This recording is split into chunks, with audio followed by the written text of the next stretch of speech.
Warning. The information shared in these conversations and videos are intended for general knowledge and entertainment purposes only. It should not be considered as legal advice or professional guidance. Additionally, any documentation or references to specific content are solely for the purpose of discussion and understanding. It does not imply endorsement, promotion, or support of said content. The views expressed in these videos and/or conversation are those of the individuals involved and do not represent any official stance or opinion. The content you are about to experience may contain strong language, including explicit words and phrases. This language is used for artistic expression and may be integral to the storyline or character development. It is important to note that the use of such language does not endorse or promote offensive behavior. Viewer discretion is advised, and please enjoy the show responsibly. Disclaimer. Copyright disclaimer under Section 107 of the Copyright Act 1976. Allowance is made for fair use for purposes such as criticism, comment, news reporting, teaching, scholarship, education, and research. The Canadian Copyright Act, Section 29, allows an individual to use copyright-protected materials when creating a new work such as a mashup and to post the new work online on a site like YouTube. Fair dealing provision for specific purposes like research, private study, education, parody, satire, criticism, review, and news reporting. No prep, no warning, no time to think. Walking cold, stand your ground, say what you believe. No script, no notes, no place to hide. Redactions drop, the room goes live. NOerr prep. NOerr prep. NOerr prep. Two minds enter, one stance brace. NOerr prep. NOerr prep. NOerr prep. No topic, no opponent name. Just pressure, just fire, just debate. NOerr prep. NOerr prep. No warm up, no safety net. You showed up, now defend it. This is NOerr prep debate. This is NOerr prep debate.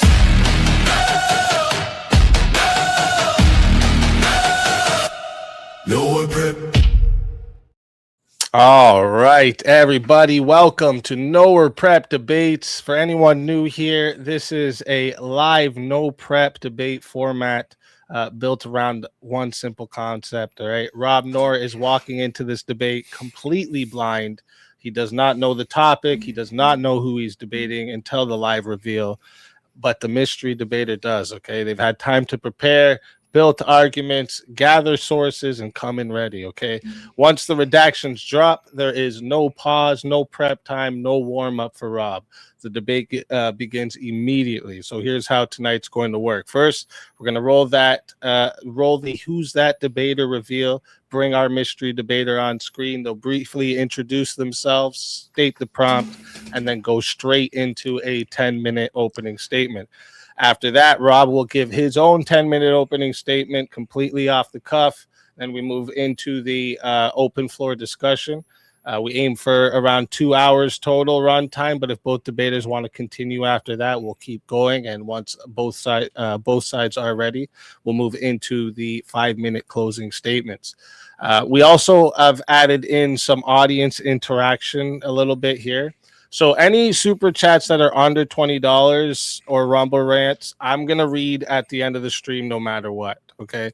But $20 and up, they may be read at the moderator's discretion during natural pauses in the debate. They're just going to be read. It's not anything that's going to be answered to. And if it's not like pertaining to the debate, I'm not going to do it. So don't waste your money. And $50 and up, this will become a forced question. So I'll highlight the $50 super chat and we'll ask the question for both debaters to address before moving on. But again, that's at my discretion. So if you're just going to send in 50 to try and derail, you're going to waste your 50 and I'm going to love it. All right. So don't waste your time. All right. And then at the end, if time and energy allows, we may also do super chat Q&A. That's if time and energy allows for both debaters. Okay, that's the format. No safety nets, no excuses. Preparation versus instinct. So let's bring up tonight's mystery debater. Who's that debater?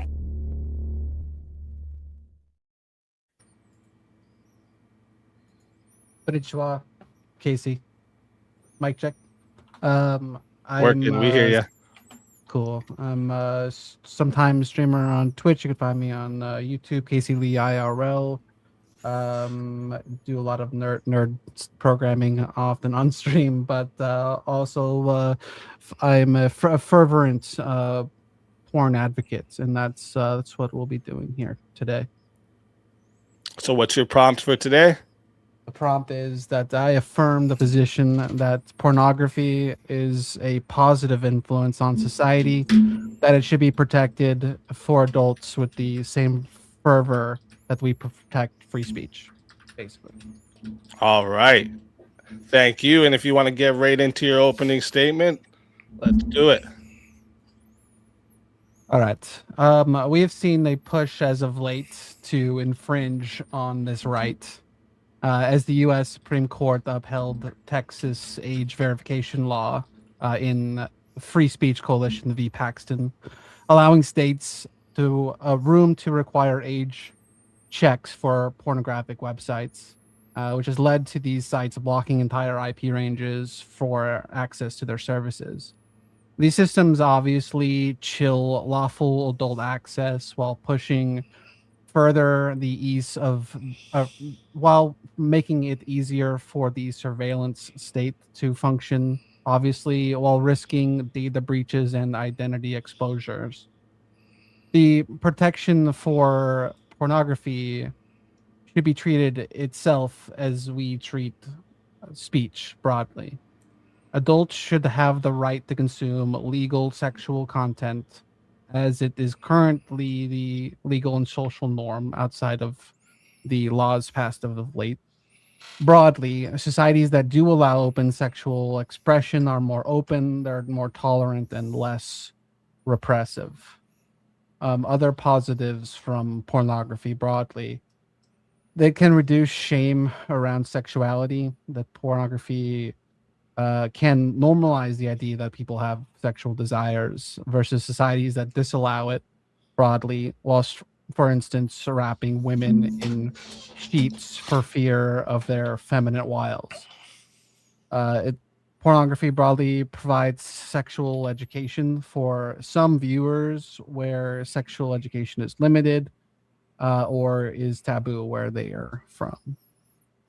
It can benefit the relationships when used responsibly. It has obvious economic value.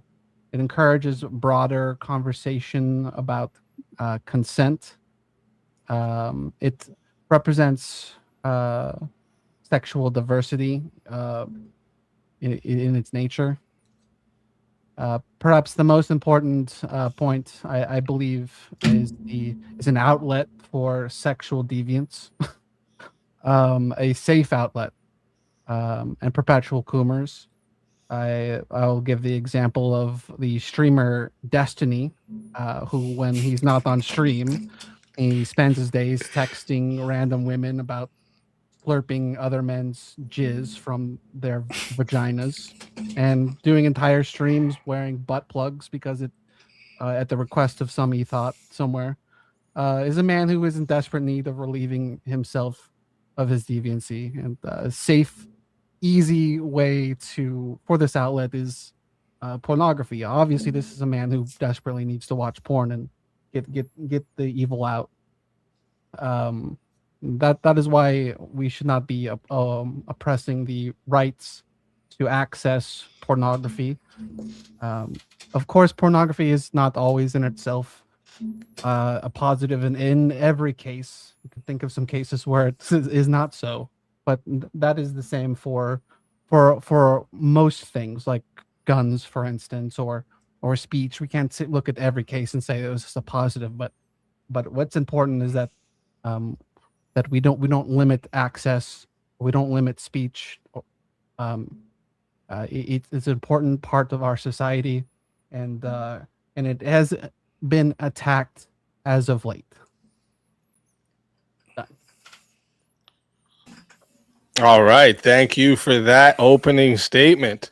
And with that, we're going to hand the mic over to Rob. So, Rob, whenever you're ready for your opening statement, you had plenty of time there left over. But when when there's a minute left, Rob, if you get that far, I'll let you know when there's a minute left.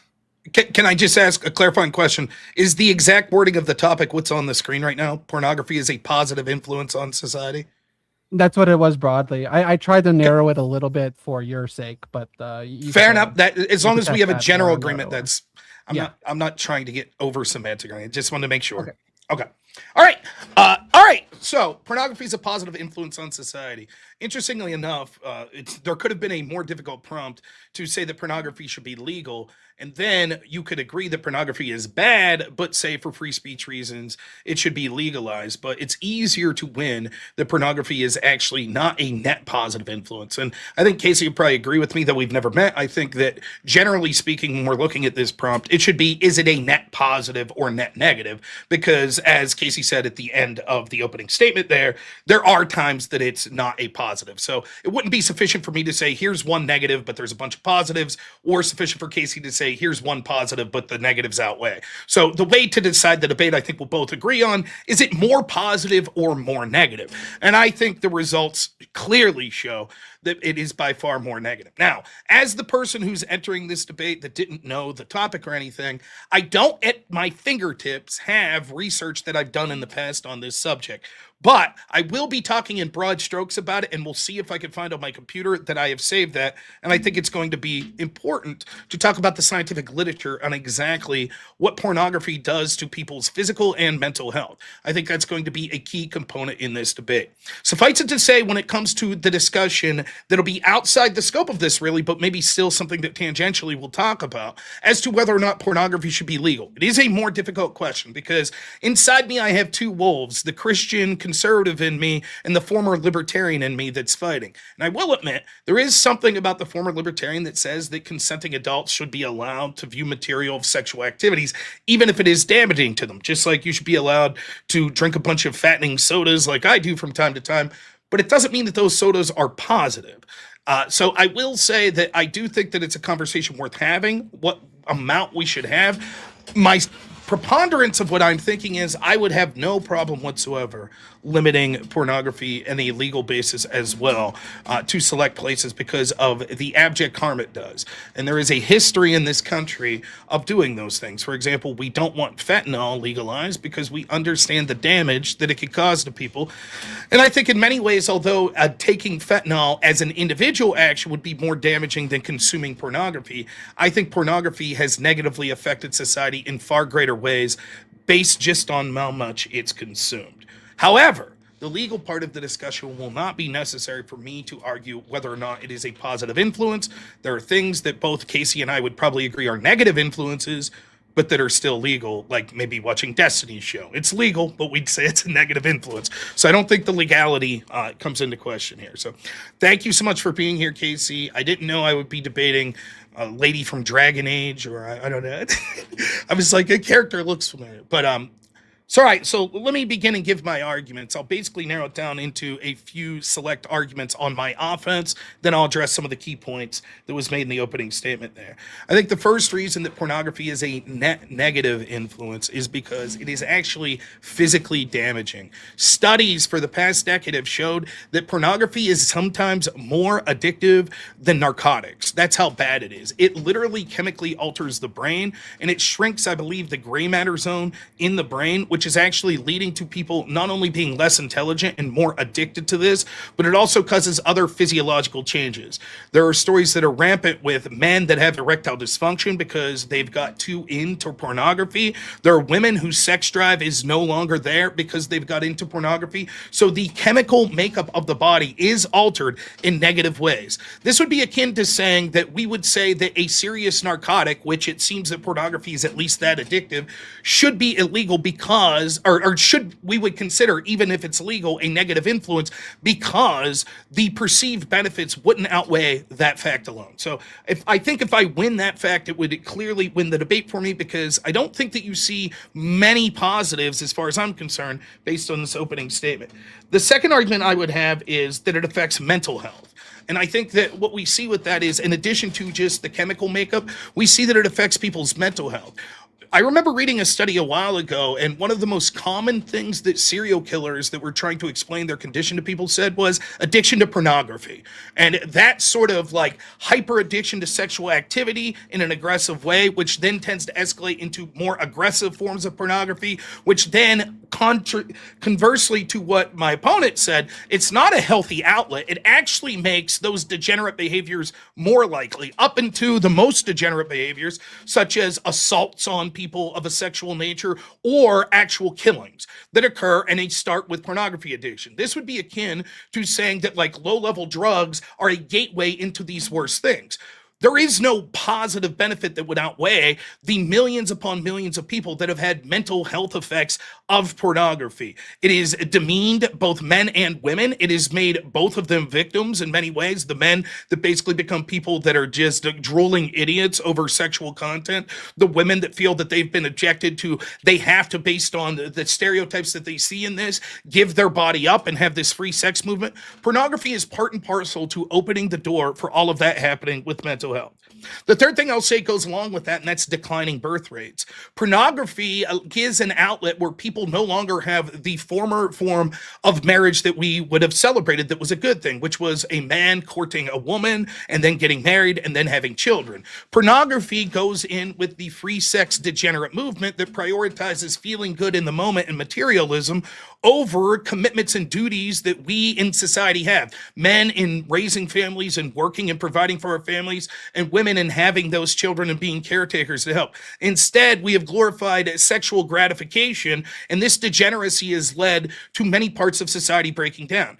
Because of these things, and you could draw a direct line from pornography leading to sort of a free sex movement, which then in turn leads to these declining birth rates and other things. It leads to sort of an unreasonable expectations where we see the top like tens and nines of men, the top group, are now having sex with like a group of women. So if you look at studies with like Tinder, you see all these women swiping, I think it's swiping right, I've never used Tinder, but saying that they want to go out with only the top men, the ones that are really wealthy, really tall, really attractive.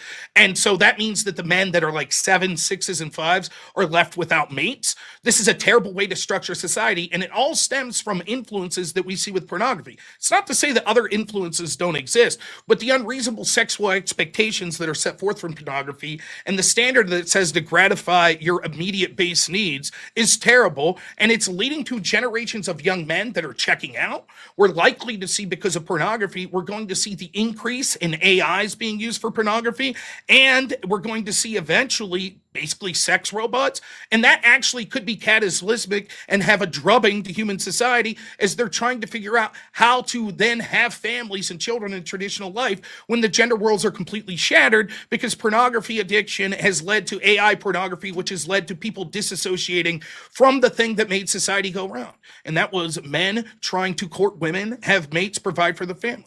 It will further lead to a shattering of gender roles. Need I mention all the shattering of gender roles and what's happened and the downfalls that that's had within society, how we now need 2 people working in a household to be able to provide because feminism has led to this mentality that women need to be in the workforce, etc., etc. The other thing that it's worth saying, the last point I'll make, is pornography is horribly harmful to the people that engage in pornography. You can see famous pornographers, whether it be OnlyFans girls to back in the day, people that did pornography like on VHS or whatever fucking channels or whatever that they did. You can see many of them have came out and said that the lines were blurred constantly for sexual abuse, that they deeply regretted what they did, that their children, when they find out and their friends find out that their parents did pornography, it's a nightmare.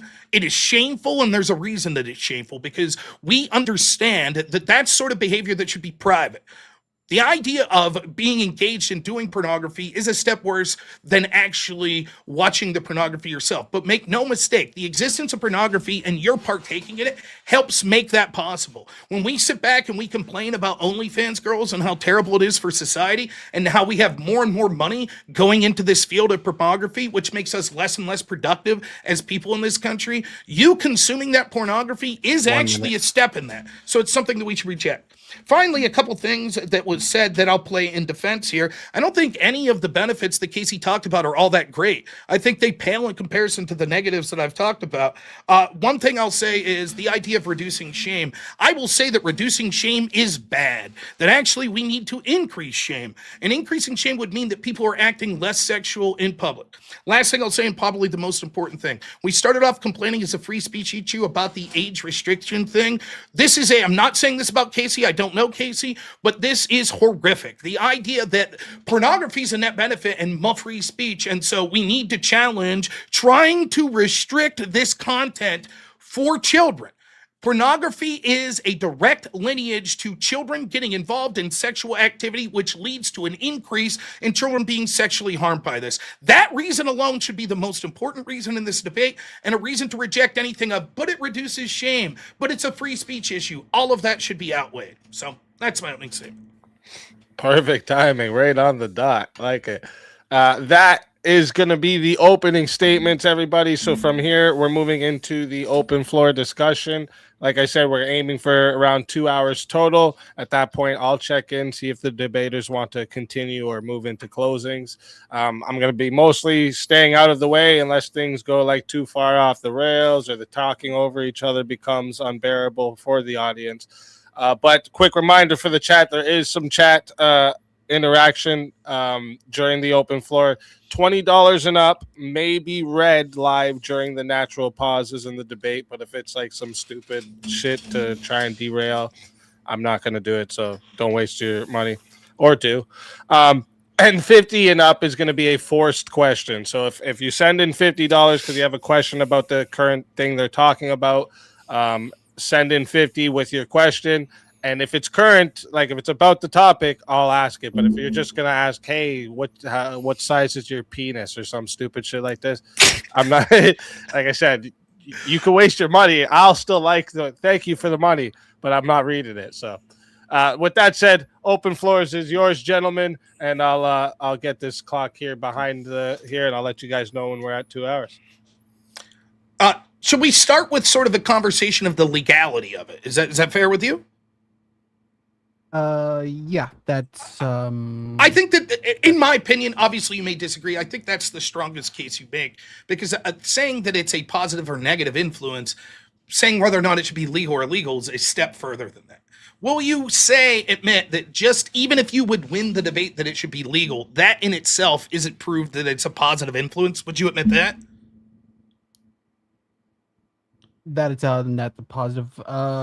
Yeah, I would agree with that, because I would agree that alcohol is not the net positive, but I also believe that it is important that alcohol is legal. So that's fair, and I'm happy for the concession. Having said that, I'm more than happy to dig into this for a little bit. I think clearly the bulk should be on the positives, but I think that's fair, especially since you've given that concession, and it's clearly something you wanted to talk about. So I'm more than happy to start with the conversation of it being legal.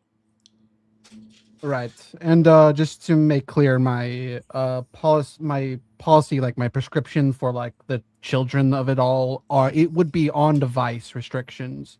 Like it's up to the parents to set the settings on device, and just not have it on server side checking IDs or whatever. I think it's the best method to actually to work, because you're always going to find pornography somewhere else, and then it comes to the definition of what is pornography. Okay, that's okay. One, I agree in this sense. So this is beyond the scope of legality, sort of. I do. Let's start with this.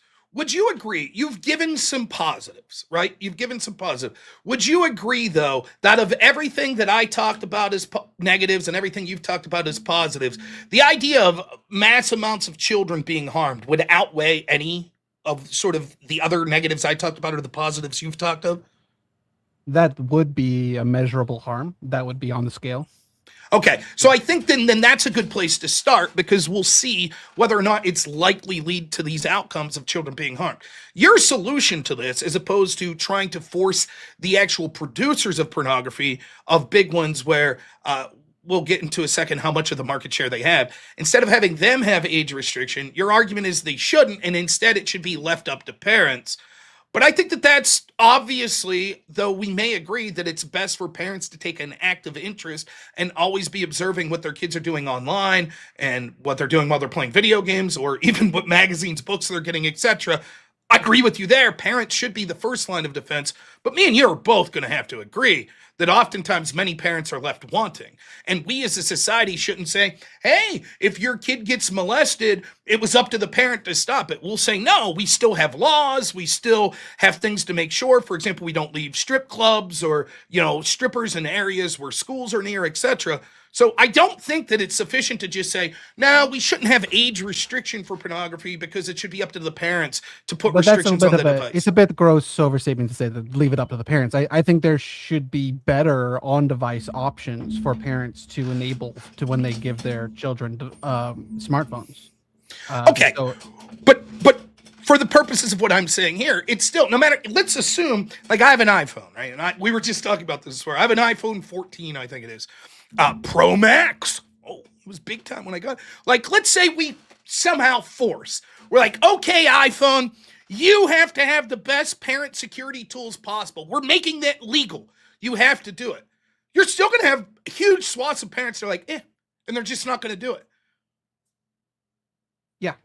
I mean, it would be up to the parents too, but to enable it. It's just, there's a big gap between that and just like leave it up to the parents or whatever, where it would be difficult for a parent to track everything that their kid does online or whatever. But if we have tools to do so, like that is my policy prescription for solving the children of it all or whatever. So I have libertarian questions about the outlawing of pornography, as I've been honest to, though I would lean in that direction. However, right, like those same libertarian policies are even stronger about, I don't know how we could legally compel like every PC, every video game console, every telephone manufacturer.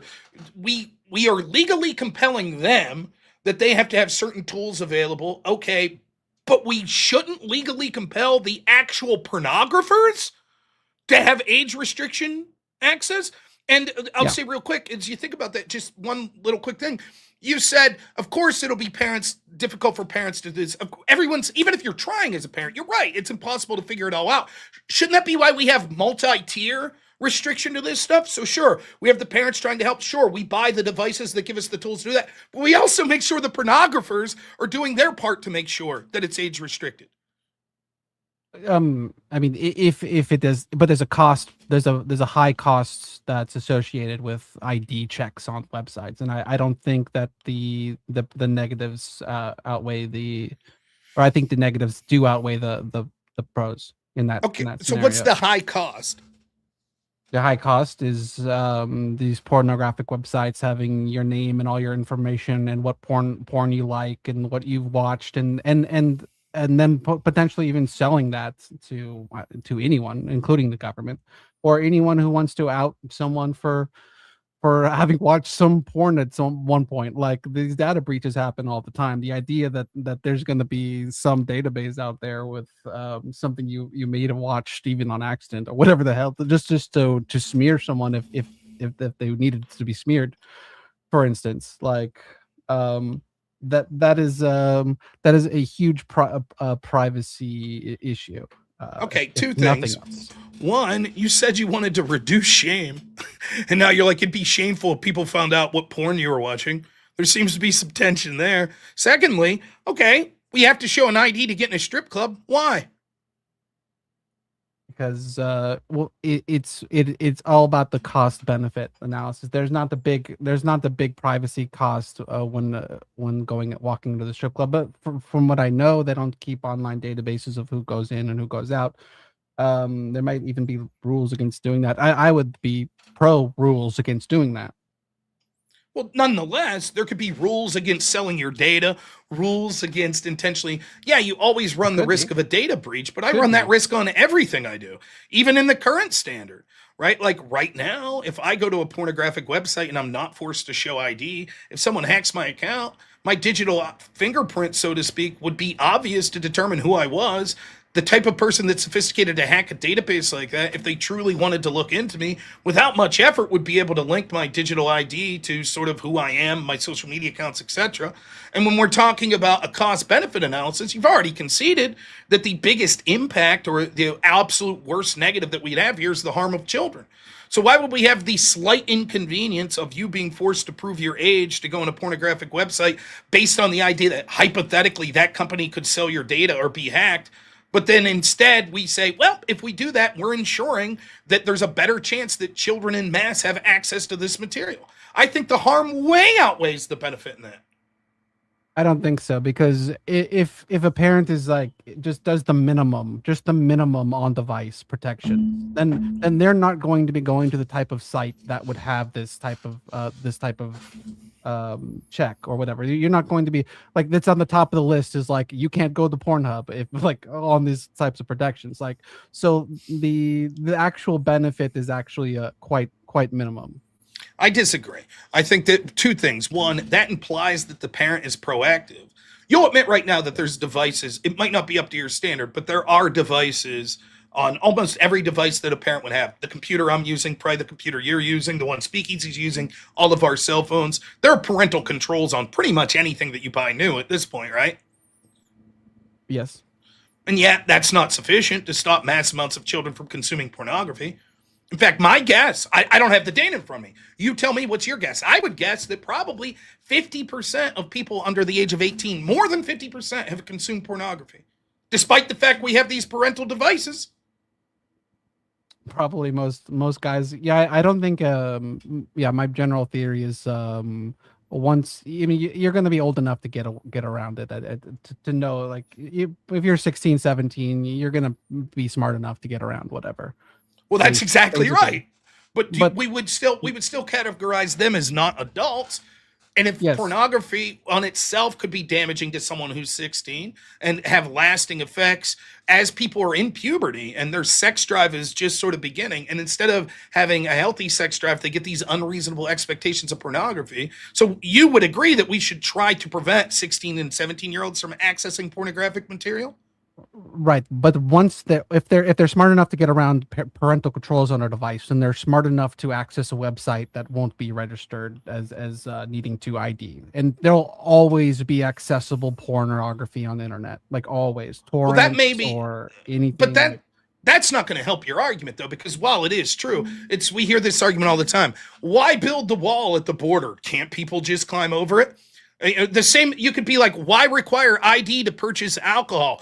You don't think there's kids smart enough to get fake ID? Sure, there'll always be a chance to get around it, but we should do our best through our legal system to enshrine that the people that are profiting and creating this pornography, like, are doing their due diligence. The burden's on them to do their best to make sure that people that we shouldn't have accessing that material aren't doing so.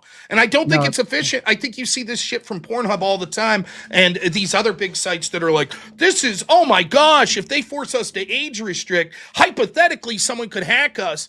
Well, then get stronger security. I think if you're going to be engaged in a degenerate, shameful business like this and making money off it, the least you could do is go out of your way to protect children as best as possible. Sony's been hacked. Microsoft's been hacked. Google's been hacked. Steam has been hacked. Like, hacks happen. Okay, but that's like saying, why should we force banks to have security, right? When theoretically someone could rob a bank. So the bank should just be like, fuck it, you don't even have to provide ID. We don't have security cameras. We don't have a guard. We just got a big pile of cash in the center of the room there. It's FDIC insured, but theoretically someone could rob even a secure bank. So because of that, we're not going to require banks to have safe and reasonable security measures. I just don't see, like, if we agree that protecting children should be the priority issue that we look at given this topic, where is the potential harm in forcing these big companies? I will concede there is still a chance some kid gets a magazine somewhere that's pornographic, or finds old VHS tapes, or some really intelligent kid's able to find a way that they could get around the parental protection and around the age verification on these websites. And yet still, just like kids could figure out a way to steal their parents' car and drive it, that doesn't mean we should allow them to do it under the law. There is no compelling reason that I see that we shouldn't force these companies to require age verification verification if they're going to have pornographic material. So the problem with your analogy earlier about the wall at the border, I think you can build a wall big enough. You could with our surveillance, we could absolutely stop people from crossing 100%. But you can't do that with like 17-year-olds accessing pornography. You can't. Like, I think this is you could do that, and then versus there's no possible way you're going to stop them from finding it porn. Okay, I disagree that you could build that wall. Even if people couldn't climb over it, they could get around it. They could dress up as guards. There'd still be a way to get in. It would just be vastly more limited. But let's assume you're right. Let's accept that analogy. That the key distinction here is you could theoretically build a wall that no one could get in. Okay, so then hypothetically, if we could build a protection software or ID verification system that would ensure it would be impossible for kids, then you would say that these pornographic companies should be forced to do that? No, because if there was 100% the way of doing it, it would be like an AI on device, like determining whatever their kid is looking at, whether it is or is not pornographic. But it would still be on device if there is even a way. I think that it's look. I don't know you. I'm not trying to make any judgments to you. I'm not. But I'll say this: the argument's sort of, in my estimation, grotesque because it's like there's always a way for the addict, the pornography addict, or the producer of pornography. There's always an excuse. Well, I mean, come on. Okay, some kids are going to get access to it and blah, blah, blah, blah, blah. It's like, I don't know. All of this seems flimsy. It all seems flimsy. You're like, well, we could build a wall that no one could get around. And I'm like, oh, so if we could well, no, that wouldn't be good either if we could do that. So the real philosophical merit here is whether or not your risk of being hacked by requiring to show ID when you're consuming online pornography outweighs the more protection children would have if we had age verification. And I don't think it's close. I really don't. I don't think that your risk, because you have the right to choose not to consume pornography. You don't have to give them your ID, right? And so I just think in the same sense that we would require strip clubs because the nature of the harm of children seeing sexual content, we have strip clubs require identification. The same should be true of a virtual strip club, which is in effect, pornography is even worse. Not only is it a virtual strip club, but it's actually intercourse in many cases. So I'm unconvinced. I know it's a question of values, but I'm unconvinced that the potential to be hacked and some people could get around it anyways outweighs us protecting these children. And I would stress like the amounts like we're talking about, like the cost associated with just that database existing. There's a large cost like associated with it, and I would stress that there's a serious lack of benefit because again they're just if they're at the point where they're going to be going to Pornhub or whatever on their goddamn device already, then that means there's 10,000 websites that they'll be going to, and they'll be using a VPN to go to some website and host it in some other country that won't have the verification, or the benefit is virtually nil. I would say. I disagree. I don't think it's virtually nil. I think that it would have an absolute effect on people trying to do this, and there is no law that you could say that it'd be like saying this. Well, we shouldn't have age and consent laws because theoretically someone could fly to Thailand and sleep with a 14-year-old. It's like, yeah, I suppose they could, and we'll arrest them if we find out that they do that. But the idea that it's like, well, because theoretically someone could go outside the country, or we shouldn't have, like, in fact, let's do an apples to apples comparison. You would agree with me, I think, that having underage performers in pornography is heinous and something that should be avoided and illegal, correct? Correct. Okay. But what if I said, well, in Thailand, they're allowed. So theoretically, you could just get on a website and go to Thailand to access this. So why even bother to have it be illegal in the United States? It's importantly, I would say that there's a great benefit to age restricting the participation in literal pornography. The benefit is that you don't have those kids in porn like to thousands, tens of thousands. Like that is extremely measurable. I'm saying all I'm saying is that the benefit for these age restriction sites is very small. Like Like you're turning my analogy into something that it entirely isn't. I'm saying like let's do the calculation of like what is the benefit, and in your analogy there would be a great benefit, despite the fact that you won't be blocking 100% of kids in pornography. But there is a great benefit in doing that. But I'm arguing that there isn't in the age restricting the site. Look, I'm gonna admit there is absolutely truth in that people will go to other avenues if some places go, but in the places, and I'll admit I'm just looking this up because this isn't data that I had at my fingertips because I didn't know the topic, but looking up the places that have done this in 2023, Louisiana was the first state to force age restriction. Pornhub reported an 80% drop in traffic. 80%. In the UK Online Safety Act in 2025, Pornhub, when they did similar things, Pornhub, X videos, and others dropped between 36 and 25%. Now, this I think will show, you can say, but those weren't all underagers. Of course not, I agree. But it shows that there is significant decline in those sites. Given that those sites are the easiest to access, the most well-known, and by far the sites that the most people in the world are going to, I think that it shows that there would be a precipitous drop. It's not an apples to apples that like every drop from Pornhub is one less child that's watching, but it certainly speaks to the effect that that barrier is working for a lot of people. And so I just don't think, I'm going to be honest, I don't have the data in front of me, nor do I know that this data has been compiled that shows just how much of a drop-off, but I guarantee there's some amount of drop-off. How about this hypothetical? What would the drop-off need to be for you to say it would be worth to do these age restrictions of people under the age of 18 watching pornography? If I was able to show you a study, for example, that said it led to a 20% overall decline of people under the age of 18 viewing pornography, would you say that's worth it? Yeah, that would be worth it. I'm saying that it's not nowhere near that. But you don't have evidence to that, right?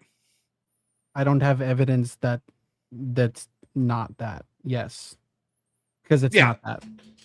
I don't have evidence. It's just your guess. Through, yes. I'll fully admit, I don't have the evidence that says how much the decline is, but you're in no better position than me. You're just saying, I feel that wouldn't be the case. I don't know that that's the case. I think that, how about 10%? How about 5%? Like, what would be the lowest level meaningful percent that you would be like, yeah, okay, if we dropped children's consumption of this by that much, it would be worth it? I'll give you 5%. Okay. I think there's probably a very good chance. Like, without looking at data, I think that most of the people, and again, it's one of those things that we're going to have to gut check and use our gut feeling. And I understand not everyone's going to come to the same conclusion, but I implore everyone listening to this, Speakeasy, everyone listening, or anyone who sees this in the future, just ask yourself, do you think putting reasonable age restriction barriers on all pornographers in the United States to ensure that some form of identification to prove your age be given before that account can be accessed would reduce 5% the amount of under 18 people that are viewing pornography? I think the answer is yes. Well, is that even possible to do? Yes. I mean, it's 10% of the internet is pornography. It'd be like this. It'd be like this. You might say, if I said to you, should we require ID to buy alcohol? And you're like, nah, because kids will find other ways to get it. You could just have your older brother, your older sibling, blah, blah, blah. Now, I might not have a specific amount of data in front of me of how less young people drink alcohol because we provided an ID, but we know the truth that it's declined the number somewhat. We know that. Yeah. Right. And so it's hard. Yeah, it's a hard wall to get over is not being able to buy it yourself, but the wall that we're talking about is merely breached by just typing in a different URL.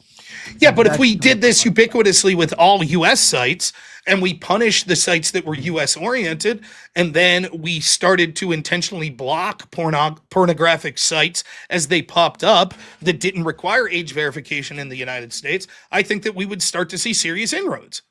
I mean, we couldn't shut down the Pirate Bay. I don't think we're going to. Yeah, but how many people do you think, in a general population sense, how many people do you think use the Pirate Bay or even know of it? Well, I think there's other things, better things that we use, but I don't know. Do you think you're more likely to let's say pre-internet days? Are you more likely as a 15-year-old to consume pornography if your dad's got a bunch of magazines laying around, or if he doesn't? Pornographic magazines? Right. Really? The easier the access, the more likely you are to use it, right? If you have to jump that's through fair. more hoops, well, now I got to get a VPN and now I got to download from a site like the Pirate Bay. Absolutely, that'll diminish the amount of people watching it.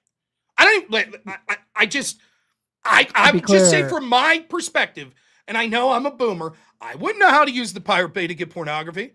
Like you have to download torrents and shit. Is that how the Pirate Bay works? Yeah. What? Are you serious right now? I don't know shit all about torrents.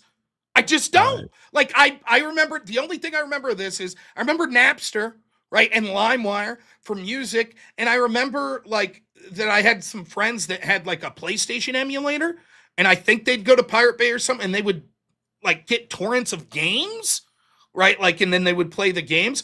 I couldn't fucking set that up without someone helping me. I had a friend put it on a computer of mine once for PlayStation and got me the game Front Mission 3 because I couldn't find it on my PlayStation, but I wouldn't know how to go about. And I'll bet there's a lot of people with as limited as of a technical understanding as me, but I could certainly tell you how to sign on to Pornhub. It's like, yeah, I type in the words Pornhub and bam, there's pornography. That's it. That's way simpler. And, you know, the same with a VPN. I do know how to use a VPN, Proton VPN. You guys should check it out. But I have no fucking clue, like, how to go about using the Pirate Bay. And also there's people that are scared of that shit because they're like, well, this is sort of illegal. I'm downloading shit that maybe I'm not supposed to be. So that's a barrier because instead of just clicking and watching a website, you're actually downloading something, which is more of an active step. Is it at all an issue for you, the idea of you like scanning your ID, your state ID, and like sending it to some website somewhere? Do you see that as somewhat of a you would like to do that as least amount of possible? Yes, but that's true. However, I counter with this. Some of the two-factor authentications that I've set up, especially since my Twitter account got hacked, does have me showing my ID. And I willingly acquiesce to that. In other words, I feel that the benefit I'm getting is worth the fact that I'm submitting my ID. If I thought I don't want these websites having my ID, I could choose to not view pornography, which is what I would do.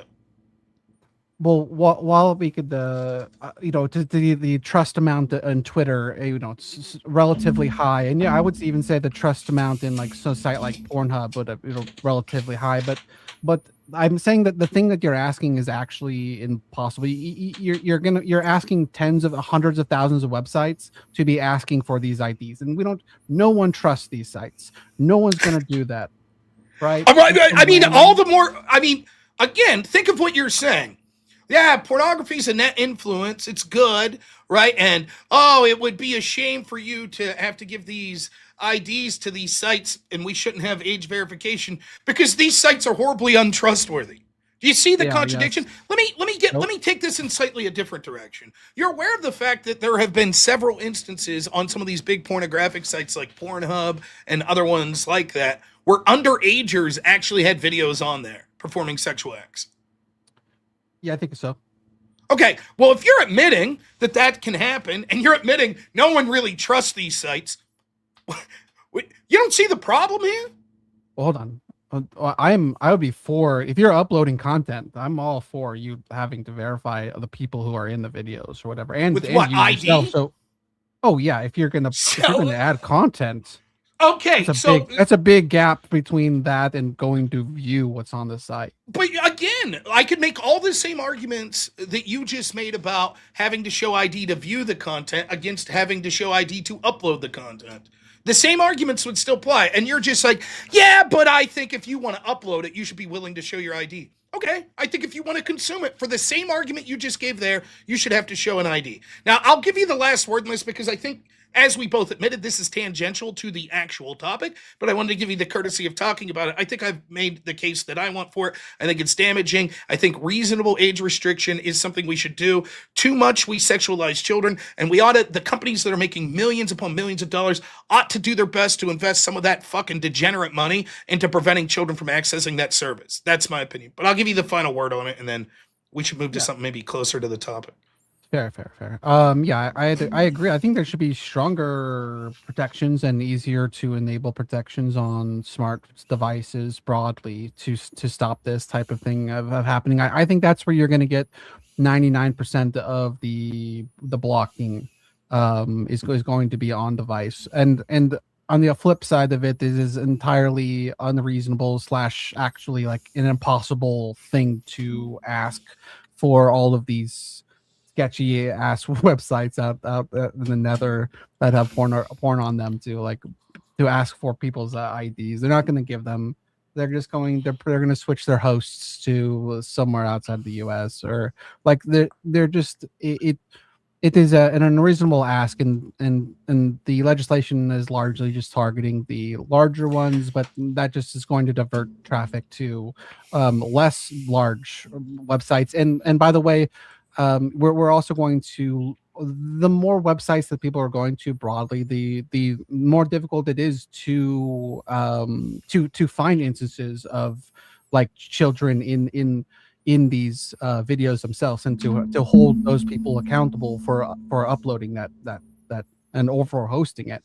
So we lose as we decentralize where the porn is being hosted. We're also going to lose a modicum of being able to control what's in the videos themselves. So just I guess I have to respond to this. That's a new argument. Oh, you do. Just to be clear, there's an amount of people out there that are exploiting and filming sexual content with children, right? Yes. We agree with that. Your argument is as such. Better they upload to Pornhub, because if not, they would upload other places. Well, I think that, I mean, that is a true. We'll more easily find them if they're on. I don't even Pornhub. need to go down this road of the fucking intense grossity. Like, that's going to be a drubbing for you if we go down that road. So I think that's an argument that we should maybe scrap. I don't think that's going to apply. If these people are monsters, if they're uploading it, they're going to be monsters regardless if Pornhub has age verification or not, right? Although some people have uploaded to Pornhub, I don't think that we're getting vast swaths of like these types of people arrested and finding networks because Pornhub doesn't require age verification. I don't think there's any reasonable expectation of that whatsoever. That just seems to be completely out of left field. This is akin to the we shouldn't make abortions illegal even though it's murdering babies argument, because you could go behind the alley and get an abortion, and so therefore we might as well make baby murder illegal. I'm sorry, I don't buy it. I just, that is not an ethical standard to have, and I also think that it's grotesque and doesn't bear out even any utilitarian calculus as to why that would be the case. These monsters are largely going to exist outside of Pornhub anyways. That I agree with, but the thing I said is still true. And those outside the Pornhub places, I think there'll be more traffic to those places if we restricting access to places like Pornhub. I don't see that. I don't see. So there's a person right now that's interested in watching underage pornography who is currently watching Pornhub, hoping that underage pornography is uploaded. But if you put an age verification, that person's like, now I'm going to go to a shadier site where I'm more likely to find underage pornography. That makes no sense to me. Right? And the same with the uploaders, the content creator. Well, you know, I'm currently uploading underagers to Pornhub, so there's a better chance to catch me. But man, I'm really going to go underground with my underage pornography that I'm uploading if they put age verification. Right. I think we would agree they're going other places anyways. But if they were going to Pornhub, like they're more likely to be caught. That's all I was saying. But no, not if the vast. Even the actual underagers that were on Pornhub, there would have been no way, unless you were somehow in the know of that particular, prostitute, actor, actress, whatever you want to say, was underage. You wouldn't have known that. It's not like they're fucking putting 16-year-old has sex, right? Yeah, in fact, if they did that, they should go to prison. Pornhub's argument was, we didn't know. So if they didn't know, how would the consumer know? So who's the consumer that's currently wanting to diddle little kids that's watching Pornhub that's like, well, if you make me age verified, then I'm going to go elsewhere and watch more child pornography. I was mostly talking about the uploaders types, and usually it's like some victim or whatever later on in their life is like, hey, they filmed me and I found this on Pornhub and this is me and I was underage and reported to the to the authorities or whatever. And while it's more centralized it is, the easier it is to track down the uploaders and stuff. I don't see the benefit to that whatsoever. Allow Pornhub to not have age verification, and the upload that underage pornographers upload to Pornhub so we can catch them later. Fucked up. It wasn't it wasn't the big part of my argument. I just thought it was. I think it's a fact, but I don't. Well, all right. Well, let that color our moral judgment, I think, going forward. Would you like to make, I gotta be honest, listening to your opening statement, I really don't know what's a really strong offensive reason for you here, why the question of if it's a net positive influence on society. Some of the things I had was, we already dealt with the age restriction thing. It makes society less repressive. It reduces shame. It benefits relationships. It leads to conversation about consent. It's an outlet for coomers. It's not positive in every case. That's about it. What do you think's your best case there? Let's start with that, and then we'll go back and forth so that one of us isn't dominating the time. So go ahead and give your strongest argument why pornography is net beneficial to society. Yeah, probably the freedoms of sexual expression, as it relates to the converse being the wrapping women in sheets, afraid of sexuality or whatever the fuck is wrong with those people anyway. Like the more open a society is about their just the at least healthy sexual thoughts and adults expressing them, that it's going to be it's a more broadly open, free society. I think all the reasons I've given offense drastically outweigh that, especially the children one, which we both agreed is prima facie. Pornography certainly leads to a path where children are more likely to be assaulted in this way. But let's deal with this argument on face, right? Would you admit that pornography is very expansive in the United States today? It's like I said, it's like 10% of the internet. But it's even worse than 10%. Seems like 10% of people, 10% of the internet, which is unfathomably huge, right? It's like porn is so big at this point. I would be willing to say that I have no idea to venture guess. I would guess that probably at least 50% of this country is of adults, we'll say, between the working age adults, maybe not 80-year-olds. 50% of the country or more use pornography, view it once a month or more. Would you think that's probably a reasonable number? I don't know without looking it up. I'll capitulate to that now. Yeah, it's huge. Just so the audience knows. Hopefully you're all good people out there not viewing porn, so this is all foreign to you. But it is that big. It's that big of a problem. You'll also acknowledge that there was a part in history in the United States where that wasn't the case, where pornography was very rare. Like maybe 1940s, 1950s. It was more rare. I don't know how many subscribers like Penthouse had, or whatever it's whatever came before it. Yeah, but it was less. It was certainly less, and it was certainly more hidden, and it wasn't out in the open. You would agree with that? Yes. Did we have women in hijabs, burqas? No, we were more oppressive to women. Broadly. Why is that bad? That's part of the correlation that I'm trying to draw here. So when we're deciding what you call oppressive, which has a negative connotation, when we have to decide whether that quote oppression, I would call it more adhering to sort of gender norms and sort of like more duty-bound principles as opposed to the principles of just feeling good in the moment. How do we determine whether that was good or bad? Should we, for example, look at for the example, it seems that you're saying oppression has a negative impact on women. They're the ones that have to cover up in the hijabs, correct? Yes. The data is stark. Ever since we've had the sexual liberation movement and we've sort of had a second and third wave feminism, all metrics, study after study after study shows that women are far less happy. Far less. Yeah. If I would posit that there's value in women having freedoms equal to men. I would just posit that as a first principle.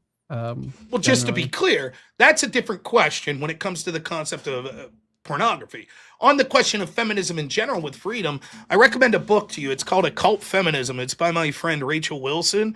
And what you'll find is that most of the things that we think women couldn't do pre-feminism is a lie. They could own property, they could work. It was just that we had these structured gender norms that were for a duty-bound reason, most of the way through religion, that we set up family structure. So women, it wasn't that they had to be a housewife, they wanted to be. And culture pushed that, and it was beneficial. The women were happier, the men were happier, we were having better birth rates, the American dream was easier to live. Now we see that because we've embraced freedom, which always existed, women could always go the other way. But the idea of freedom is not tantamount to the question here. We already dealt with the whether or not pornography should be legal. Outside the scope of that, we're saying whether or not it's a positive or a negative influence as a net. And my argument to you would be, explain to me if women are less happy now that they're more involved in pornography and other sexual liberation shit, if they always had the freedom. And I'm not even saying they shouldn't have the freedom. I'm just saying it's bad. They're doing worse off. I think if you ask women, they would rather have freedoms than not have freedoms. I also want to point out that happiness is an extremely hard thing to measure. It's when are you asking it? How are you asking it? It's a very difficult thing to well, that may be true, but they've done this and all metrics have showed it. Let me ask you this. You already said earlier that you, if pressed, I know this isn't debate, so just humor me for a second. Is alcohol a net positive influence to society? You seem to suggest no. I said no. Okay. Yeah. If I were to say, so you're taking away the freedom to drink alcohol, your response would be? That people should have the right to choose whether they engage or not engage, despite the fact that they would be better if no one, for the society as a whole. Then you know my answer, right, to your claims of freedom. The freedom's not in question. The question is whether or not it's a positive influence. So you're making the argument, I think women should have the right to consume pornography, and I think women should have the right to create pornography. We've already talked about the legal metrics in the first part, and both of us agreed that it's not necessary to the conversation of positive influence. So already you hearken back to but they should have the right to do it. Sure, you should have the right to make all sorts of terrible fucking decisions. That doesn't mean it's good. It doesn't mean that it's positive. And my argument is that overwhelmingly we can see pornography and the sexual liberation movement in general has been bad for women. It's been bad for children. It's led to more marriages breaking up in single parent household, which is the number one indicator of children being assaulted by people that are brought into the house, of children eventually growing up and going to jail, of not graduating high school, of being physically abused in the house. What are you owing to all of these things? What am I owing? You gave a list of things that were causal of what? Single parenthood. Oh, okay. So my argument is that pornography attaches to the women's sexual liberation movement, and those things combined have led to a situation where we're now seeing divorces, sort of all of this stuff, the traditional sort of family structure that we had before. Pornography is one of the cornerstones in shattering that norm, which has led to all of these negative outcomes, which hurt women, which hurt children, which hurt men, as I outlined in my opening statement. So I don't see where the positive is. We're on this point because you said the single biggest point you have is that if we say pornography, it's a positive influence because it allows less oppression. I don't think so. In fact, let me ask you this. If you're addicted to a serious drug, like, I don't know, meth or heroin or something like that, I hope I'm allowed to say those names on YouTube. If you're addicted to that, you may have the freedom, but in a sense, aren't you being oppressed by your addiction? So can you define addiction off the top of your head, or you get into this thing whether like food is addictive, or can you have a rough? Yeah, I'll define it off the top of my head. I would say an unhealthy compulsion to continue a behavior. Okay. I don't know that's just off the top of my head how I would define it. Okay, and I would even, if I can, I would add to that that it is something you keep doing despite negative consequences. Yeah, unhealthy, but sure. Relationships or monetarily, just like negative consequences, but you keep doing it. Yeah. So, for example, you could have something, you could be as addicted to something as simple as your cell phone. There's actually a lot of studies that show this, that like instead of paying attention to your spouse or to your children, you're on your phone all the time. Or you could be addicted to video games in an unhealthy way. I'll agree with you. Just because you're using something a lot doesn't necessarily mean you're addicted to it, right? That key of being unhealthy or having negative outcomes is something that we would associate with addiction. Totally agree. Like, for example, we wouldn't necessarily use the term addiction if we're talking about praying. You're addicted to praying. Yes. We'd say, well, there's not really a negative outcome with that. So we'd say, that's good. It's good that you have a healthy prayer religion. Now, if you got to the point of praying where maybe you didn't eat, you're like some monk and you're starving yourself, then maybe we would have a conversation of that. Though, obviously, exactly. There's this conversation of spiritual health versus physical health. Nonetheless, you see the point.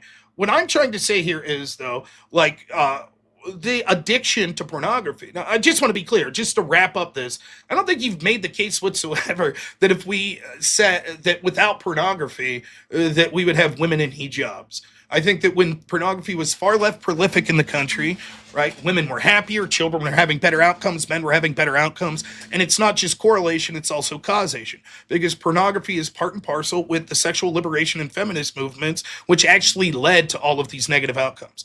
And so, no, I don't think you have any. If we ban pornography tomorrow, I think there's a 0% chance that within 10 years you'd see women in the United States being forced to wear hijabs. I don't think it's. In fact, would you say it's that these freedoms of that women have in a society is somewhat correlated between freedom of pornography? Is it is there correlated? It's not correlated. That over time the more accessible and the way that we have viewed pornography as less taboo, it has gone along with freedoms for women, good or bad. It sort of has gone. Can I say this? Will I say this?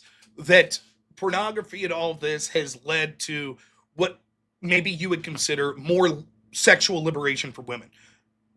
And at least a cultural, not a legal freedom, but a cultural freedom.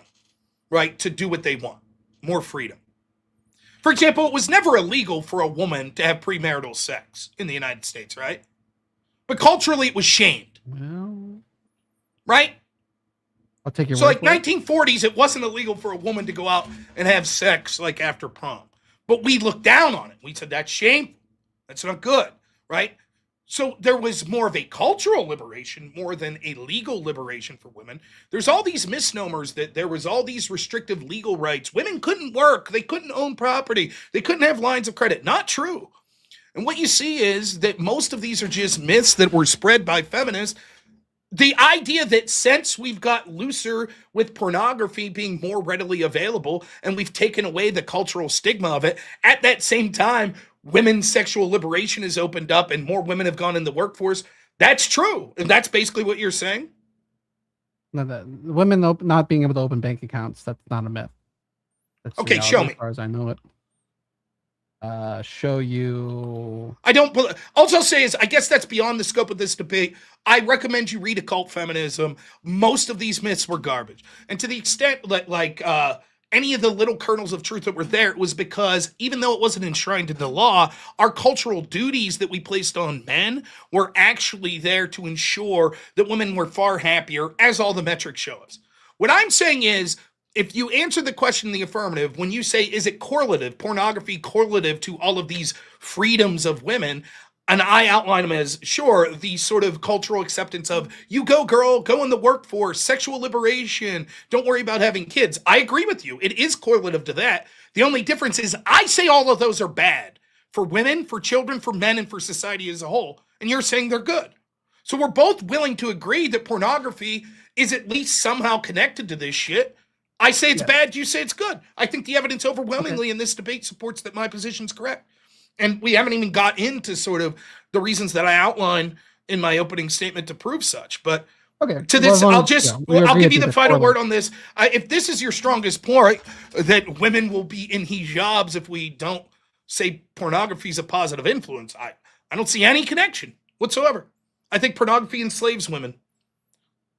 I think it's more about the society that would outlaw it, or ban it broadly, or not allow it. I think that's the same society that would do other restrictive measures against it. I think it would be largely targeted towards women and their expression of Then this argument goes out the window for this debate, because you've already conceded that we don't have to argue the illegality of it. We just have to say it's not a positive influence. It's a negative influence. So, like, I don't have to argue to make it illegal. Just because it's legal doesn't mean that it's a positive influence. And so if your key argument is, but if we made it illegal, that's not saying that pornography itself's a positive influence. That's merely saying that outlawing it would be negative. By the way, I disagree with your rationale, but that doesn't help you in this prompt. My only point was stating that the society that would do one thing would also do other things. That's all I was pointing to. Fair enough, but if that's your strongest argument, you see the weakness of it. For example, let's go back to that alcohol question. You concede that alcohol is a net negative on society. But what if I said this to you? Yes, but the society that'll ban alcohol consumption is also more likely to be oppressive. You would say? I agree. Right. So now do you change your opinion that alcohol is a net positive on society? Well, it's the fact that it's not illegal would be a net positive. Yes. But that's not the prompt. That's not the question at hand. And you're already on the alcohol question. We're already honest that no, you view it as a net negative. It wouldn't change your opinion to say, but the types of society that outlaw it tend to be worse societies. That may be true. It's correlative, not causative. But nonetheless, it doesn't address the question at hand as to whether or not, if you're trying to advise someone, hey, I'm thinking of consuming alcohol, like 5 drinks a day, you think it's a good thing? You'd be like, no, that's bad. And if I stepped in and said, but making it illegal would be more oppressive, you'd say, yeah, maybe so, but that's not what we're asking. We're asking whether or not it's positive. This individual should consume alcohol like that. The answer still remains no. So I think that the big answer that you've given here doesn't really address the question at all as to whether or not pornography is a positive influence. It merely states that oppressive states tend to outlaw things like that. By the way, not all of them. Many oppressive states actually don't outlaw pornography, or if they do it selectively. And they actually encourage pornography and other deviant sexual behavior in other ways. Like, for example, let me just take a hunch. What's your stance on Israel? My stance on Israel is it that oppressive society? Palestinians deserve to be free, and they're not free. So you would say Israel's hugely oppressive? Yes. Would you not agree that many people from Israel are profiteers and push pornography? I don't know about that. You don't know? You want to see some Reverend Shmuley clips selling his dildos? Yeah, I don't know about the extensive of I don't know pornography in Israel. I've not studied it. Well, it's the people that are purveying that would happen to be people that support the government of Israel, like Rabbi Shmuley. Anyways, I'm not really trying to get into that debate. I'm merely making a point. Let's go to my first argument. I think on face is far more important. I do want to I need to restate something, because to say that like pornography is a positive influence on society, I think that baked into that is like pornography in its it being not illegal, pornography and its status as not being illegal is a positive influence. No, I disagree. I disagree with that, in the same sense that if the topic was alcohol is a positive influence on society, most people would read that and say like, oh, this is someone that's going to say drink alcohol. It's good. Now, the alcohol, it helps the economy, blah, blah, blah. They wouldn't read it as, oh, this is a question on whether or not it should be legal. Same thing here. And especially when you conceded at the top that was the case. I think they would accept that as alcohol in its status as being legal is a positive influence in society. I think that's how they would read that. I disagree, and I also think that you conceded this at the top of the debate. It was the very first question I asked. I said, this is outside the scope of whether or not pornography is a positive influence, whether or not it should be legal. You said, I agree. That's what you conceded to. Nonetheless, we'll move forward. So far we've gone through sort of at least 2 of the main topics you wanted to talk about. I'll focus on this. The physiological negativity of pornography. Do you acknowledge that a overwhelming amount of studies have been done that talk about brain changes that occur with addiction to pornography? Yeah, I've skimmed those.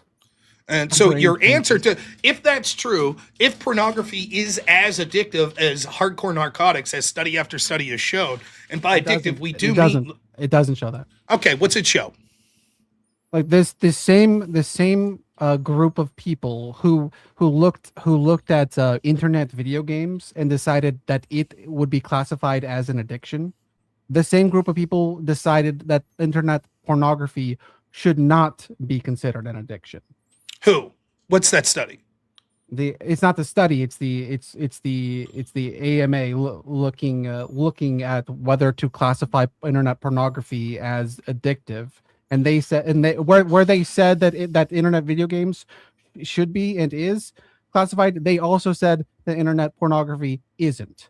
Okay, And so I'll shouldn't look at be. some of the studies that I have just pulled out. 2014 JAMA psychiatry study by Kuhn and Galliot said pornography consumption is correlated with smaller gray matter volume in the right cut at the part of the brain's reward system, reduced activation in response to sexual cues, lower functional connectivity between the caudate and prefrontal cortex involved in decision making and impulse control. They resemble almost exactly what we see in serious substance addiction.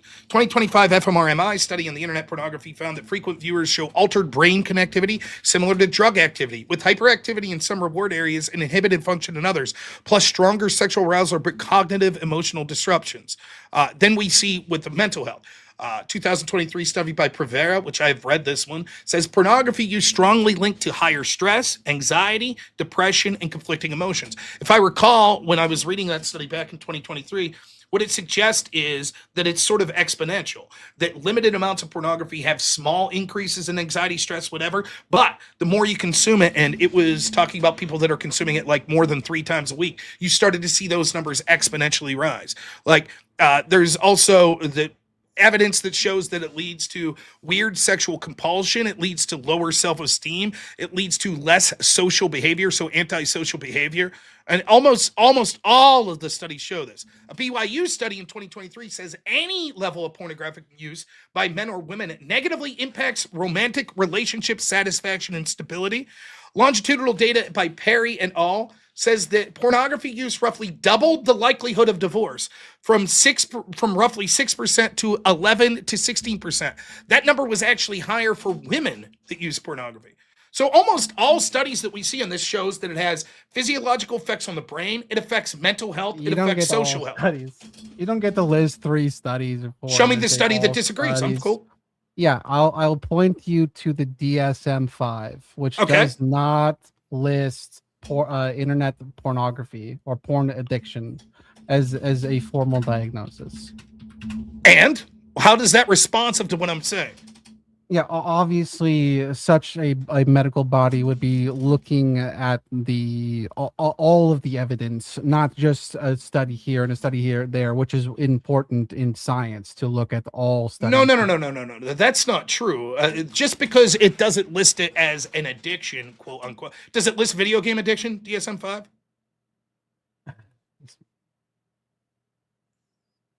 Does it? I can't remember. It might have been just the psychiatric. It might have been a different body that did that. I'm double. Okay, but the DSM-5 doesn't. It doesn't list video game addiction. I can look it up if you want. I know it doesn't. You know it doesn't too. Video game addiction is not in the DSM-5. It's listed as internet gambling disorder. Okay, so specific types of video game, like buying loot boxes and shit, that would be considered gambling. But it doesn't list video game addiction. And then it says, yeah. It says, okay, so does video game addiction exist? It is listed under Section 3, Appendix style, quote, conditions for further study. Okay, what does it say about it?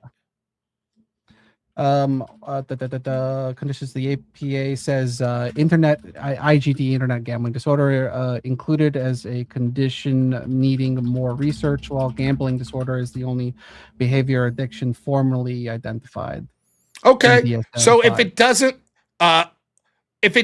list video game addiction, right, then we could say that it doesn't exist, or else the DSM-5 would say as such, correct?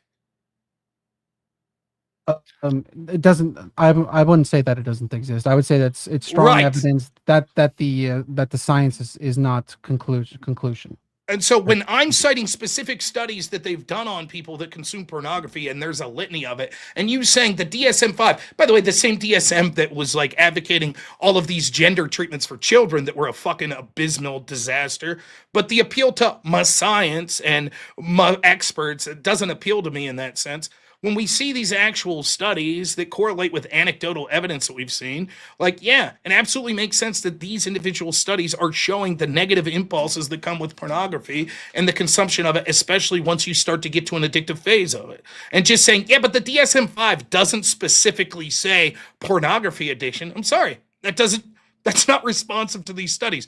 Just like it might not say video game addiction, it might not say loot box addiction, it might not say vape addiction. So all of those things could be true. You could be addicted to all sorts of things. What we're talking about here is pornography's effects physiologically on the brain, its effects on physical, mental, and social health. For example, would the DSM-5 mention if the only thing that I was saying was studies show pornography use doubles the risk of divorce? Would the DSM-5 comment on it? No. They would say that's outside our purview. Correct. Okay. I did need to I misread. It explicitly does say internet gaming disorder is listed in the DSM-5, but is not listed as a fully official diagnosable disorder in the main disorders section. Okay, so it is in there with an asterisk or something. I just want to make that clear. Okay. All right. Well, I said the same. earlier. You could play the same game. There's specified sexual dysfunction disorder, unspecified sexual dysfunction disorder, compulsive sexual behavior disorder. It's an impulse control disorder that talks about problematic uses of pornography. So there are disorders in there that talk about one of the symptoms of unhealthy use of pornography. So if you're going to say, well, technically, the point I'm trying to make is this is a red herring. This is not responsive. It is clear. Let's just take the science out of it for a second. You don't know anyone that got addicted to pornography and all of a sudden weren't interested in relationships? No, I don't know anyone. Well, you need to get out more. Maybe that's indicative of using a VTuber avatar. You need to get out there more. Show your face. Get out there. Nonetheless, I'll tell you that it's actually quite common. I know a lot of people that have just checked out of sort of the marketplace of trying to meet women, particularly men, but I don't have as many female friends, and I'm sure the story's true with women as well. In fact, in many cases, we can see women's use of pornography is actually darker. That women are more interested in, like, I believe I read before that, like, in one of the most common search terms for men on pornographic websites are things like sexual acts, like oral sex, terms for that and shit. With women, it's like sexual assault fantasies.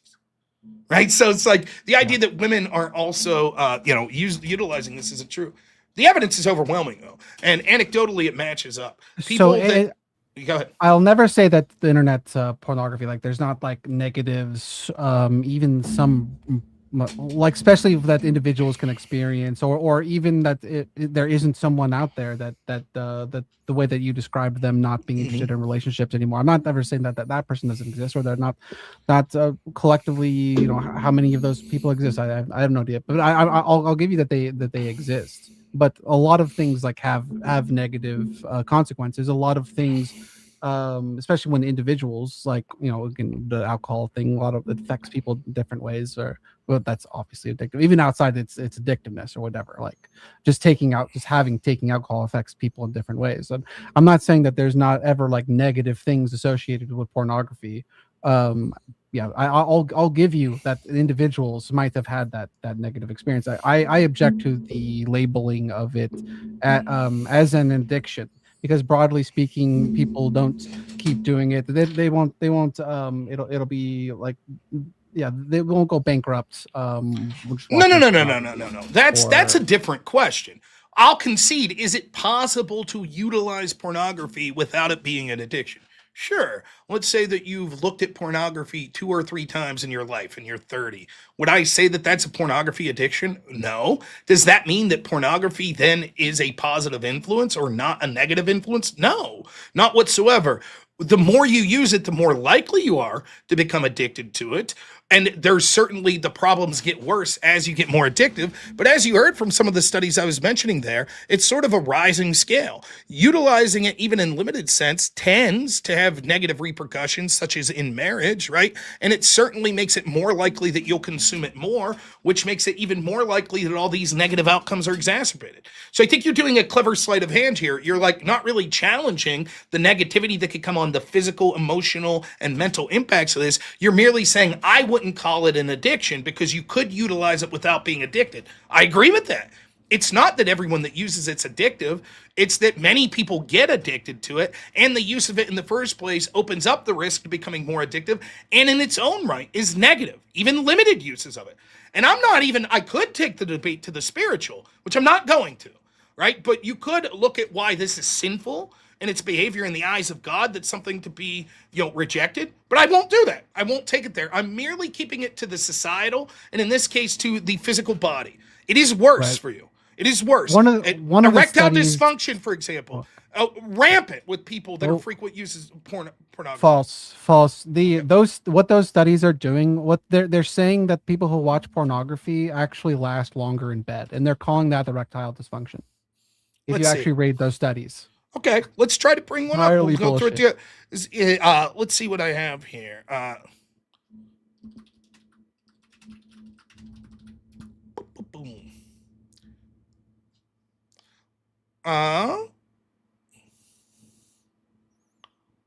Let's see.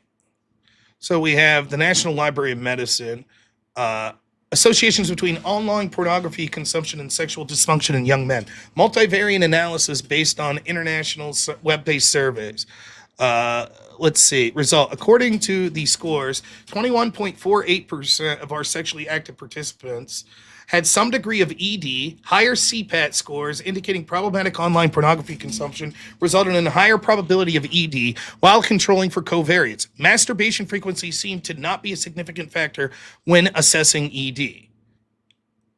So this is people reporting it, that people that consume pornography, of those that were sexually active, nearly 22% of them said that they were experiencing erectile dysfunction. How are they defining erectile dysfunction? Let's You're defining it as lasting longer in bed, which that's I don't I'm think positive. If you're self-reporting, right? Do you think that if someone's self-reporting erectile dysfunction, would you acknowledge that that's self-reporting something that they're not happy with?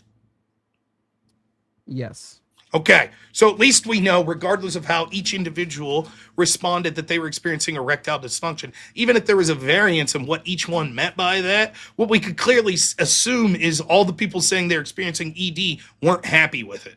So that's 22% of the people that are consuming pornography that right out of the gate are saying the way that my sexual organs work have been negatively affected as I use pornography. We don't know if that's what they were asked specifically. All right, let's see if I could find the methodology specifically in what they were asked here. Methodology, 118 item survey was published online. Data collection took place between April 2019 and May 2020. 5,070 men responded. The response, 3,419 men between 18 and 35 were analyzed. The survey used validated questionnaires such as cyber pornography addiction test, the International Influx of Erectile Function, the IIEF5, and the Alcohol Use Disorders Identification Test. The estimated amount of porn watching was calculated. Univariable and multivariable analysis. So they use the International Index of Erectile Function. Let's see if I can figure out how that qualifies ED. See if we can find that website.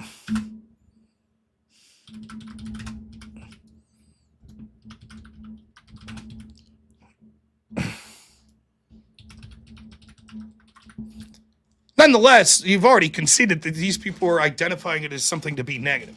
It's undoubtable. It's undoubtable. I took that back when I thought about they could be extrapolating the ED from what they asked them.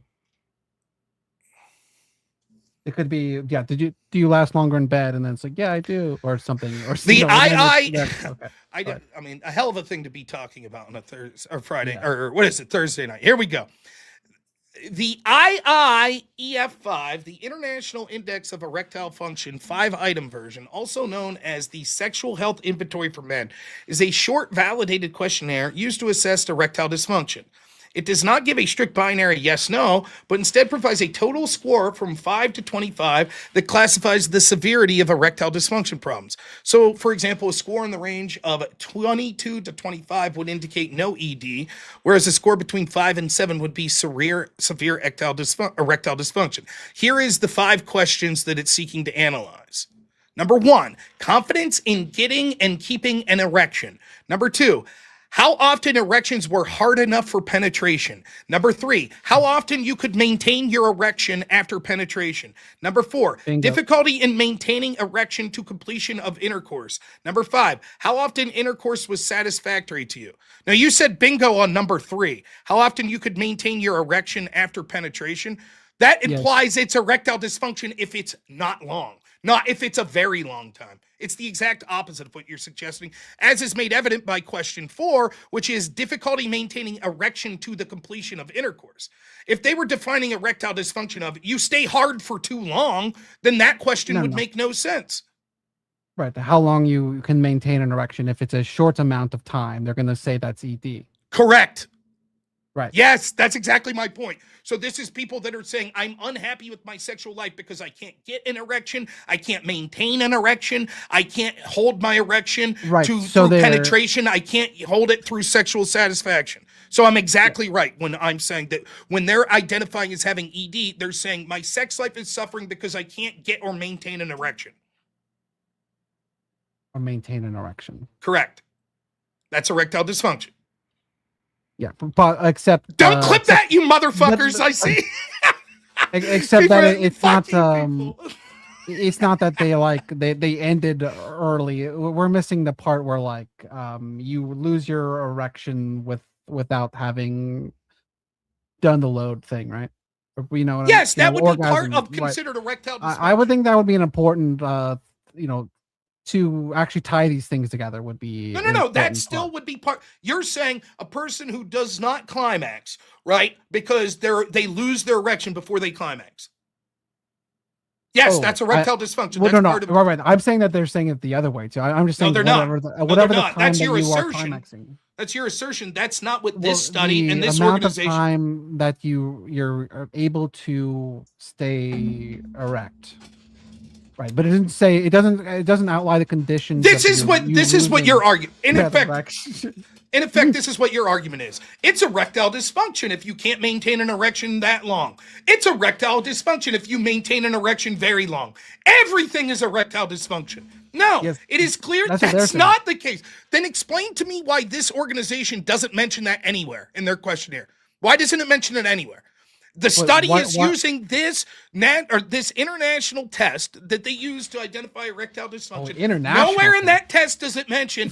Oh, and by the way, if you have an erection for forever, that's also erectile dysfunction. That's called something specific. That's called priapism. It is. Wait, I think it is. I think it's categorized that too. I do not believe that is how this organization is categorizing it. I think that it's so far you have made that assertion. I have read the actual methodology of the study. I have read the questionnaire, the criteria for the questionnaire. Nowhere does it suggest that. And even if we accepted what you're saying, it is clear that these people, in fact, the last question that they use is, how often is intercourse satisfactory to you? It is clear that there is a negative connotation with erectile dysfunction. Negative. People don't say, I have erectile dysfunction. It's fucking awesome. I love it. I stay hard forever. It's the best. They're saying this is bad. It is a bad thing that I have this. And so when people that are consuming pornography show increased rates of erectile dysfunction, it is clear that they are saying that that's a negative. They ain't saying that's a positive. Would you agree that it's a pretty loose definition of ED? It maybe not be what you first thought. It would be like you can't get it up at all or whatever. Where did I ever suggest that? If you ask me, Rob, what do you think erectile dysfunction is? I would say it's people that have trouble getting and maintaining an erection. That's what I would have said. So it's not that, if you're ever able to get an erection, you don't have ED. No.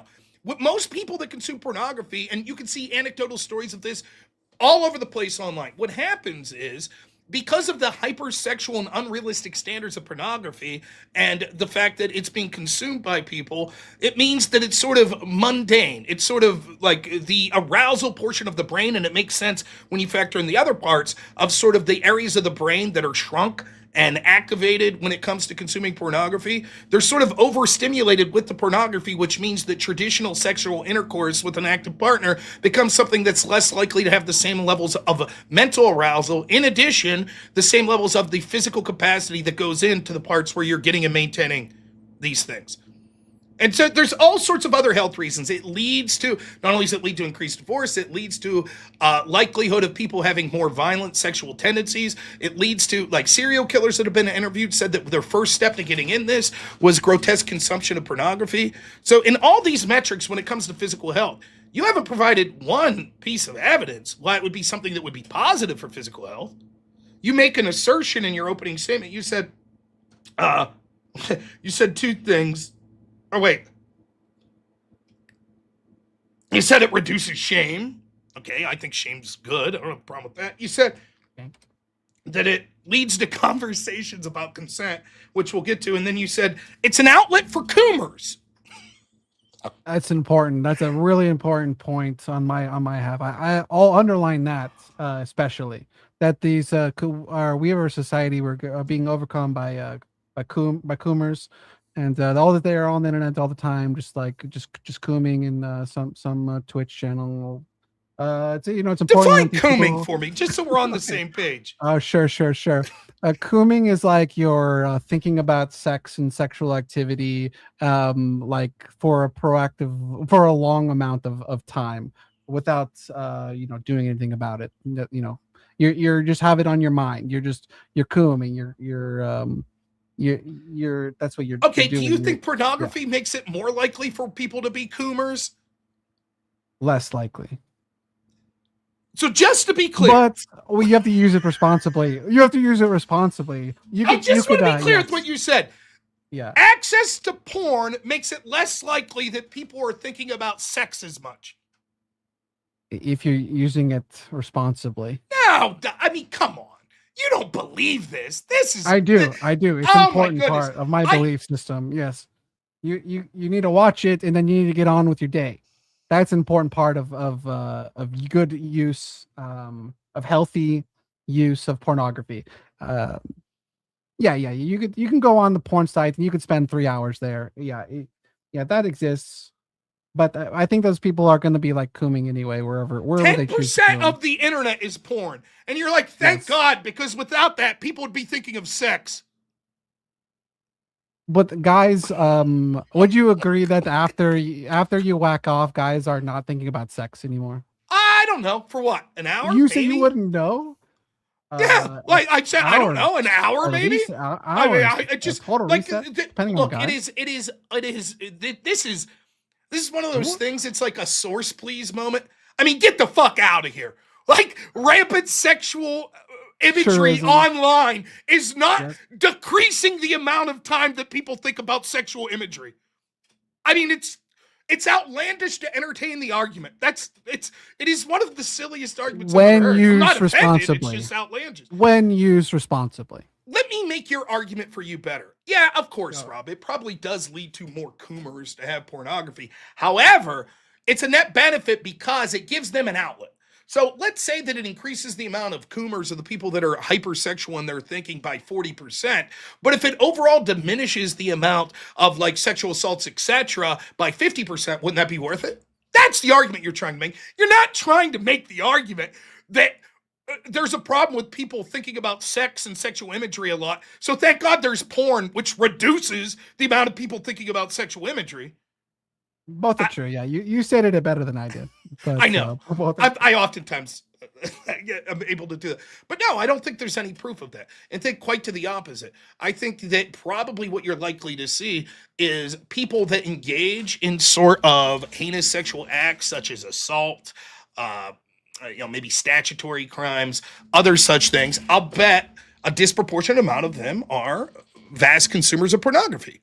And what we see, as I've cited with the serial killer example, is it's sort of a gateway drug, right? And so, although it might be true that, say, like without pornography, some guy's grocery shopping and he sees an attractive woman that's like getting groceries in front of him, and he thinks, "Wonder how she'd look naked." That may be true. That guy's not like assaulting her. He's not following her to the car and assaulting her 99.9% of the time.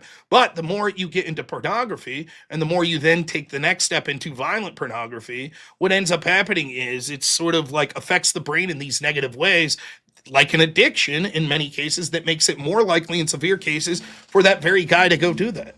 So now I don't think that it is a healthy outlet. I think it makes it more likely for these things to occur. Intel is wild said Rob is cooking this girl. I mean, guy. Thank you, Intel. I haven't asked, nor do I give a shit. I don't give a fuck about that. But thank you, Intel. So yeah, I don't think that's true at all. I think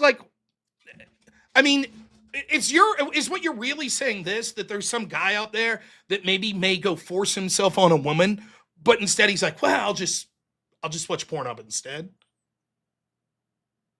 Yeah, I think so. I think that is an outlet for harmful thoughts or whatever. Like, yeah. Would that not stop that individual if they just whacked off? Would that not stop that individual? No, often not, because the thing about sex with both men and women is, right, like it's not just this static thing, right? It's not just like, I have sex and then I repeat that process. It's sometime in the future. What's likely to happen is escalatory. You even see this in relationships, right? People get bored with sex and escalate it to an extent. So maybe you get more adventurous and shit like that. Point being, though, like what you're saying is just like there's some dude with a horrible compulsion. It's like, well, if I could just jerk off to some pornography, that's it, then I'll be good. But no, what he's thinking of is the next time, it'll get a little weirder. Or, yeah, I did that now, but 3 hours from now, I'm ready to do it again. Or now I have this opportunity to do this in real life with a woman, and I'm going to make it more likely to happen by slipping something in her drink, or other sorts of things. It creates unreasonable expectations. It affects the brain physiologically, and it makes these things more likely. I'll try to find, now I'm fully admitting, I hope you'll give me a little leeway since this wasn't a topic I knew was coming up. I'm going to try to look up to see if there's any studies on whether or not pornographic consumption makes it more likely someone commits a sexual crime. I have a strong inkling that the answer is going to be yes. Correlation between pornography and sex crime. Let's see.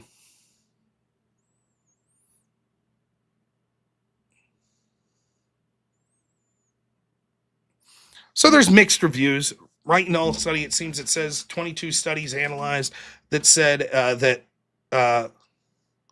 there was an increase in violent acts of sexual aggression with porn. Ferguson and Hartley reviews and says they didn't find a strong link, though violent pornography did have a weak link to it. Other reviews, systemic reviews, cited in the National Library of Medicine. It says, this study explores how sexually permissive attitudes and acceptance of sexual double standard mediate the relationship between pornography consumption and engagement in violent sexual practices among a sample of the population. The sexual double standard refers to the societal belief that men and women should be judged differently for the same sexual behaviors, with men often praised or excused for promiscuity. Findings reveal gender differences in engagement in sexually violent practices during sexual relationships. Men are more likely to perpetrate these behaviors, while women are more likely to experience them. Importantly, both lifetime and last year pornography consumption are associated with increased involvement in violent sexual practices. I'm reading my AI overview is at the population level, studies often find no increase in rape or sexual assault rates when pornography becomes more available. And some studies even find a negative association. A 2022 meta-analysis concluded that evidence did not show nonviolent pornography. Well, that's a hell of a qualifier. Did not show that nonviolent pornography was associated with sexual aggression. Violent pornography was only weakly correlated. Okay, so even that suggests that violent pornography is weakly correlated. But here's the thing. I've sort of pulled a trick. Did you ever watch The Princess Bride? The movie The Princess Yes. Bride? I Yes. sound like Vizia or whatever, right? The inconceivable. But no. So this part, I'm about to drub you on this point. All right, you ready? Here we go. You remember the scene where they're fighting, sword fighting for the first time, and then Inigo Montoya's laughing, and the other dude's like, "Why are you laughing?" He's like, "Because I'm fighting with my left hand, and I'm right-handed." That's what I'm doing with you in this part here. Here's the sleight of hand. I don't have to prove that there's a violent correlation. You have to prove that it helps. You're the one making the claim. So all the studies that you just read, which knew I would be able to get you to read, none of them say there's no correlation or there's no causation. It doesn't say that the causation shows that actually the more likely you are to consume pornography, the less likely you are to commit these offenses. So what say you? The very studies that you just cited there don't make that argument. Both help my argument in that if it's not a negative, it would still be helping my argument. No. Not a If it's negative. neutral, it doesn't help your argument because you're making the affirmative claim. Thank goodness. One of the reasons that pornography is a positive influence is because people that otherwise would be out there committing these offenses are staying home watching pornography. It doesn't appear that's the case whatsoever. In fact, if anything, the studies seem to somewhat suggest the opposite of it. Right. Well, yeah, and there would still be a factor of, for instance, people who are thinking about doing violent sexual crimes would be more interested in violent pornography. So, True. like, to say that they would be watching that wouldn't even necessarily mean that caused them to do that. You have to Because they would admit, be interested in that anyway. my trick was pretty clever there, right? I got you to read the very studies that I knew would make the argument that I wanted. Pretty clever of me, wasn't it? I'll re-up you the the decrease in sexual enforceable rape rate in the It did US. not. There, what you said was there was one No, study I'm that up for you, I'm suggested not. maybe a small uptick, right? But the vast majority of what you're reading, and even the one you read there, said that there was no effect, and there was a weak effect of increasing violent sexual practices with people that watch violent pornography. So it actually, the one you read actually was the exact opposite of what you're suggesting. I'm zooming out even further, and I'm just looking at violent sexual statistics, and we could oppose onto that like a use of the internet, as a access to pornography. If there's less violent crimes today than there was in 1990, which there is substantially, then we could say that at the very least, I would say that it does prove my point, but Of course not. My goodness, that would. Well, I could say Why? this then. I could say, like, well, there's more furries now than there was in 1980, and there's less crime now than there was in 1980. Therefore, furries solve crime. No, that's Wait a minute. absurd. There's more. You know what we have now? We have more Starlink. Starlink exists more now than it did in 1980. Therefore, that proves that Starlink solves crime. Like, of there are course more not. furries today than there were in 1990, right? Yeah. Or would you Yeah, say I'm that sure the there internet, are. the internet has something to do with that, right? Yes. Probably. I We would can say make these pornography connections. also has something to do with that. We can make these connections. Yeah, probably. Yes, that too. I'm willing to Yeah, make okay. those connections. Not So okay, I'll bite that bullet, but The you have to point bite is- the bullet on the point on violent is- crimes. yeah. Okay, crime. great. Pornography leads to furries. I mean, need I say more? Get rid of the shit, right?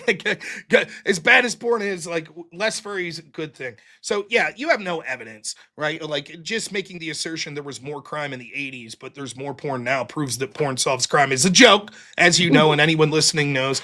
The evidence, I think, leans my way. That actual pornography consumption makes it more likely to commit violent sexual offenses. But even what you're reading saying there's no real benefit. At best, it's neutral. And so when you cite that as so far, your big evidence has been this. Well, without it, women will be hijabs, but no one.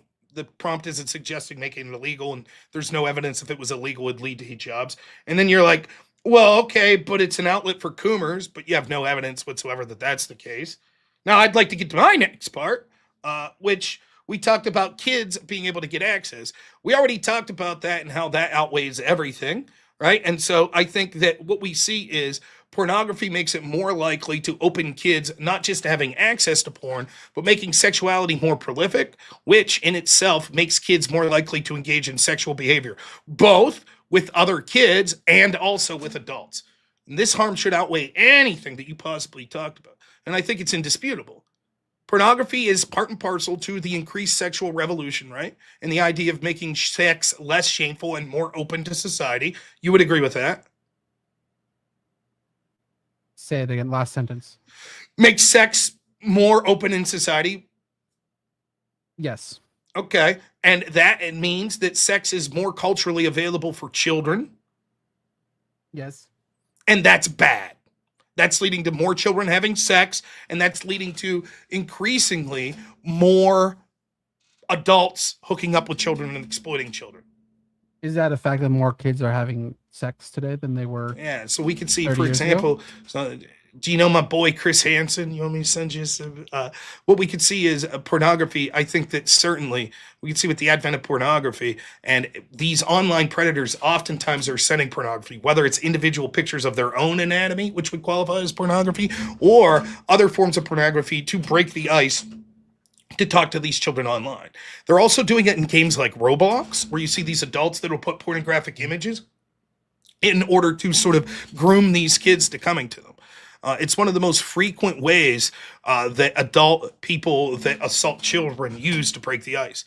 Even before the internet, this was something that was common done. You would hear stories of it. It would be like a neighbor, an uncle, or something like that would assault these children.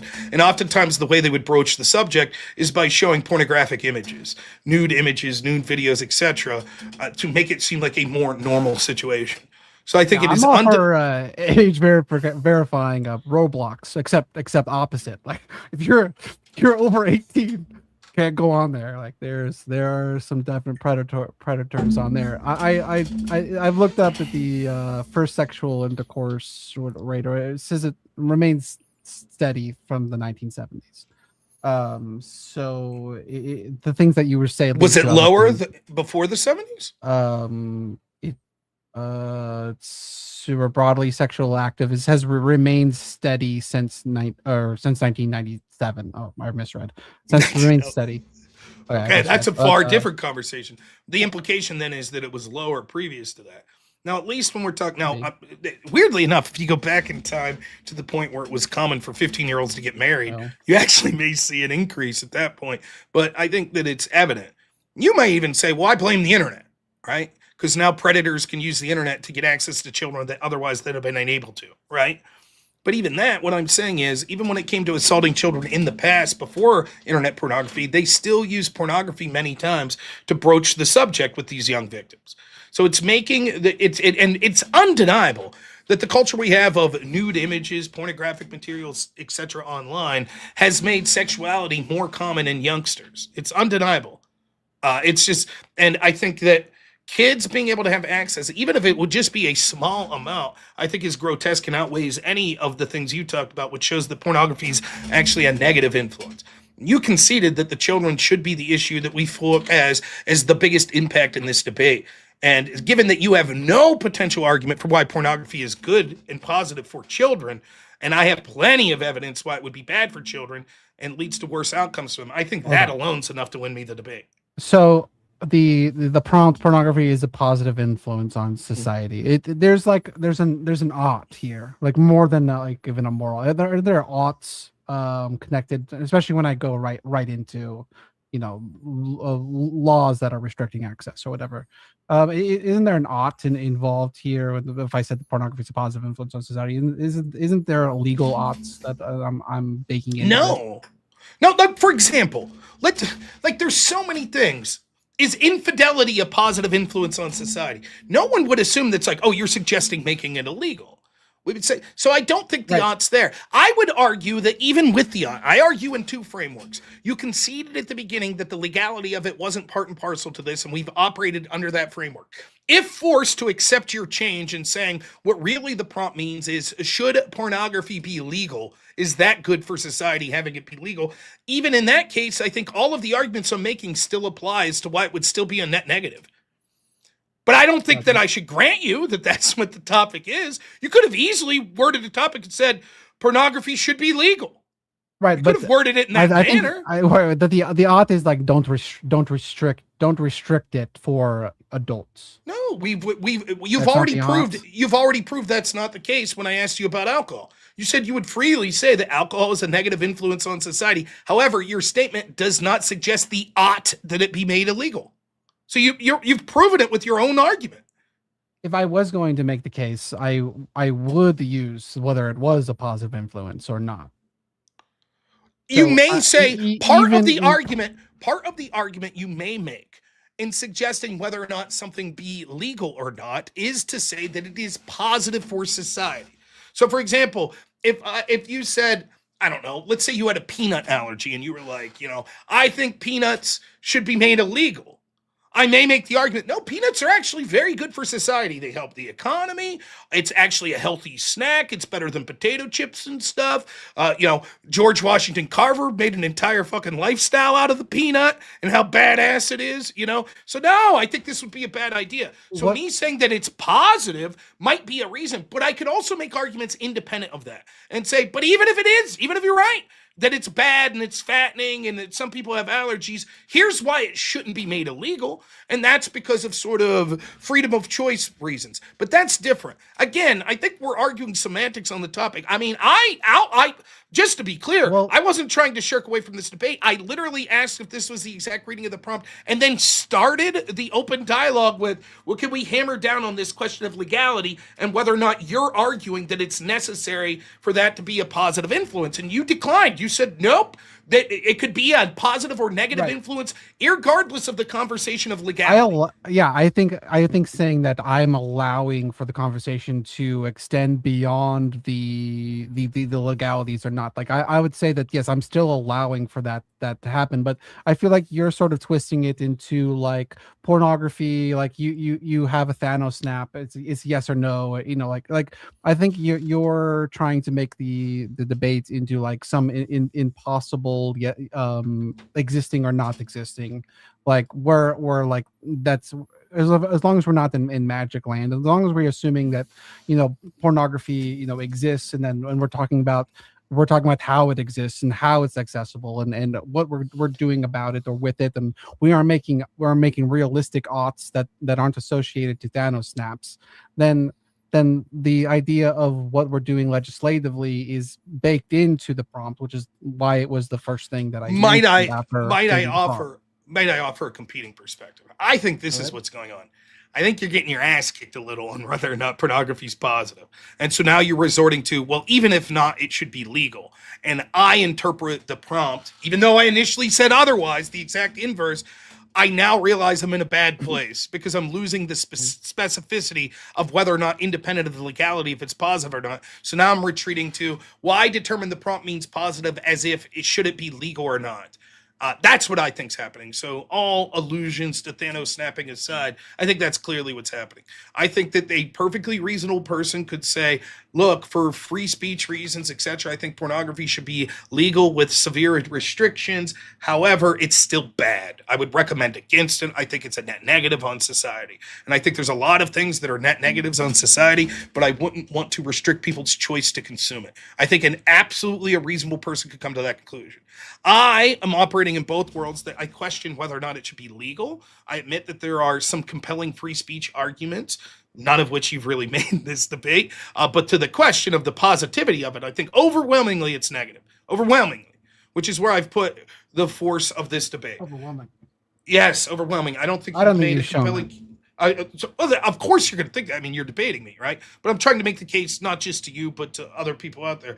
We haven't even gotten to this. What do you say to the litany of people that say that sexual abuse is rampant in the pornography industry? Yeah, I think that's why it's important that it remains legal and open and able to be legislative. I think that there should be some more additional laws regarding the people in the pornography inherently owning some percentage of the revenue for it, so that we are no longer taking advantage of people because they'll reap the negative aspects of the pornography for the rest of their lives. they're only seeing like this very short term check. But again, this seems to be wishful thinking. Well, perhaps we could put restrictions that change the status quo. What we're looking at though is right now pornography as it exists. And like, for example, I'd read evidence like this before. Full admission, I've not read this full study. I'm just looking it up as we speak. 2025 Swedish study that looked at 120 individuals that were filming commercial pornography. 65% of those individuals supported the most heinous possible sexual crime happening to them while filming. 56% reported that there was physical assault on top of it. 56% also reported that third parties were making controls over their sexual decision. The vast majority of people involved in the porn industry experience having prior sexual abuse as a child. 88%. 90% say they experience psychological abuse as a child, and 79% say physical abuse as a child. There's also a report of high aggression behavior from the performers of this, that they say that after they perform in these sorts of movies, they themselves report increased both sexual and physical aggression in their personal lives directed to others. It's overwhelming, and we've heard story after story of people that come out of the pornography industry. The idea of, well, we should keep it legal because elsewise people will go. No, I think if it wasn't legal, or rather, if we're arguing, again, two things. One, question of legality, irrelevant to whether or not it's a positive influence. Clearly, this shows it's negative, and it's an industry that's quite literally evil and sinful and degenerate and should be rejected. And the people that are suffering the most are actually the people that are performing the content. But even if to question the legality, which again, I shouldn't have to do, but to question it, the idea that if we made it illegal, then people would go to darker corners and experience it more. I think there'd be far less performers if it was illegal. And so even if the people performing would see a slight uptick from the, 66% saying that they're involved in the most heinous sexual crime possible, there would be far less total people that were involved in that. What we've seen from legalized prostitution is a extreme reduction in minors engaging in prostitution. For example, that'd be a major reason why a pro for legalizing prostitution. And it's all about the children, right, or whatever. That'd be a pretty heavy reason why. Okay. But again, you're trying to have your cake and eat it too. One, I don't think there's a direct correlation to prostitution being illegal and therefore less abuse occurring in prostitution. I don't think there's a direct correlation because that's a little different. That involves. We're talking about minors than there is. No. I don't think the correlation exists from prostitution to online. I don't. I don't think that's the case, right? I don't. Right. Secondly, right, like. Let me explain why. Like, I lost my train of thought there. Like, so when you're talking about sort of an activity that's been illegal for a long time and then making it legal, and so now it's under cover of darkness, what do you think the numbers are? Like, for example, in Vegas, I believe prostitution's legal, correct? Yep. Take a ballpark stab at how many of the prostitutes there do you think when they're working in those legal venues have experienced the most aggressive sexual crime? Probably very low percentage, right? Because maybe I don't know what you meant by that earlier. What do you mean? There's certain words that you're not supposed to say on YouTube that rhyme with the word grape that I'm trying not to say. So okay. So the numbers that I was looking at report that of the people in the pornography industry, 65% report that they've been involved and a victim of that sort of behavior. When it comes to like Vegas, legal brothels, what percentage of the women there do you think would say that they have experienced that in those legal brothels? 20? Probably very low would be my guess. Yeah. In fact, that's the argument that people make for legal prostitution. Oh, if it's illegal, then they're out in the streets and they're more likely for that to happen. And it's very rare when it comes to these legal brothels, right? Yeah. The idea is because it's legal, there are assurances that are put there to make sure this stuff doesn't happen, correct? Yes. But pornography is already legal, and already 65% of people are experiencing this crime. So the idea, there's clearly a fundamental difference. Because if in prostitution there is heavy, that's clearly not occurring. That's clearly not occurring. Because here's the difference. Prostitution, because it's a physical one-on-one activity, there's more restrictions that are able to be put on it, and it's more centralized. Pornography being legal means you could fucking film it in your bedroom, right? Is the government coming in to check on your bedroom? No, they're not, are they? So it's far more difficult in that legal context for them to do anything. Regardless, when we're already talking about legally, as high as 65% of the performers in it experiencing this crime, the idea that it's like, well, if we made it illegal, it would get worse, seems to be nonsensical. Even if that's true, my argument is, even if it would go from 65 to 75%, which is terrible, the totality of people involved in the industry would be less. For example, had OnlyFans never been created, wouldn't there be substantially less people that create pornography? Yes. Okay, so if 65% of people that create pornography are being assaulted in this way, right? But if we made it illegal, 75% would be involved in that. That's terrible that the numbers uptick, but that's 75% of a much smaller pie because much less people are involved in the creation of that material.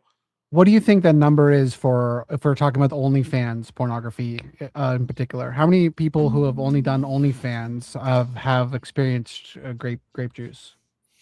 It's an interesting question. My guess would be the number would be higher than you expect. And the reason for that is most people that do OF, right, are either not making any money and they report incredible dissatisfaction anyways. But most of the people that you end up seeing, they're probably involved with other partners, etc., that they would at some point say that it went beyond the level they were comfortable consenting with. So I believe the number would probably be higher than you would expect. Like if you're an OF model that's just performing on yourself and you're in your bedroom, okay, fine. But chances are those types of people are less likely to be the ones that are making the big bucks. Overall, though, I would say ultimately, we also see problems that don't show up in those sort of statistics, such as shame, which is good. When you can't live this down. I just saw, for example, anecdotal, but I just saw the other day, just watch a whatever podcast, right, with these chicks. The other day I saw Clavicular, right, and he has this OnlyFans model on, and they're bringing person after person up to talk to her in like a dating situation. First dude, some dude that spent $2 million on him. Ew, get this guy away, he's a fucking creep. She's grossed out. As she should be, because she knows the type of people that are doing this are fucking gross. Then she brings up a bunch of people. She's so defensive. I'm not going to do this forever. I'm just trying to. Why not? If there's nothing to be shamed about, if you're happy about it. The truth is that the women know that it's despicable. And when if they end up finding a situation where they have children, my goodness, the mental health crisis we're about to see of children that experience the shame of their, particularly mothers, but parents, having pornographic material easily accessible online is going to be catastrophic. Is that a good thing? Is that shame a good thing? Yeah. First off, it doesn't matter if it's a good thing. It is. That's all that matters, right? Secondly, yes.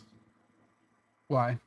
Because shame exists in order to enforce social controls in society. For example, should you be shamed if you're at the movie theater and you're like, yeah, it's fucking, hey, what's up, man? Blah, blah, blah. You would say, yes, you should have some shame. That's not something you should be doing. Should you have some shame if you're some dude that looks like me and's fat? Yes, a little bit of shame is healthy. We should say, you know what? You should lose weight. That's not good. Should we have shame at people that are going to pride marches and wiggling their ass in front of children in these parades? Yes, some shame there would be good. I absolutely think that shame is a useful. Why? In terms of OnlyFans particularly, why should you be shamed for being smart enough to use what God gave you? You're not. It's not. You should be shamed because it's degenerate behavior that's leading to many negative downfalls in society. It's the same way that. Wait. Like what? Like what? Well, that's the heart of the discussion. Yes, I've outlined already many things that were the problem with it. Yes, contributing to sinful. Just like you should be shamed if you're a drug dealer. Same thing. Yes, it is not beneficial to society. These are bad, sinful behaviors. My religion shows me that prostitution and the selling of sex is actually a sin. And so that's a reason that you ought to be shamed for that behavior as well. Why does the shame exist if it's not good? What was it? So, some evil prick some time ago was like, on his own, was like, I believe we'll say that's shameful. Because promiscuity led to the destruction of the families. promiscuity led to destruction of families, lack of child rearing, increase of sexual transmitted diseases, all sorts of things that diminish the societal rules that we had. Right, Well, as we've quote lifted that shame and just embrace yourself. Well, we see the logical outcomes when rejecting shame does. We have like the trans or the some shame is good. Let me finish real quick. You remember when we saw those kids with the trannies dancing in front of them in lingerie with the sign that said it's not going to lick themselves? That's the logical extent when you say, "Oh, we shouldn't shame sexual behavior." Yes. The shit should be shamed, a vast much of it. Absolutely. And it doesn't matter if it should or not. It is. And let me ask you this, right?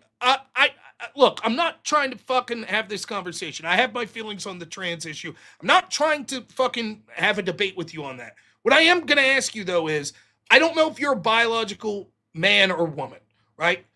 You don't have to tell me if you don't want. I say that because the pitch of your voice and you're using an avatar. But be honest. If you had a child, whether you be a man or a woman, and that child saw you engaged in pornographic acts as he grew up and was a teenager, would you be embarrassed? Would you be shamed? Yeah. And you don't have to answer that if you don't want to. Yeah, I'm not. Wait. If I had a kid and is that I don't know where? You have a kid, they turn 14. You're an OnlyFans. You used to be OnlyFans, right? And then because the only reason I bring up the trans, I think the argument's stronger if you're a woman, right? You're a mom, and all of a sudden you did OnlyFans, and then you did it for 4 years, and then you get pregnant, then you have a kid, and now you're 14, and your kid's surfing the internet, and all of a sudden, bam, there's a video of you getting fucking railed. Shameful. In our society, it is shame. No. Would you be shamed? Forget about society. Would you be shamed? Would I be shamed? Yes. I would like to live in a world where it's not shameful. Just to be clear, you want to live in a world where if your kid sees a video of you having sex, you're like, I don't think that should be shameful at all. That's the world you want to live in? Well, no kid should see a video of their kids. Why? Why? That's the point. Why? Because the answer is you would be shamed. That is a very specific. That's a boundary issue. But why? No, because it's actually harmful for the psychology of the kid to see their parents having sex, or one of their parents having sex. Like, now I'm a streamer. That shouldn't happen. I won't be ashamed if my son sees video of me streaming. Before this, I was someone who worked with autistic individuals. I wouldn't have been ashamed if my child knew that and saw me doing that for a living. I know people that are carpenters, people that are teachers, people that are welders, people that are lunch ladies, people that are chefs. All these people, none of them are shamed. It's only the sex work people. Why? Whether you did it for work or not, a kid should not be seeing a video of their parents or any of their parents. It's almost like there's something about the sexual act that does have the ability to. It just is that we know that they're shameful. Culture. It's private. It's not something that's supposed to be out there in the open, and it's shameful. The same way you would be embarrassed or shamed if you accidentally, didn't put underwear on and your fly's open and your dick's hanging out. You'd be embarrassed and shamed. There's something about that. There's something that we inherently have because parents have sex, right? Parents have sex. That's okay, right? That's okay. But that they shouldn't. A kid shouldn't be walking in on that. That would be agreed because there's something about the sexual act that it is embarrassing to see other people seeing you have that. Yes, agreed. That's my point. Your kids shouldn't be seeing that. Okay, so you're happy if your neighbors. It is entirely unrelated to how we. Are you embarrassed if your neighbor's kids see you? You embarrassed if your neighbor's kids see you? No kids should see seeing it. Why? That's another level of. Right. Because there's something about it. It's specifically harmful for the psyche of the kid to go through. Thank you. You're making my point. Yes. Yeah. Yes. I never said that wasn't. I never said that wasn't true. Yes, this is exactly my point. The mere fact that we're first off, a bit. Man, there's a couple times you're going right up to the edge of me being like, what the fuck? Like the argument that you're like, you want to live in a world where it's not shameful for your kid to see you performing pornography is fucking crazy. Now you're putting Now you're putting words in my mouth. I never said anything like that. I never said anything like that.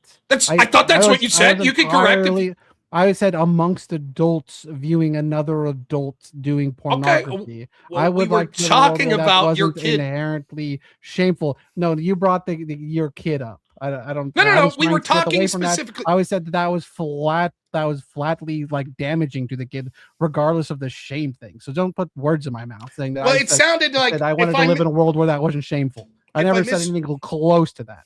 If I can just try to cross a bridge here, what I think Casey is saying is that in no situation he's saying it's good for kids or kids should be involved with pornography. That's fine. It sounded perhaps that's what he said and I misheard. When I specifically say, if your kid saw you and you said, I want a world where that shame doesn't exist, I intuited that the implication was where that wouldn't be shameful for your kid to stumble upon you seeing it. If you want to correct the record and say that's not what you meant or I misheard, fine. Fair enough. I misspoke. He did get quiet at the end of his sentence. He said for adults at the end. It was really quiet. Okay. Nonetheless, fine.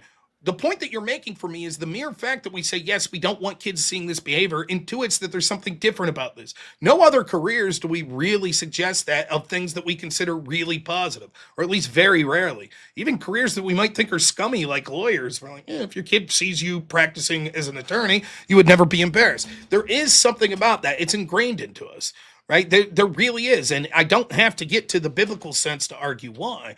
Because these are supposed to be private acts between two people, and you don't want your neighbors seeing it most of the time or it's shameful, and you don't want your family members seeing it, even if they're adults, and you don't want random people in the public, most people.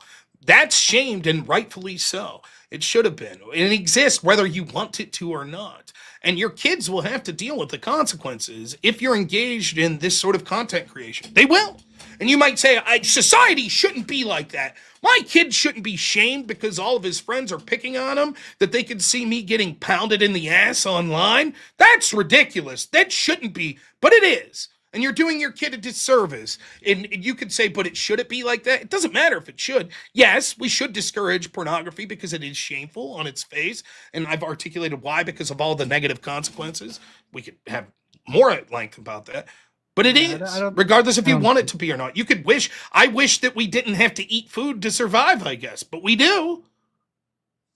Yeah, the best thing you had was that there's a private act that just generally is there's a private act shouldn't be a public thing.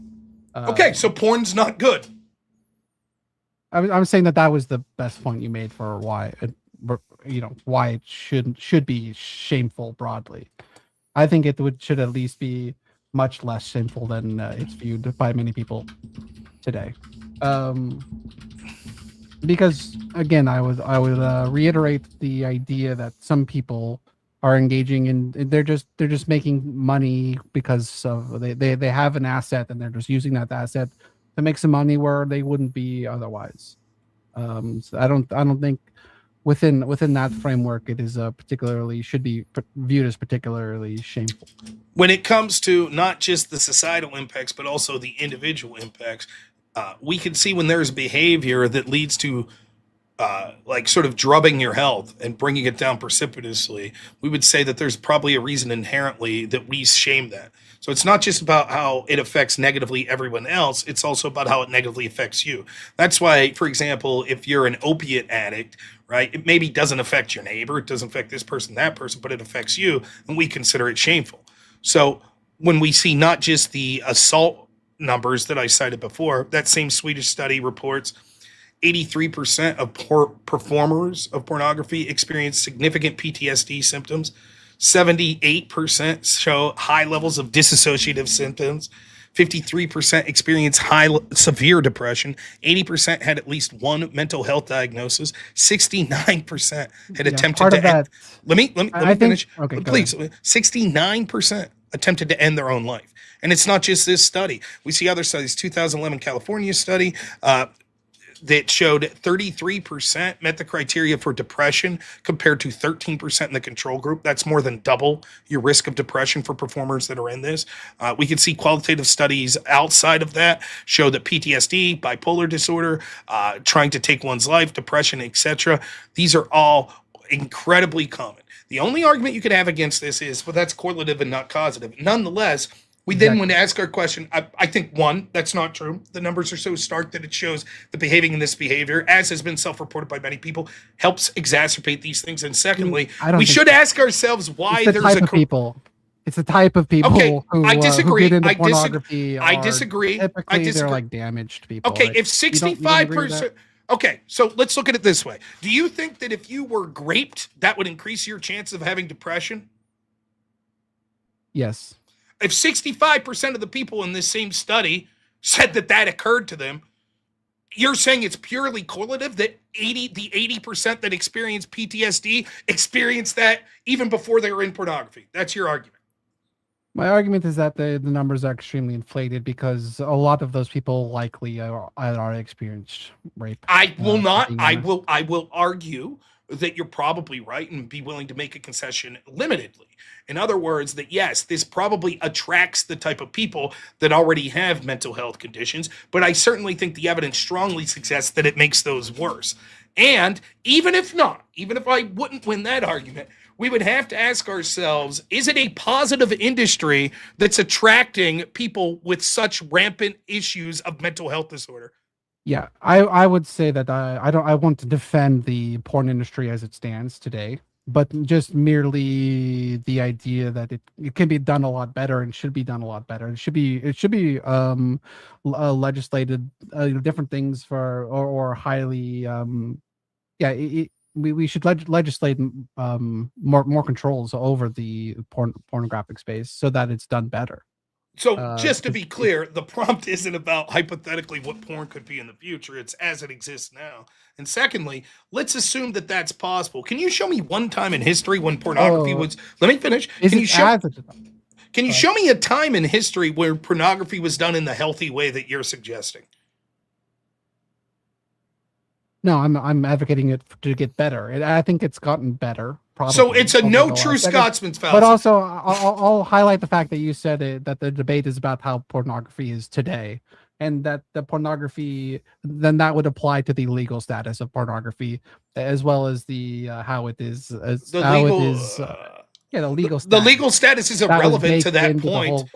The legal status. I'm reverting back to the previous point because what you just said goes against what you said before. It does not. There's no contradiction in what I said there. I'll explain it to you. There's no contradiction. One important concession that we just had there. You acknowledge the pornography as it exists today, which is clearly the prompt, is not a positive influence, that you would want radical changes to it before you considered that, which means that I win the prompt. Secondly, this in no way, shape, or form means that I have to then be arguing whether or not porn should be legal or not while discussing whether or not it's a positive influence on society. Yes, we're discussing pornography as it currently exists, and yes, it is currently legal, but that doesn't mean that whether or not discussing if it's a positive influence on society means that I have to argue it should be illegal if it's not. For example, if we're arguing whether or not video games are a positive influence on society, and I take the position they are not a positive influence, but hypothetically, 100 years in the future, they could be if X, Y, and Z change, but no, right now, they are not a positive influence. That doesn't mean that I have to argue, therefore, video games should be illegal. It doesn't mean that. You don't have to argue it either way, but I'm just saying that at one point you disallowed me to change the idea of the exact pornography that we're talking about, or the society within the pornography that we're talking about. But the first half of this debate, you at least at parts leaned into the idea that we weren't talking about pornography as it exists today. No. You're conflating. I was saying that entirely was baked into the prompt. So at no point you could pick one or the other. At no point in this debate did I suggest we were talking about pornography in some hypothetical abstract sense in the future. The entire debate, in every single aspect, including the parts I was making about talking about it being a positive or negative influence on society, is the question of legality stands outside the scope of that. All of that was talking about pornography as it exists today. Not in some hypothetical, what if we change? So you're conflating concepts. You're saying, well, pornography as it exists today is legal, and so therefore if you're saying it's negative, you must argue that it shouldn't be legal. No, there is no part of that whatsoever that means that I must argue the legality of it to say that it's not a positive influence as it stands today. None. You've conceded that it's not a positive influence as it stands today, saying that you would want to make radical changes before you would make that sort of claim. I have not. Okay, just because I say that it's not perfect or that there are negative aspects to it doesn't mean that I concede the point that it's, quote, not a positive influence. So right? Just on this question, right? So fair enough. Is that correct? Sure. So just on this point alone. So you're forced to concede that it leads to all of these people involved in the industry being sexually assaulted in the most heinous ways. That all of these performers, like huge portions of them, are depressed. Over 60% are trying to take their own life. And you're like, that's all fucking horrible. I would change that. Of course, it's never been done in history, but I would somehow change that. And yet, I still think that pornography is a positive influence because your arguments outweigh that. What were your arguments again? That it that with the hold on. Well, you want me to reread my? Just give me some of your arguments. We've gone through. I didn't hear anything that would remotely outweigh that one point.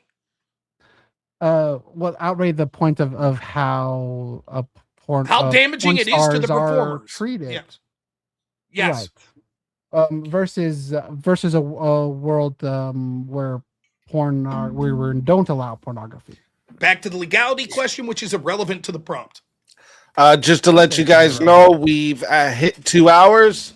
Just wanted to check in to see if you guys wanted to continue or if you were ready to wrap up. I can keep going, but if you're ready, it's up to you.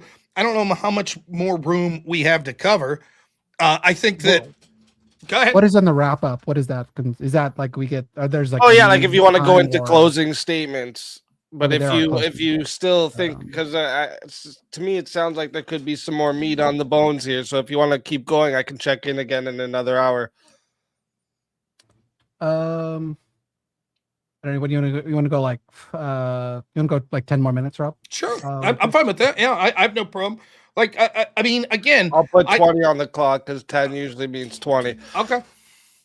I just don't know, like, looking, like, you just keep coming back to this legality question. We've already, like, we've sort of beaten this horse. Like, you yourself concede by saying, you could say that booze is a negative influence on society, but you wouldn't make it illegal. So I don't know where there is to argue after that. You've conceded.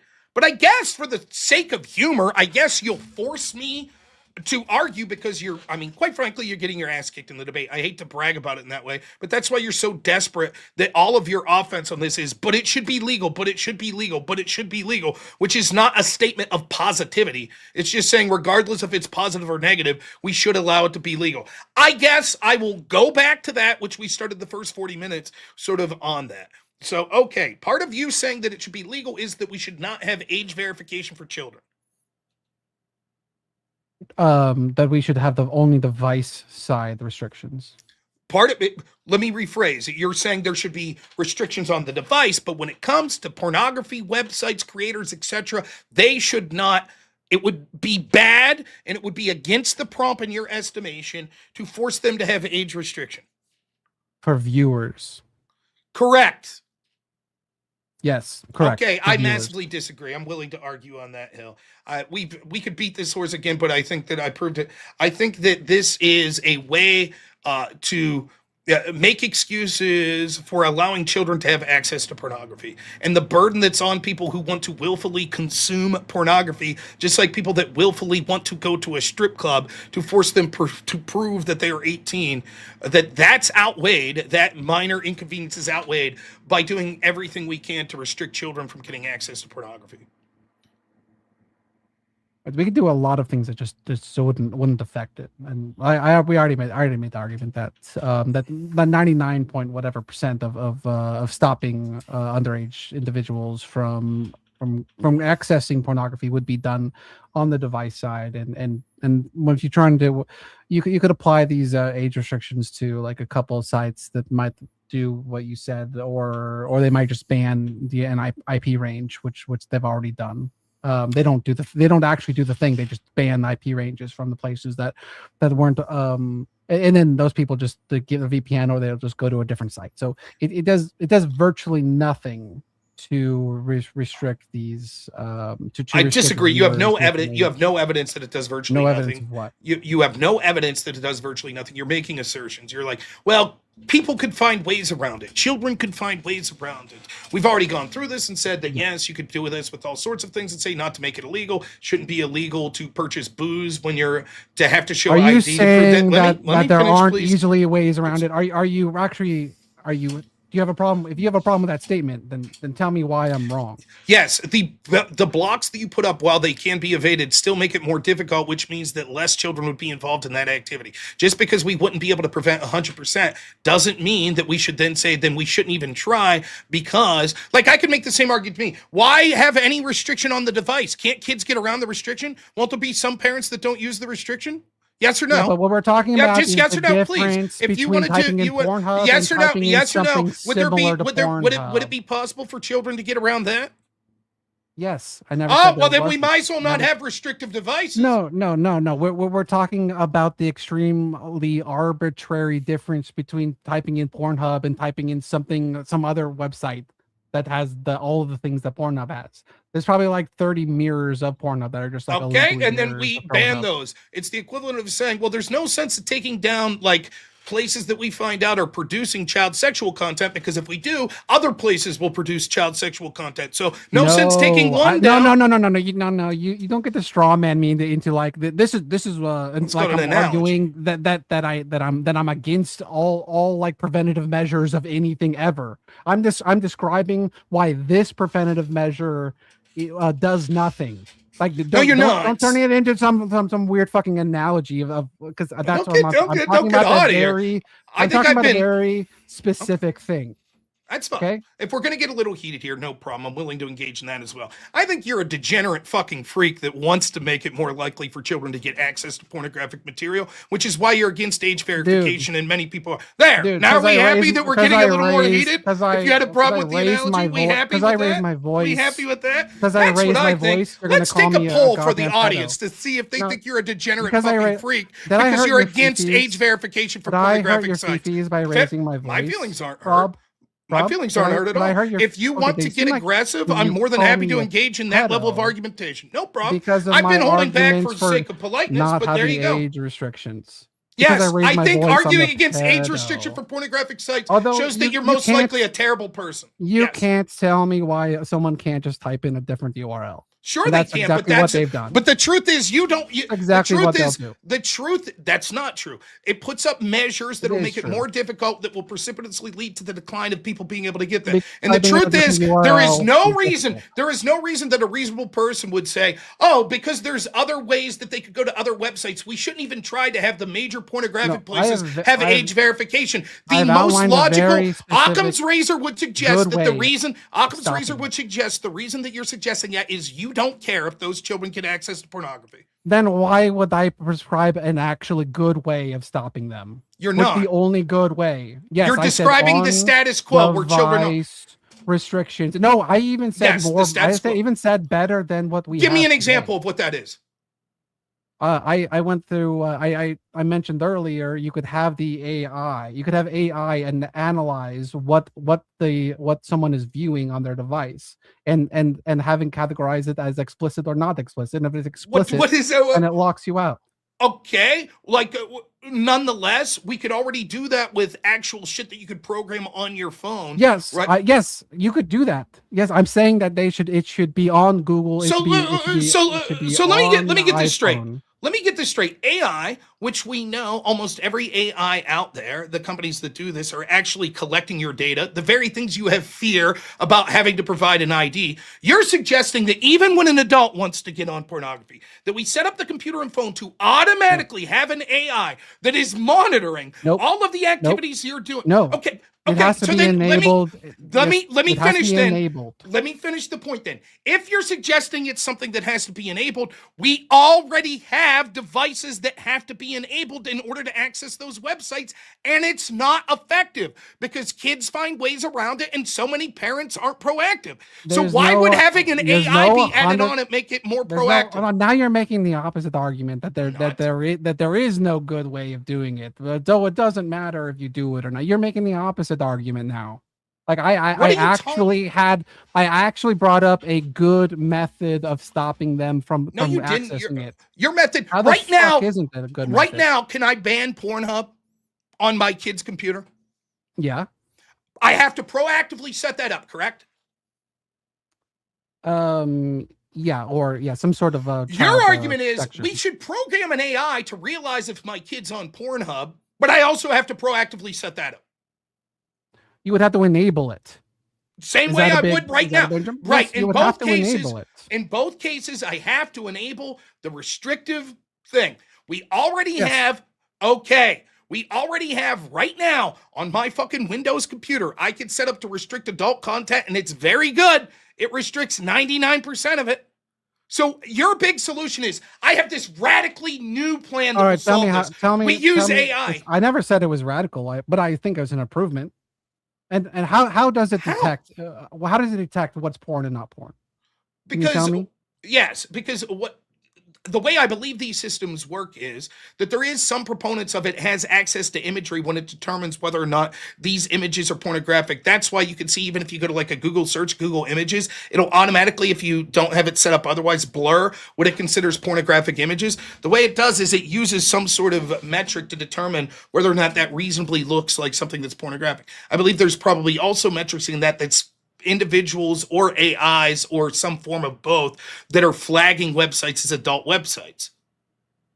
So I don't understand why AI would make this any different or better. What you're really advocating for is the status quo, where you know that predators want to get to children, and the easiest access they have to children. Predators have talked about this over and over and over again.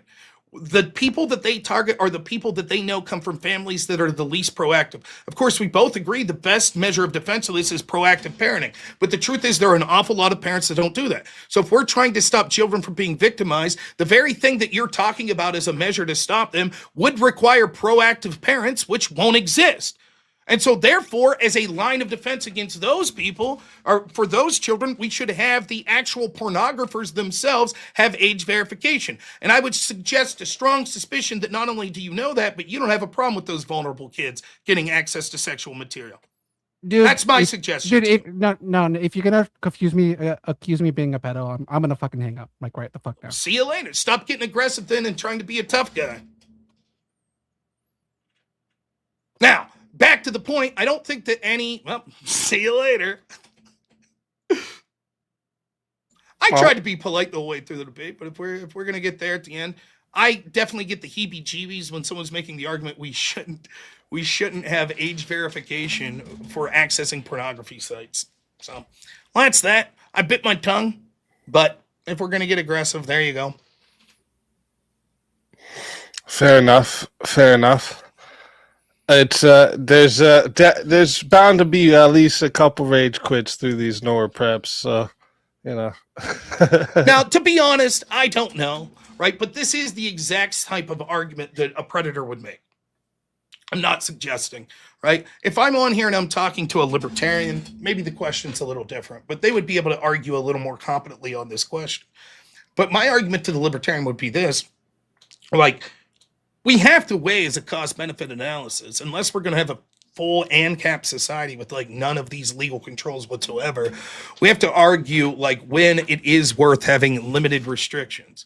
Even there, if like we were going to go further with the argument, one of the big problems with AI is lack of privacy, right? So if your suggestion is, I have privacy concerns because I don't want to submit my ID when I go to a pornographic website. Instead, I want an AI that's monitoring everything I do. That'll alleviate my privacy concerns. I mean, how does this remotely make sense? So when your argumentation seems to be that you're very aggressively arguing against reasonable restrictions on age verification for pornographic websites, one of the most obvious answers is you really don't give a shit. Yeah, and I've surprisingly have heard plenty of people make this argument. They say like, no, I want it to be on the parents. It's their responsibility to make sure the kids don't get on it and stuff like this. And surprisingly, I've heard a lot of people make that argument. And it's the argument that like with his AI there and stuff. When he first came around, it was hard for me to get past the AI and then the guy's voice and everything. But I tried to he's always respectful here, yeah. And he's done good debating before. So I didn't I debated whether look, there are certain topics that it's hard to say this. You try to approach in good faith, but it's like this. Let me give you one that's not as controversial. Anytime someone's like, well, I'm an atheist, and let me tell you what would be good for Christians. Right? And guess what? It just so happens, you know what would be good for Christians? Don't get political. just sort of stay in your house and don't vote. And trust me, that's good for you Christians. Now, is it entirely possible that that person's making good faith argument? Of course. But you can't help but have a strong suspicion. Geez, I don't know. This is exactly what someone would say that want Christians out of power, right? It's the same thing here. Like if someone's like, well, you know, let me vehemently go to bat for why we shouldn't have age restriction or age verification on pornographic websites. Yeah, it could be that you're this uber free speech person, right? But, you know, it could also be a monstrous opinion, right? Now, let me be clear and say, I don't even know that person. And for all I know, if I give my best faith interpretation, it would be this. Like, it's sort of halfway in between. I don't have any proof that that person's a predator of children, but I bet they don't really give a shit. I bet they weigh their personal, but I don't want people to see my porn history as more important than children maybe accessing porn. That's my honest best guess of what's going on there. It's like, I would be embarrassed if people saw that I'm watching fucking, you know, Brazilian fart porn. That would embarrass me. So no verification whatsoever, because that would embarrass the shit out of me. And hey, if that means kids have access, that's up to the parents. They should have did shit in the device. If not, hey, why should Pornhub be held accountable? I think it's a terrible argument. I think it's fucking horrible, especially when the concession was like, there's a couple key concessions that were given early in this debate that really makes it unrecoverable.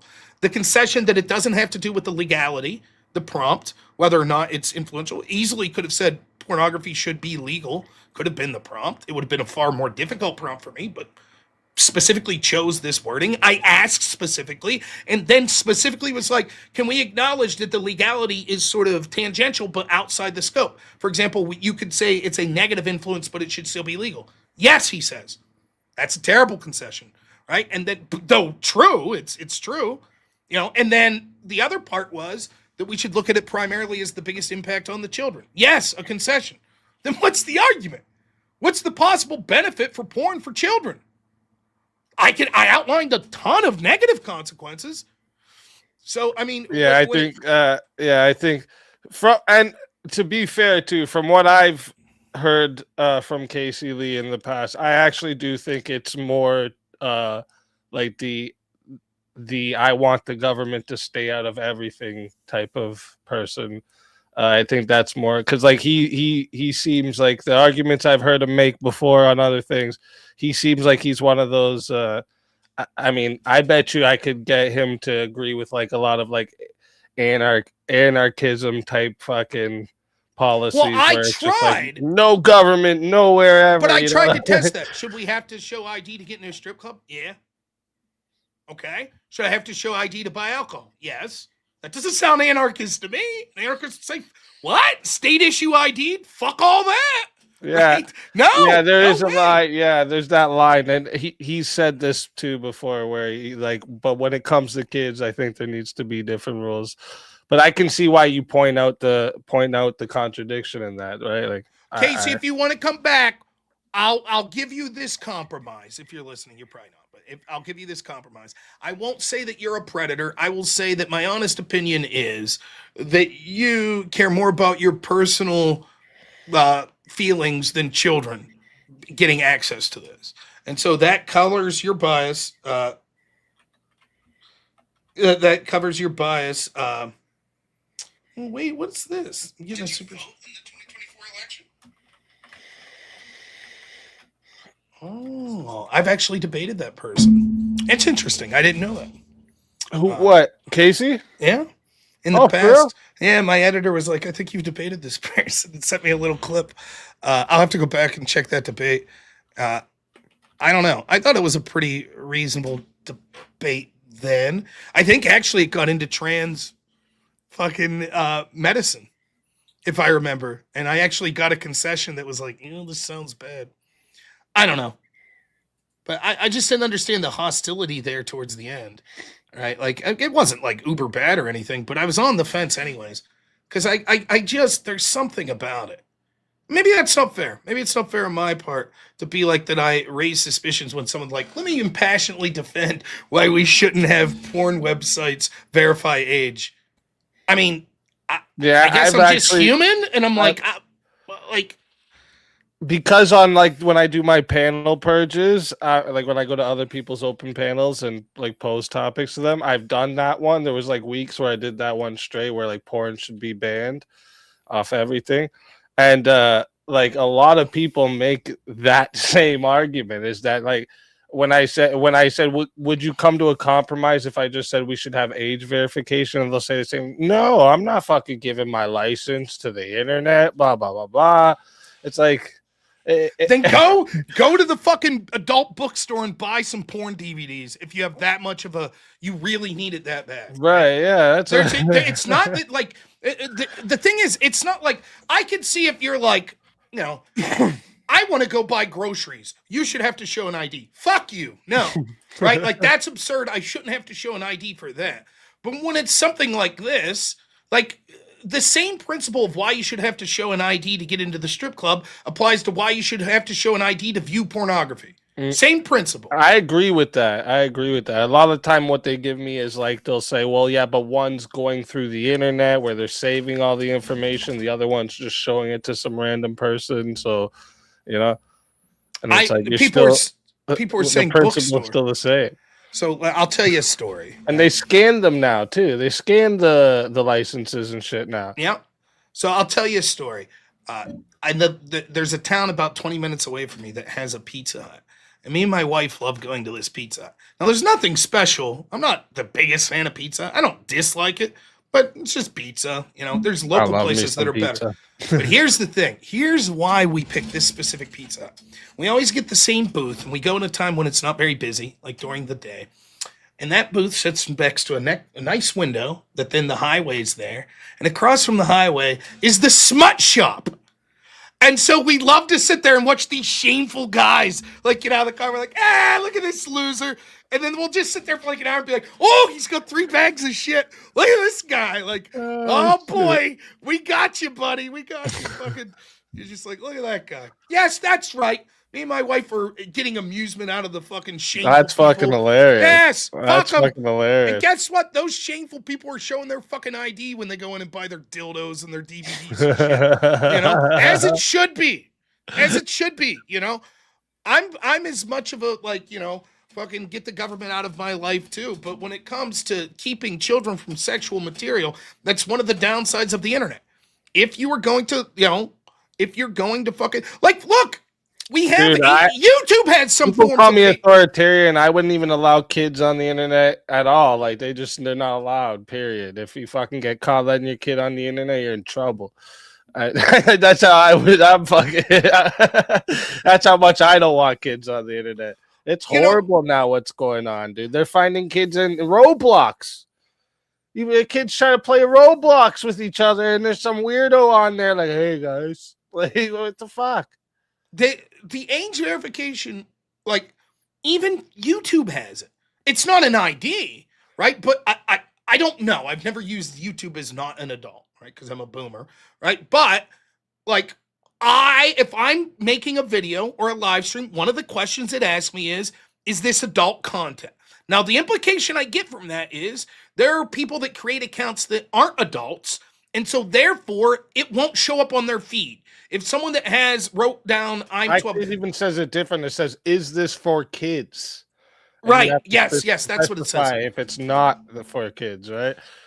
Now it's not a verification thing necessarily, but when I created my account, I had to have an email, right? And there's an easy chance that email could be associated with me. And it's asking my date of birth, which is also giving out private information to be on YouTube, right? If I take the libertarian stance, I'd say, fuck them. Why? I don't want to give them that information. Go fuck yourself, right? And there's probably, I would guess, some sort of like potential for a lawsuit or criminal intervention if it were to be found out that YouTube was intentionally allowing people that were underage to see certain content that was on YouTube, right? Now, the TikTok got in trouble for something not long ago because they were like prioritizing little girls doing the dances and getting that spread out and I forget who it was. There was somebody high up that had to step down because of this, because they got caught putting little girls in the top of the algorithm, because that's what fucking sickos do. They go to where all these kids are like that. I wouldn't. That shit rattles me when I see that shit. Like it's kids on TikToks. I don't think they should be making YouTube shorts or TikTok shorts and all this shit. It's I agree. But so I just think that if I'm weighing, like, it's like everything's a cost benefit analysis. Most people aren't absolutist one way or the other. Most people aren't absolutist ANCAPs that are like no laws ever.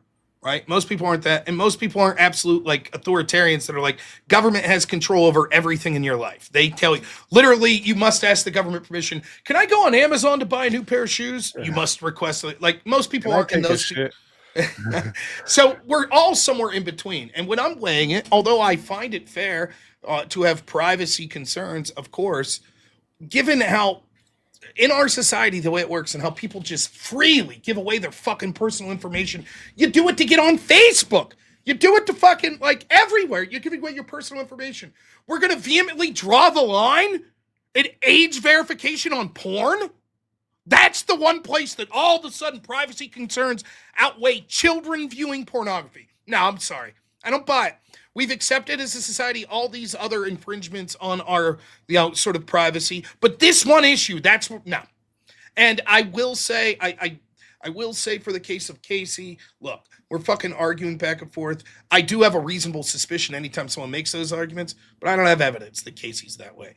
And so if Casey's up, I want to make it clear to everyone in case Casey feels upset that I'm not saying that. My true belief is a flippant not really giving a shit about the kids. That's what I really believe. Not that Casey themselves is trying to attack the kids, but maybe that maybe just misguided. I don't know. But man, it's such a like that's the hill. That's the hill. Age verification on pornography. And the question of whether or not porn should be legal, I guess we could have got more into that. I don't know. It's a tough sell. It is massively unhealthy. It really is. Like it's very bad for society. I think it should be illegal 100%. It's think tough sell. Completely cut out. It's a tough sell. All forms of prostitution, by the way. Like I would take out in the strip clubs. I would take out any fucking picture, video, any of that. All forms of prostitution. If I was the king, I had the magical stick and I got to say where it goes. But I'm the same. I'm the same way though, and I think most people get like they don't think of this when they say everything with the kids should be held on the parents, but not really. You don't believe that, right? Like you don't think most of those people that say that you would say, okay, so should we allow parents to let their minor children have sex then because it's their responsibility? And they'll go, no. Well then, yeah, we can't just let fucking parents do whatever they want to their kids, So, like, yeah. I noticed now that I'm a parent. Casey came back. Back. Now that I'm a parent, welcome back, Casey. Point real quick, and I'll leave Casey speak. Now that I'm a parent, I realize this more, right? I'll notice other people that are parents, other kids, right? I can't tell you how many times I'll just be, like, in a grocery store, and you see some, like, girl that's somewhere between the age of, like, 11 and 15 wearing clothes that are shameful, like skimpy clothes. And then you'll see some parent behind them, like, pushing a cart. It's like, what the fuck are you doing? Like, you didn't sit your daughter down and like, fuck no. If your shorts aren't longer than your fingertips, it enrages me. I'm like, what the fuck are these people doing? You think that parent... My guess is that parent that's leaving that girl walk out like that probably ain't putting the parental controls on the fucking device. That's my guess. You disagree, Casey? Sorry, the beginning of that. Forget it. Okay, so I will. Let's do this then. Instead, I'll say, I will say, for the sake of getting heated. Look, I have a reasonable suspicion anyone vehemently arguing for this stuff could actually be a predator. That's not what I ultimately think you are. I think that you're a person who's probably not a deep-held ANCAP, but views your own preferences as more important than possible children being harmed. That's what I think, honestly. I still think it's horrible, but that's what I think about you. Okay, I'm staunchly, I'm very against any of the Discord wanting ID. California passed a law where like you have to log in with like your actual, like you have to verify government ID. Like I'm against all of this stuff. I just think it's a means to track people online. But again, if then the logical extension of that, then you would be against creators having to show ID, which you're not. No, I think that the standard is higher for someone uploading content broadly, especially if it's paid for it. But I don't you almost really see. I don't really see the difference. You don't see the difference. I mean, as far as payment concerns, that's one thing. But if let's say it's someone's like, I don't give a shit about that. I just film myself having sex and want to upload it to Pornhub. Why not? Why do I have to provide an ID? Well, it's another level of like of things you're doing. You should be or in responsibility as well. Like you have a higher responsibility if you're uploading porn than you do for trying to view porn. But yeah, I just want to say that generally, like this is a hot topic. Like today about there's a lot of different avenues of trying to get people to use their ID, to register their ID, to use different things. I think it's keeping the internet as anonymous as possible is a positive for everyone. Yeah, but you could choose, like for example, like if I want to start I don't know, I'm sort of talking out my ass here, but I would assume this is, well, let's say I want to start Etsy, is that a thing? Like where you create your own little shop? Am I right about that? There are websites like this, right? Oh, I want to do a little craft, right? And I'm going to start a little channel on Etsy, and then I make, blankets and I sell them. You have to submit ID and shit for that, right? Probably to get paid. Maybe. I'm pretty sure for Twitch I gave them like a business name, so. Okay. The point still subsists. Like, there's an awful lot of things that people are willing to say, okay. Although I might not be the biggest fan. Fuck, I think Rumble might require some form of like name or some shit like that just to be able to chat and log into Rumble. I've heard people complain about that. The point I'm trying to make is this. There are points that, although you're right, that it could entirely be plausible to say, I want as less government infringement as possible. The truth is, we all accept, unless we're the biggest ANCAP in the world, which clearly you're not, because an ANCAP would say the creator shouldn't have to give it. Right. So then it's a threshold question. And I just think when it comes to this issue of a pornographic site, right, having some sort of age verification, that's something that's reasonable. And let me, like, think of it this way. You're like, with the creators, it's different. You have more of a responsibility. If I see two girls and I'm like, hey, what's up? And they're a little flirtatious. And I'm like, I want to show you this dick pic of mine. Is it incumbent on me to do my best to verify they're adults before I do that? Sorry, who's showing the dick pic? Sorry, I couldn't. It's me. Of course, old dick pic Rob, I see these two girls and I'm like, oh, they're at I'm at Drewski's fucking house, Diddy's buddy Drewski. I'm at his house. There's these two girls sitting around the pool, and I'm like, what's up? And they're flirting with me. I'm like, wouldn't it be incumbent on me somewhat to try to verify their age before I'm showing them pornographic pictures? Oh, absolutely. Okay, then if I want to send it to them digitally, I don't have to, and mass send it out to millions of people. Oh, if you're sending dick pics, I think it's entirely. I don't think having the excuse of you didn't know they were under 18. I don't think that's my point. Excuse. So if it's at a mass level though, then it changes. So I have to verify, but Pornhub doesn't before it sends nude pictures to people.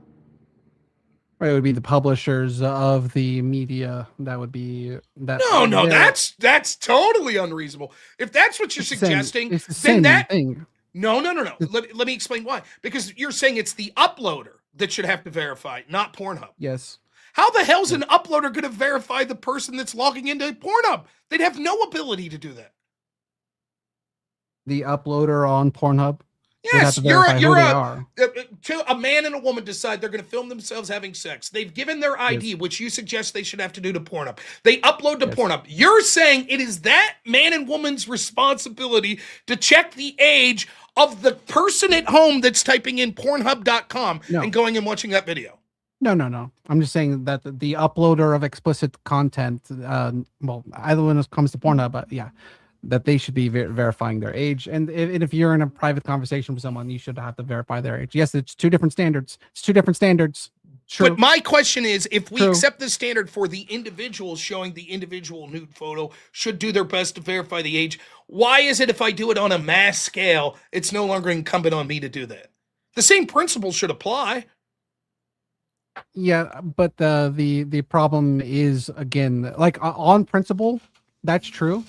But when it's just for the mass surveillance type of reasons, I think it's important. But you don't. No one's do forcing you. that. No one's forcing you. You don't have to give Pornhub your ID, even if you cannot access pornography anywhere online without showing your ID online. You're still able to get physical pornography. You can still go to an adult store, right? And guess what? They're going to make you show. Yes. But you would say, well, that's fine. The standard is different because one of them is unanonymizing the internet. Correct. So then the point is, you could voluntarily choose to not give your ID. What's the issue? Just like you could say, I'm not comfortable with the sleaze bags at the adult bookstore having my ID, so fuck them. I'm not going to purchase if they make me show an ID. Same's true online. No one's forcing you. So you could say, well, I'm against it because the same way, no one's forcing you to get a Facebook account. I could tell you right now, you know how shitty Facebook is? They sell all your data, all this shit, but no one's forcing you. And so I don't understand why. Same argument again. You can apply it to all the things though. Like you could say that we're less likely to have like predators like hitting on like minors in Discord if we all had to register the Discord account, right? Would you agree with that?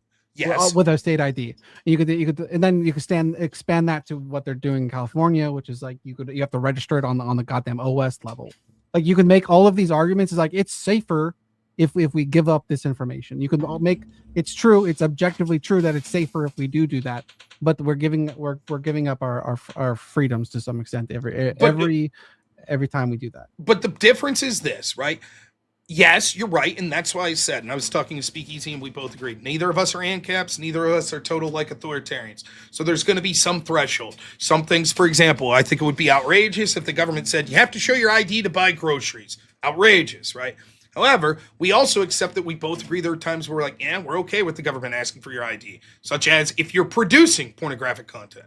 Right? If you're uploading it. So we agree, yes, you should have to show and prove that you're over the age of 18 to do that. Okay, so then the question is, where do we draw the line? The Discord situation is different because the intended purpose of Discord has nothing to do with using pornographic material that we know we're trying to restrict children to go for. Can people use it for that purpose? Of course, but that's not the intended purpose. The intended purpose of a site like Pornhub is to give pornographic material.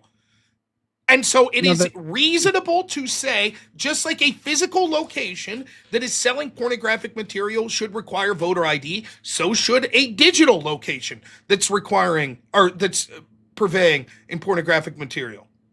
There are Discords, there are channels that are dedicated to pornography.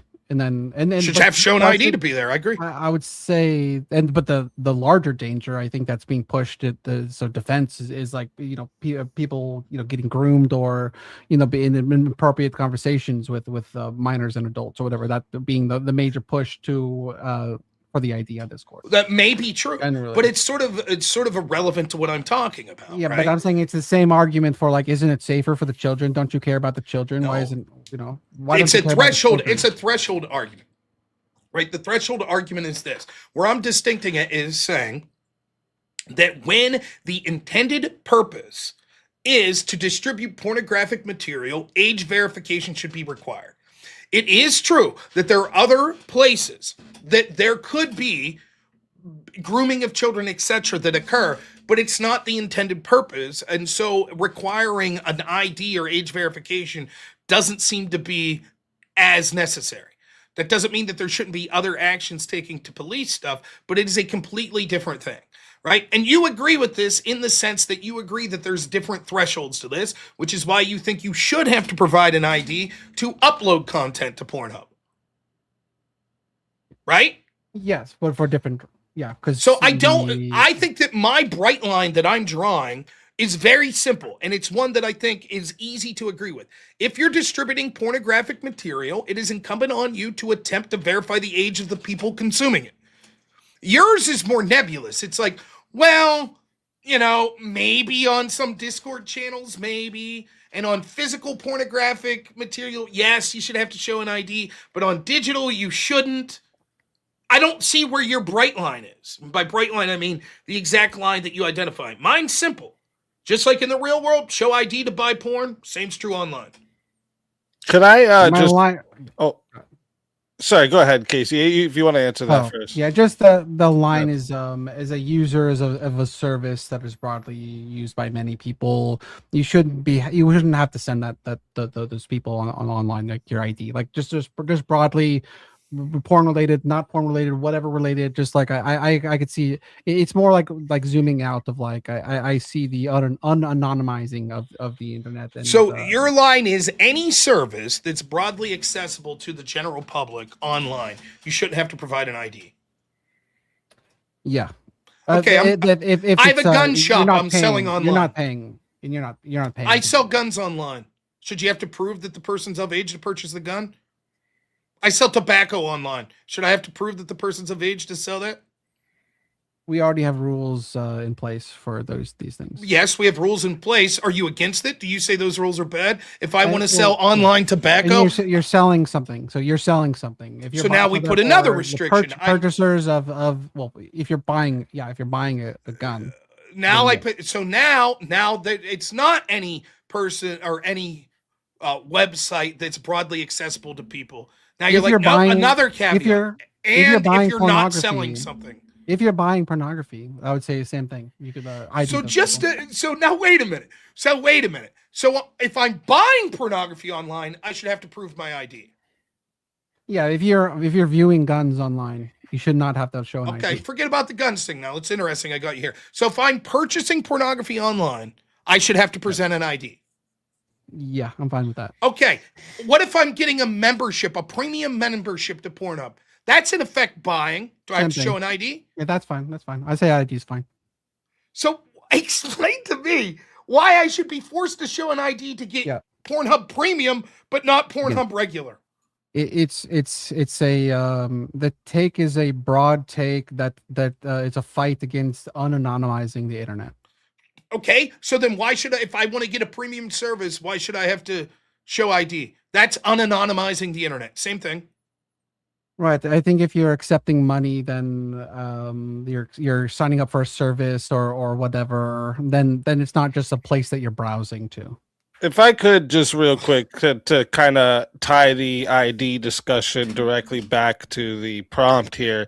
So if porn is a positive influence, why would society need stronger barriers around it? And if porn is a negative influence, does restricting that access actually address the deeper societal effects that are being argued on your side? Well, I'll answer that. It goes to doing so. It doesn't totally take care of it, right? For example, there are problems with feminism, as I talked about earlier, that I think pornography, the free sex movement, feminists push for. These sort of things, which are leading to all sort of downstream problems. I think those problems, materialism, secularism, things like that, are the root of so many of the problems. If we got rid of porn, would it solve all of that? No. But it's certainly solving one of the worst symptoms of it. So, that would be my take on that. But I would never claim like, oh, we ban pornography and all of a sudden we live in some sort of utopia where these issues aren't prevalent. No. Go ahead, Casey. Yeah, I think that there's obviously negatives about pornography for individuals using it healthy, and obviously the whole kids of it all or whatever. I think that the legislation should be aimed at minimizing the harms that it does, and obviously, and there's a cost. It's just the cost benefit analysis that we disagree on. Basically, listen, I'm willing to I don't know if you want to go to closing statements or you want to go back to the prompt, but we're having this discussion of legality. Like, I just want to one last time hammer this. I have no idea why all of a sudden internet anonymity no longer is a concern if I decide to pay $5 for Pornhub as opposed to just watch the non-premium content. I can't even fathom like what the possible connection to that is. I just don't know. Yeah, It's not that I'm getting physical access to yeah. a DVD or something. You're just it's not literally just browsing, right? You're signing up for something to pay for something. Like you're signing a what's contract. the difference? You're signing a contract. But what's the difference? That's the difference. You know the difference. You stated the difference. No, So you're signing up to pay for it. yes, That's it is an different. arbitrary difference that has nothing to do with the principle Not that's being arbitrary. outlined. All of a sudden, money being exchanged means that I have to show my ID? Yeah, the principle is, yes, you're just browsing somewhere. You shouldn't have to show ID. There shouldn't be nothing that necessitates you to transfer a state ID over the internet to some random server. I would take the same argument and say if I sign up for a premium membership, there's no reason I should have to have an ID. That's one Same step argument. Further. What's that? It's one step further. I mean, No, but what is the limiting principle on the difference between those two? I don't get that. That's what I'm saying. You're for the one, like, so for example, Speak saying while you're not here, he's like, look, I think Casey's position is just sort of almost like libertarian, where it's like, yeah, we should just have to show these IDs. And I was like, yeah, I thought about that, but the problem I have is over and over, I'm bringing up a situation where you're like, yeah, you should have to show an ID for that. Yeah, you should have to show an ID for that. Yeah, you should have to show. It would seem to me like this. The type of person that, let me show you how problematic this is in my head. Do you think that if you're a 15-year-old and you're consuming pornography, are you more or less likely than an average 20-year-old to pay for a premium service? less likely. Right. So when it's like the group that's more likely to contain children shouldn't have to show ID, and the group that's more likely to have a credit card and be an adult should have to show ID. You see the problem? Yeah, the difference is that you're saying that 10 to whatever percent of the internet that you would need to show ID to go there, right? That's the problem. Sure. That is the problem, full stop. But that doesn't answer the question. You don't need to sign up for membership to browse to those. Okay, let me ask you this. Let's say that there's a tip option on Pornhub, and I say I'd like to tip the fine folks at Pornhub. Should I have to show an ID? I don't know, Rob. I don't understand what magic. I don't understand what you don't understand. The principle seems to be this. I value anonymity online, right? I'll steal man your position. I value anonymity so much online that even when it comes to things that would be terrible, like children being able to access pornography, I say the risk of that occurring is outweighed by the harm of forcing people to show ID, because when we force people to show ID for behavior that they should legally be allowed to entail, it allows all sorts of negative consequences. It could allow the government to get access to that information. It could allow that data to be sold, etc. That's a steel man of your position, correct? I would say that the important part is that the idea that you're not actually going to be stopping many people at all from getting. Nonetheless, but everything That's else important. I said is true. Everything else I said is true. Everything else I said there's true. Largely true. But it doesn't apply if you get the premium service. Because we're not banning the access of 10% of the internet from people who don't want to show their ID online. It doesn't matter. You're banning from the people that want to see behind that paywall a little more. So let's say what percentage is that? Okay, so let's say 10% of the internet is pornography. And you're like, people have the right to get to that unfettered without showing ID. Correct. And then 1% of that, right? Or let's say 10% of that. So 1% of the internet in total is porn behind a paywall. And to get to that 1%, yes, entirely reasonable that we have to have an ID. So the 9%, you should absolutely have a right unfettered without any ID whatsoever. But that 1% of the internet, nope, you should have to show ID to get there. Explain that principle. Right, that makes sense, because if you're exchanging funds, you're agreeing to things, terms, etc. What are you talking about? I'm saying that I'm not in love with the idea of a paid membership either, but it's much easier to capitulate to that. Because I have no idea. Money. Like, it just seems completely arbitrary. It just seems completely arbitrary, which sort of shows the point. It is. It's completely arbitrary. Like, paying money is not the arbitrary. Yeah, it is arbitrary in the sense of the principle of sort of because you were voluntarily agreeing because you're paying money. That's the argument. You're already in a contract. Yes. Just a quick question. Oh, sorry. Just a quick question. I just wanted to ask again. So, like, kind of, it's the same thing, but it's a little bit different. So, like, if these IDs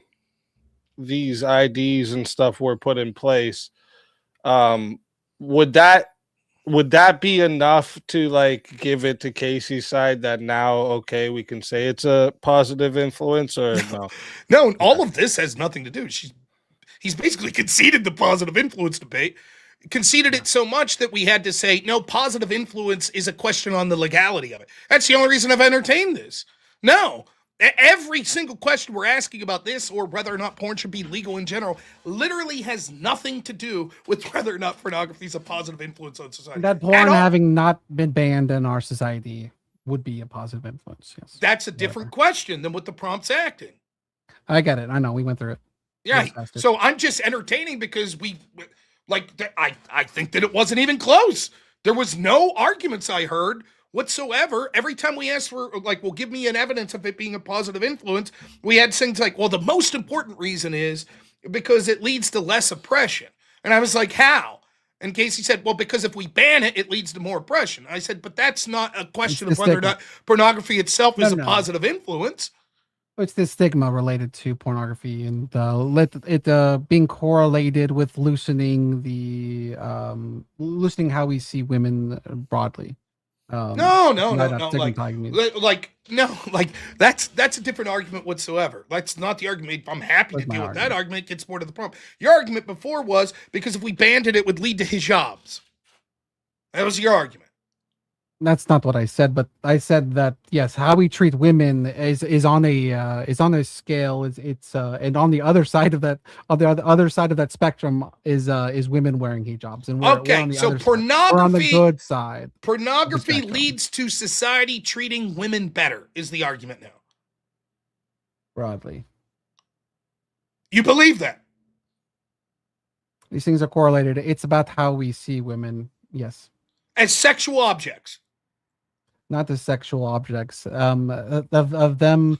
Actually, it's the opposite. It's when you wrap them in clothes and you're afraid of them using their feminine wiles against you or whatever. That's actually more couching women as sexual objects than allowing pornography, which is completely. So just to be clear, the person that's objectifying women like in bikinis and shit is sexualizing them less than the person that's like, you should wear modest clothes. So when my mom goes to church in a modest sweater and stuff, more sexual than the spring baked chicks wearing bikinis. It's about allowing women to do what they want. Again, it's the question of allow. Again, right there. Again, once more, we get back to the legality. Once more. That's what I'm saying. Yes. You haven't made one argument other than it should be legal. That's it. That's the only. Here again, you say it should be allowed. Here. Okay, let's say for the sake of argument, I say, yep, it should be allowed. Is it positive? No, the women walking around fucking people on camera isn't helping the image of women. Stop flipping out when I say allow or not allow, because it's baked in, and you just keep. It is not baked in. Diverting the conversation every time I mention it. It is not baked in, and so the reason I'm diverting, quote unquote, is because we went through all this, and Speakeasy asked once more about the prompt, and I said I'd like to remind everyone that the prompt did not suggest. If your question was should pornography be illegal, and you had total control over the prompt, why wasn't the prompt should pornography be legal? Or it's better that pornography is legal. You chose a specific topic. Then, upon immediately questioning it, because I was like, I want to see what we're debating here. I remind you, I had no clue. You prepped. I said, is it true that the question of being a positive influence on society is outside the scope of whether or not it should be legal? You said, yes, that's true. Then, once we started to go in, and it turned out that all of your reasons for pornography being positive was, well, it should be legal. It would be worse if it was illegal. That's not saying whether or not pornography was positive. And so I eventually acquiesced and said, fine, let's talk about the legal shit with pornography. And Speakeasy's like correctly like, wait a minute, what's this really have to do with the topic? And I'm like, yes, I agree. It has nothing to do with the topic. I'm just willing to engage in it. Obviously, if like it having a positive influence is like it's going to be a reflection of its legality of its accessibility. However, I'll go ahead and I'll reread the first thing that I said, which is I have it written down because I was reading it. I said, I affirm the position that pornography is a positive influence on society, that it should be protected for adults with the same fervor we protect speech itself.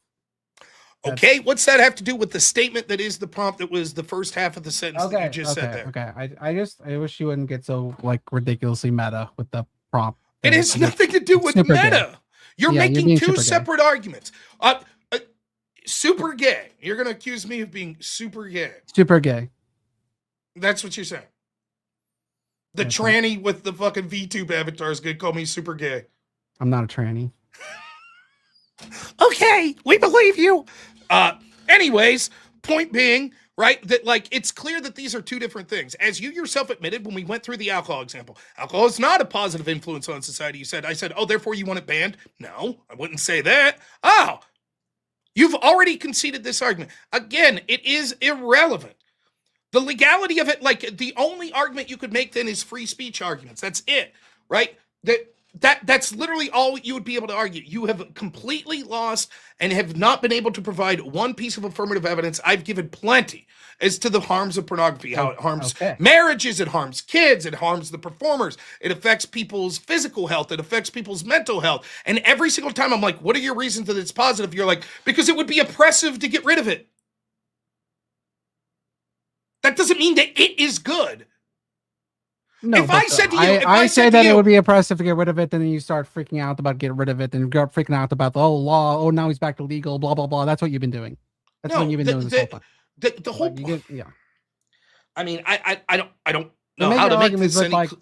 Stop like going meta on that. Like we get it. We get your objections have been noted about the prompt. It has nothing to do with meta. It has to do with you got your ass kicked on the prompt, and so you're defaulting to something that you acknowledged wasn't the case in the very first comment that we made. Now you want to say, okay, I was unable to prove that pornography is good for people, so now I'll just say, even if it's not good, it should be legal. That's what you've done. Okay, I was engaging in that section. I was engaging in that section of the debate. We spent more time on that than we did whether or not it was good. I only go back to this because Speakeasy just said, but wait a minute. If we conceded that everything Casey's saying right now, would that mean that she wins the prompt? I said no. I already acknowledged this has nothing to do with the prompt. I'm just debating that because you're unwilling to defend the pornography or give any affirmative reasons why it's positive other than to say if it was made illegal, that would be bad. Okay, let's jump back to the point I was trying to make like 3-4 minutes ago, which is that there's a spectrum. That on one side of the spectrum is women in sheets. And on the other side, of the spectrum, which we are at, are like is pornography is allowed in society and it's not banned or whatever. Like that was the point that I tried to make at that point. That is the point that I tried to posit of women's freedoms broadly is associated with the freedom to express themselves in pornographic material. So what we got is the false dichotomy that if I disagree with you, I have to defend women in hijabs. If you feel like that, then go ahead. Yeah, well, I don't. I think it's a false dichotomy. I don't think it's a binary choice. I think the question of the legality of this has nothing to do with whether or not pornography itself is a positive influence. Right? Again, once more, you're like, let me reframe this. Rob, you're misrepresenting. What I'm really trying to say is there's women that are controlled and are forced to wear hijabs. And then on the other end of the scale, it's allowing legally the freedom to do porn. Right? And I'm like, no one's arguing about the legality of porn. We're saying porn's bad. You shouldn't do it. It's bad for society. Whether or not it's legal is a different question, but it's bad. Even if there was an amendment passed tomorrow that said this is a unique amendment in the United States, in that no matter what, it can never be reversed. 100% of us vote for it, so it can never be reversed, right? And it says that pornography shall always be illegal. I would still say pornography is a bad influence on society. Oh, you want to ban it? I can't ban it. It would be totally unconstitutional at this point to ban it. That's not the question. The question now is, okay, is porn a good thing or not? I don't like. Why can't you just concede? Yeah, okay, it's a different argument. Fine, you're take right. take the spectrum, but to take out the legality. Just assume that the hijabs are in a society that they don't that there is no porn broadly, but not because it's illegal or. I don't. Again, I think it's stupid how you keep bringing it back to this. Like I try to make points over and over again, and you just keep bringing up the meta with the prompt. So it has nothing to do with the meta. Forward. Porn is bad. You keep bringing it up. Is it possible to say porn is bad, but it shouldn't be illegal? Yes. Is the prompt basically asking if porn is good or bad? It's a positive or negative broadly. Okay, including then why the fuck are legality. you like? All you're saying is your argument is exclusively, but it should be legal. When you're acknowledging, well, the prompt says it good or bad, and you absolutely could say it could be bad and legal. I'm bringing up positives versus a society that does not have it legalized. You are not bringing up positives to porn. You're bringing up positives to leaving porn be illegal or legal. And it's, by the way, just correlative. It's not causative. But even still, that's what you're doing. There's an argument. Well, that's an actual argument. But besides, like flipping out that me going near the legality, right? Like say it's causative correlated. It's not correlated. It's not causative or whatever. Like that's an actual fucking rebuttal of what I'm saying. Okay, I'll do the same thing. If I could prove that porn leads to more children having intercourse, right? You acknowledge that I've been able to make some inroads there, right? I don't remember wasn't the statistics that it was what you're talking about. What you're talking about is assault. Like we went through the whole thing. You didn't have anything to push back. You read evidence that said since 1997, where porn was widely available in 1997. Yeah. It's been for you. You said that this, right? But you've acknowledged that, like, yes, adults use porn as a bridge road to groom children. It happens all the time, etc., etc. I'll give you a expansion. Okay. Okay. If it's unreasonable, if you're making this legal argument and saying no, it's intuitive that I must be saying it's illegal to say it's not beneficial. If you're acknowledging that porn leads to access to more kids having intercourse, including with adults, then I'm going to say that means because you're saying porn is good and it should be legal, you're also saying that intercourse with children should be legal. I think that's gross. I think it's fucking abysmal that you would make that argument. Fucking disgusting.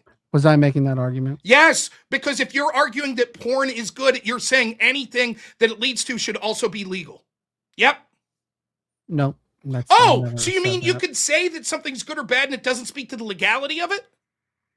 You could say things are good or bad or not. Okay, so if the prompt's asking if porn's good or bad, I don't have to speak to the legality of it when I say whether or not it's good or bad. You don't have to speak to the legality. Right. But exactly.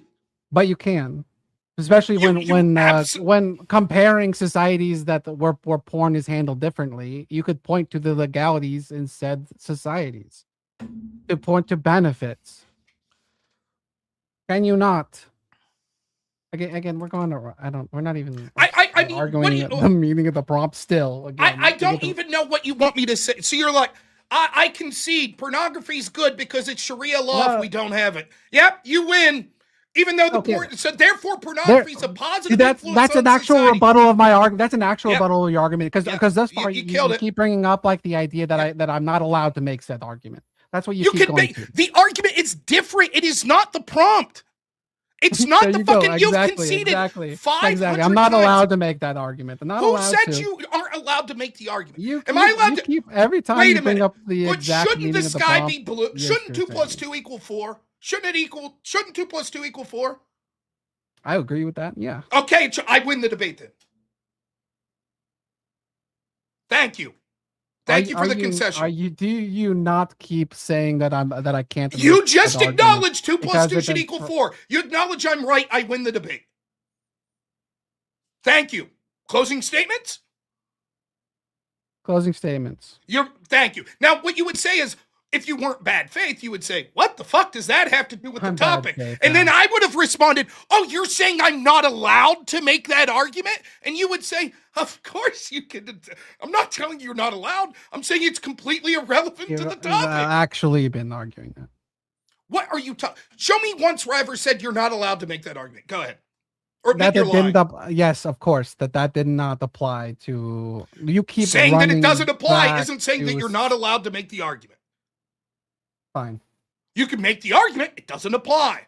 You've admitted such over and over. Yes, it doesn't apply. It doesn't apply. It doesn't apply. Equals. I'm not allowed to make It's the prompt. That's what you've been asking, doing. Okay, you rephrased it very. Let's do it really slow. Go with what you said. Now you've said several times, but just for the audience, I'm done. I'm done going in circles. I'm done. Isn't the prompt asking whether or not pornography is good or bad? Fuck. Yes, positive versus negative. Yes, okay, and couldn't you say that pornography? Couldn't you say that pornography is bad without saying you want to make it illegal? You could do that. So therefore, the question of legality is completely separate to this. I'm saying pornography is negative. I've given a bunch of reasons. You haven't said pornography is positive. What you said is banning pornography is bad.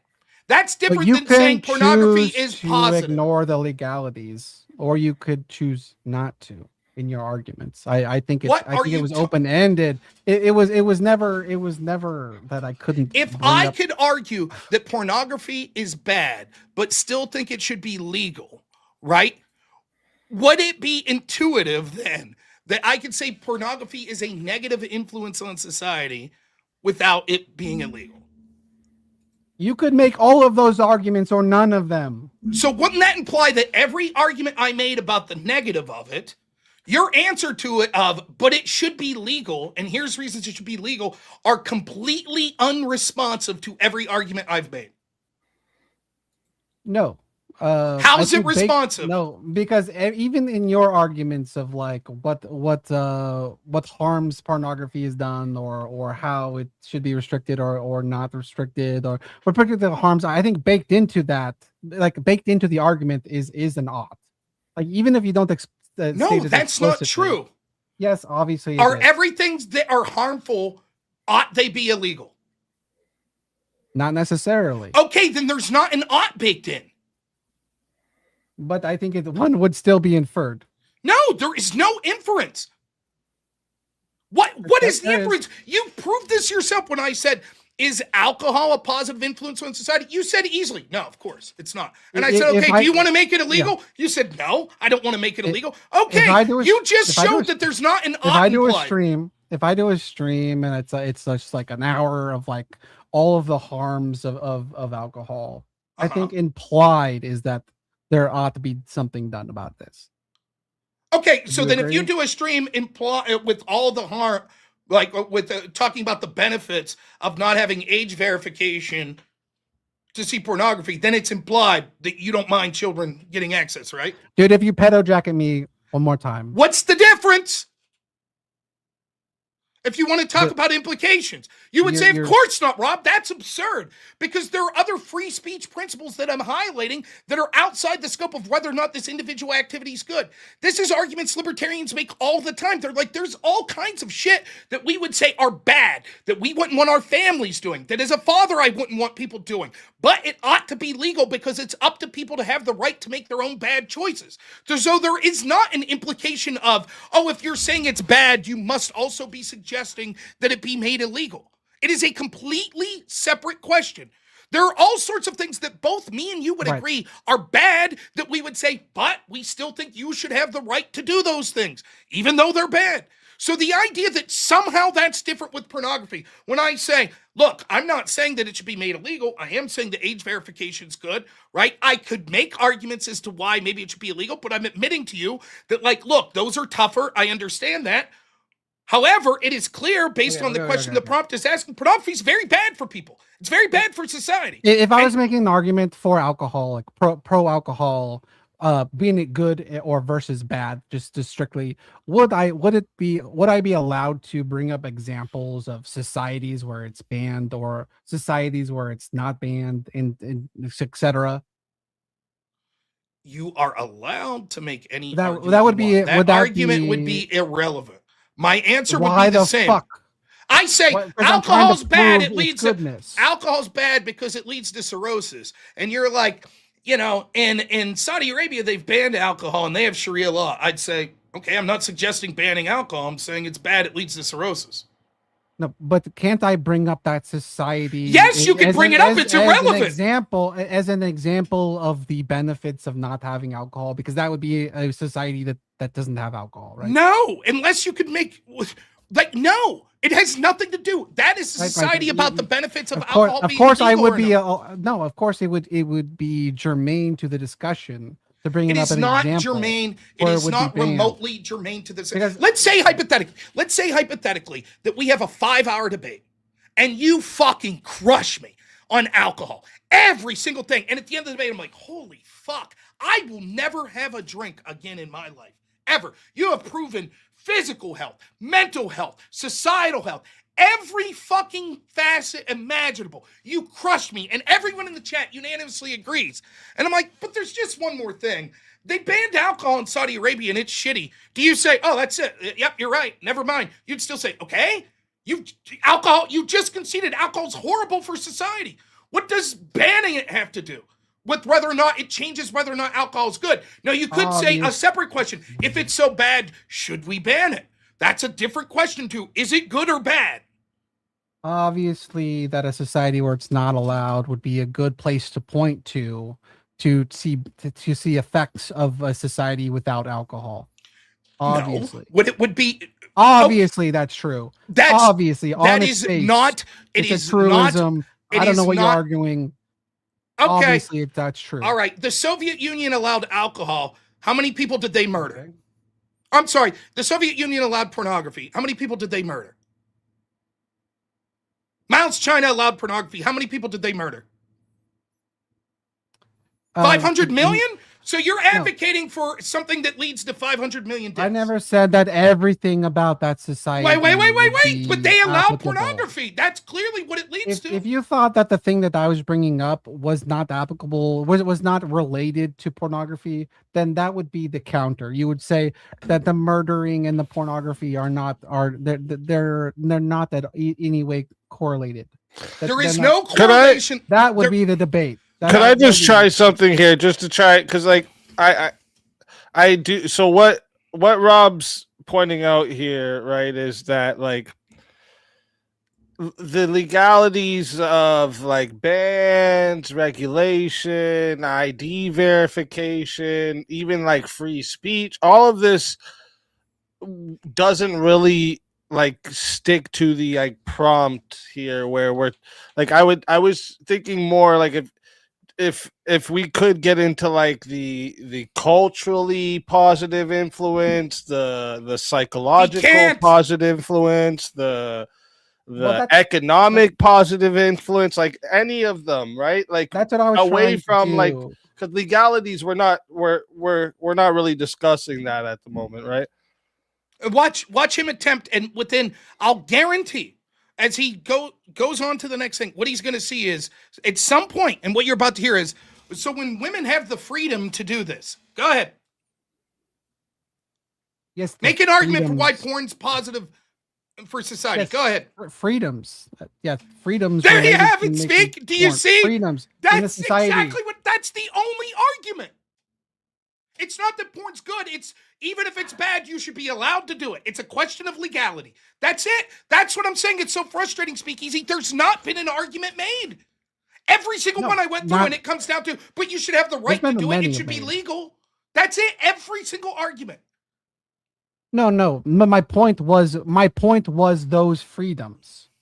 My point was that women broadly in the societies that are accepting of women in this particular way allow for women to have more freedoms.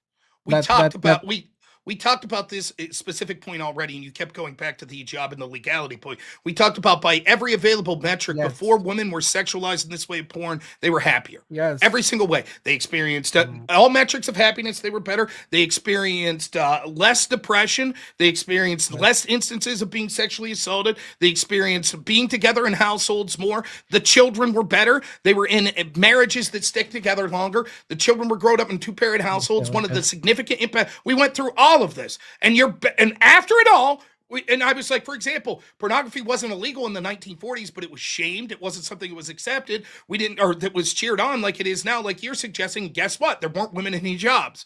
And your only response after 20 minutes of that was, but women should have the freedom to do this. It should be legal. Is that? Wait. If I could try to cross this bridge and maybe try to understand what you're saying, Casey, are you saying that women being able to do it is like psychologically better for them or something? Is that like the line? Broadly speaking, women having the choice to do it, with being, I would say, less so shamed now than possibly previous generations. Like, do you think society? Do you think that societies that have the choice to drink alcohol are better than societies that don't have the choice to drink alcohol? Yes. Do you think that alcohol is a positive influence on society? No. I rest my case. So A doesn't equal B, but it's literally as apples to apples as you'll ever hear an analogy. But it could. You just conceded. No, that A doesn't necessarily equal B. Not that A and B. So are you saying, Casey, are you saying alcohol not a positive influence, but porn is, even though it's possible that something cannot be a positive influence and also be allowed, and it'd be a good thing that it be allowed in society. That is a possible outcome. All right, let me break down what just happened here. With the admission on alcohol, we gave an admission that societies that ban alcohol would be worse, but alcohol is still a negative influence on society. Now let's move over to porn, right? With porn, the argument is porn a positive influence on society? The only argument that I get over and over, I even said, speakeasy, watch what's about to happen. It's going to come down to, well, they should legally have the right. The only argument, and like clockwork, Casey's like, well, they should have the freedom. In other words, they should have the legal right to do this. So the only argument you're giving is they should have the legal right? That would be like if the only argument you gave as to why alcohol was a positive influence was, well, because societies that ban it are worse. Yet you've already acknowledged if that's the only argument you have, no, alcohol would still be a negative influence. You're just saying that societies that ban it would be worse. That's exactly what is happening here. So the argument of societies that ban it are worse is not an argument at all that advances on the prompt of whether or not pornography is a positive influence on society. You would need to make arguments independent of, but if we ban it, it would be worse, because that is totally irrelevant as to whether or not it's a positive influence. And you're like, you understand that completely with alcohol. You're like, of course, that totally makes sense. But as soon as we literally just change the word alcohol to pornography, you're like, but they should have the right to do it. So therefore it is positive. But the same thing would apply to the alcohol question, which you already my alcohol. The conclusion is that these aren't that it's not necessarily true that if you that a society that is banned. Give me a reason pornography is a positive influence on society. Right, doesn't have to do with legality or freedom. That doesn't. Well, it usually is. So you can't give me an argument outside that. It usually is related. Okay, the exact same arguments apply to alcohol. I could say I'm not willing to defend that alcohol has health benefits. I'm not willing to defend the economics of it. The only arguments I'll make is that it's about freedom. Is alcohol now a net positive to influence on society? The only way you don't have pornography is through legislation, right? Only way you don't have alcohol is through legislation, right? Yes. Okay. Yeah, so basically the question here is, Casey, like, are you saying that the freedom to access or do porn outweighs all the negatives it has on society, or is there like some type of like benefit just from the porn itself, not if it's legal or not? Like, does it give someone some type of benefit? Yeah, I gave they're minor economic value. There's value as it pertains to sexual education broadly. There's value as it pertains to a reduced shame status around women's sexuality. which I would say has broader consequences.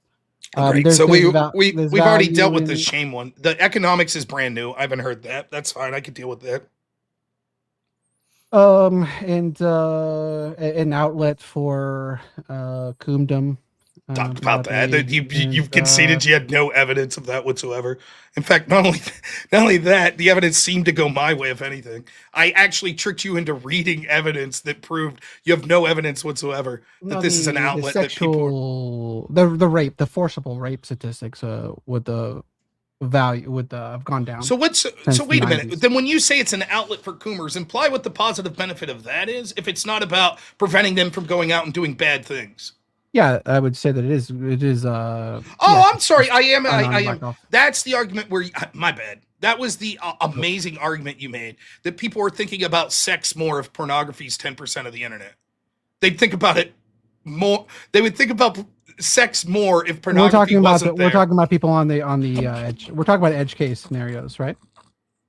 We're talking about edge cases. Yeah, it was. I believe this was the argument. That just to rehash, in case we forgot when we went over this, the argument goes something like this: there are these like degenerates that think about sex all the time, right? Yes. And they would think about sex even more if porn didn't exist.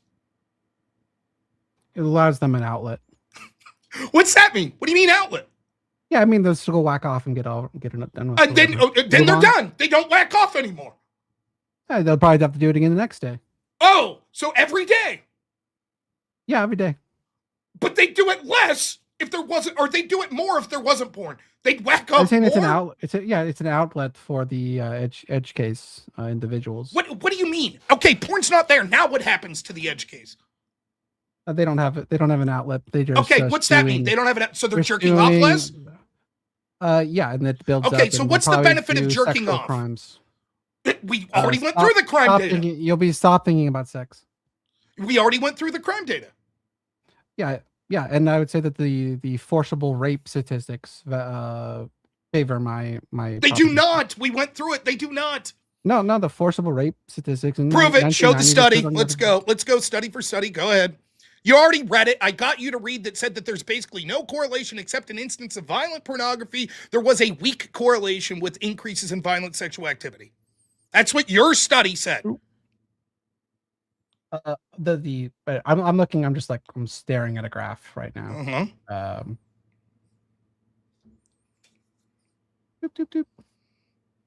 I'll just put it up, I guess.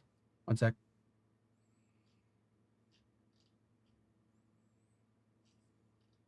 One sec. And it's behind me. If you need to share something too, you can. Oh, okay.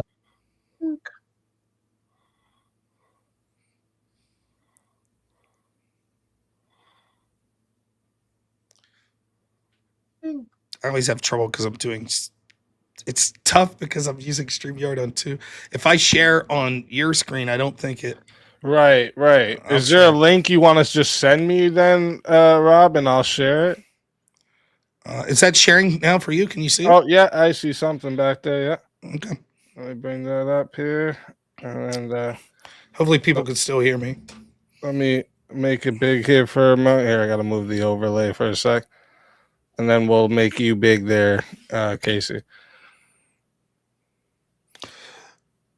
Findings, men are more likely to perpetrate these behaviors while women are more likely to experience them. Importantly, both lifetime and last year pornography consumption are associated with an increase in involvement in such practices. Sexual violent practices. This is from, what's the medical journal that this is from? Now, I could pull up, yeah. All right, let's see your statistics that prove they're less likely now. Okay, now this, just to be clear, this is your graph that's going to prove that people that consume pornography are less likely to commit violent sexual offenses, correct? Well, if you want studies, there are studies. But what is the point of what you're showing if that's not what it says? That's the claim you're making. Yeah, well, even with what I read earlier. Studies find no increase. And some studies even suggest a negative association. Let's see that. Concluded evidence did not show that 20. I didn't know I was muted. My bad. What's that?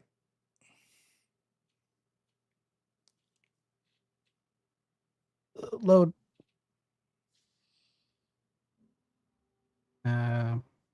All right, just to be clear, this is about to show us that people that consume pornography are less likely to commit sexual offenses. That's what it's going to conclude. That's your argument. Not that it's neutral. Not that it's not. Okay. Go ahead. Let's see what it says. Read the abstract. Go up.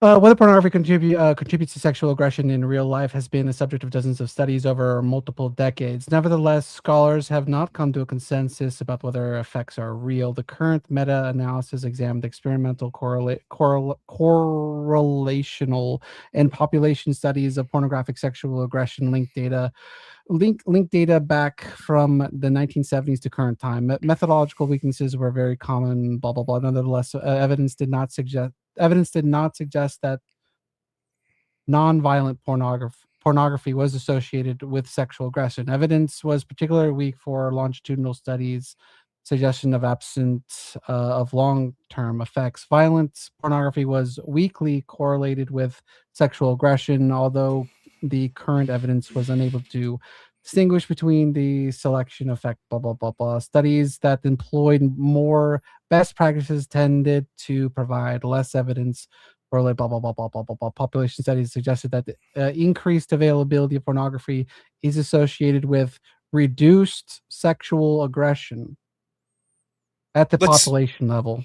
Okay, so what it sounds like it's saying to me is population. Some of the studies were weak and said that it led to more aggression, particularly violent pornography. And then it has one sentence that says population studies led to reduced sexual aggression. Let's see what it says. Go ahead. Show me the data. Show me what it says. You want more than the abstract? You provided one abstract that says, "Yep, that's it. That's proof. That's proof that porn leads to less violence." Okay, I showed data supporting my hypothesis. Now, why do we prefer that hypothesis than the study I cited? That's the question. No idea. None. You just choose to believe it. So your big reason why porn is beneficial to society is, I have one study that I literally just looked up, and although you have studies that you looked up, I don't have any reason to prefer mine. I just do. I just prefer it. And there it is. That's my reason. Yep, against my hypothesis. Can't say I didn't. But my point is, you haven't given any reason to prefer that, right? Yeah. What should we do? What would you suggest? I'm asking you, if you're making the affirmative claim, you're like, you know what? Porn leads to less sexual violence. And I'm like, okay, prove it. And we look it up, and there's studies that basically, and even your thing saying like, there's basically no correlation. And then there's studies that says, yes, there is a correlation. And then there's one line that's like, population studies suggest the more availability leads to somewhat of a reduce, but it doesn't explain why. Yes. For all we know, that could be, we don't know why. My question is, how did you come to the affirmative conclusion? I, as the negative, could say, I don't know. There's evidence all over the place. You're saying porn is good because you think that it reduces violent sexual acts. Show me, like, how do you come to that conclusion? Because you just Googled a study right now that has that one sentence, and you're like, good enough for me? So it's not good enough to show evidence. You asked for evidence, I gave you evidence. I don't know what you're asking anymore. So I think it's obvious what I'm asking, and you're feigning ignorance is what it is. No, I'm really not. Okay, I guess I could play this too. So here we go. Speak. No, the majority of data does not show that pornography consumption broadly leads to less violent. Less sexuality. It's less violent sexual. Let's redo the prompt. But I'll just type in the prompt to AI as well, right? We could do that. And then if it says that the majority,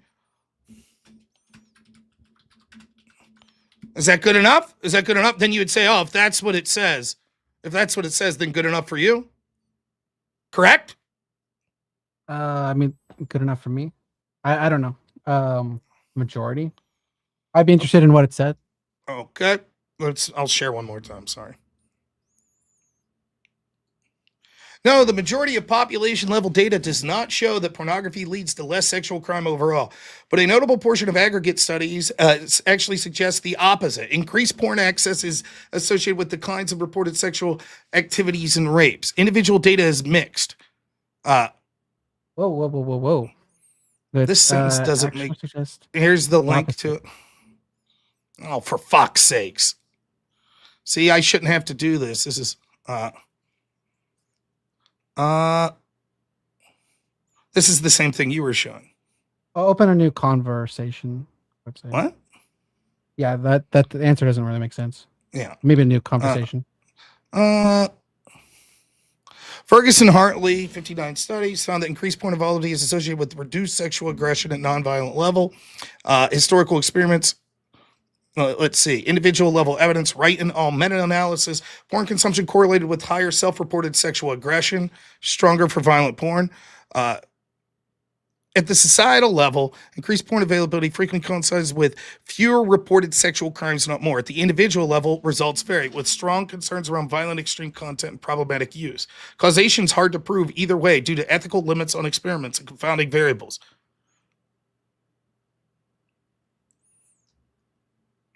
So basically what it's saying is like, we don't know. At the end of all the studies at the individual level show increased sexual aggression, but at the population level, the studies seem to suggest a decrease. My best guess as to why this would be the case, by the way, is, all right, let me try this without fucking it up. My best guess is because it's correlative, because the societies that allow porn are less likely to have higher sexual aggression rates, not because the porn exists. That's the point. So you really don't have like any arguments, even if we would accept. No, that's an argument. It's an argument. Even if we would accept, even if we would accept it. By the way, it's an argument that you, and this is what's particularly hilarious. Now, people will bitch at me and be like, "Oh, you used AI or whatever." Keep in mind, you researched this. You didn't bother to have one fucking article that made this claim. You just Googled it at the time. Like, oh, here, good enough for me. There's this one throwaway line. Makes sense to me. Like throwaway line. Yes. And I'll happily go through a study that seemingly makes this claim and go through the we can move on. I think we understand the data. Okay. Right. So like for example, it's up in the air, but it's not an outlandish claim. Do you agree with that? Point is, well, no, I think that it probably it's not outlandish, at least that it's remotely connected to the debate. I just think the acceptance of it is outlandish. I think there is equal evidence that suggests that it actually increases it. Like that it actually, the more we have porn, the more sexualization it comes, and the more likely you are to see these sort of acts. There are all sorts of it. There are all sorts. It wouldn't be an outlandish claim if the data was up in the air about it. It wouldn't be an outlandish claim. Oh, I will concede this. You made one claim that wasn't outlandish. Congrats! You didn't prove it. You're just like, someone claimed this once. See, it's not outlandish. Yes, I'm willing to admit. I concede my opponent has made an argument that wasn't outlandish. It's impressive. Man, I gotta say, incredible. Meanwhile, the arguments I've made as you've focused on my freedoms and it should be legal the whole time was all of the data we had about how it harms the brain, all of the data we had of how it harms marriages, how it harms social interactions, how it causes erectile dysfunction, how it leads to increased STDs, how it leads to single families, how it's because the divorces that are increased, how those harms on children, which we've agreed should be the most focus on, are unbelievably catastrophic. Single parent homes in almost every metric you can see. How pornography's led to the people that perform in the pornography being victims of sexual assaults, trying to self-alize themselves, having PTSD, having their mental health harmed.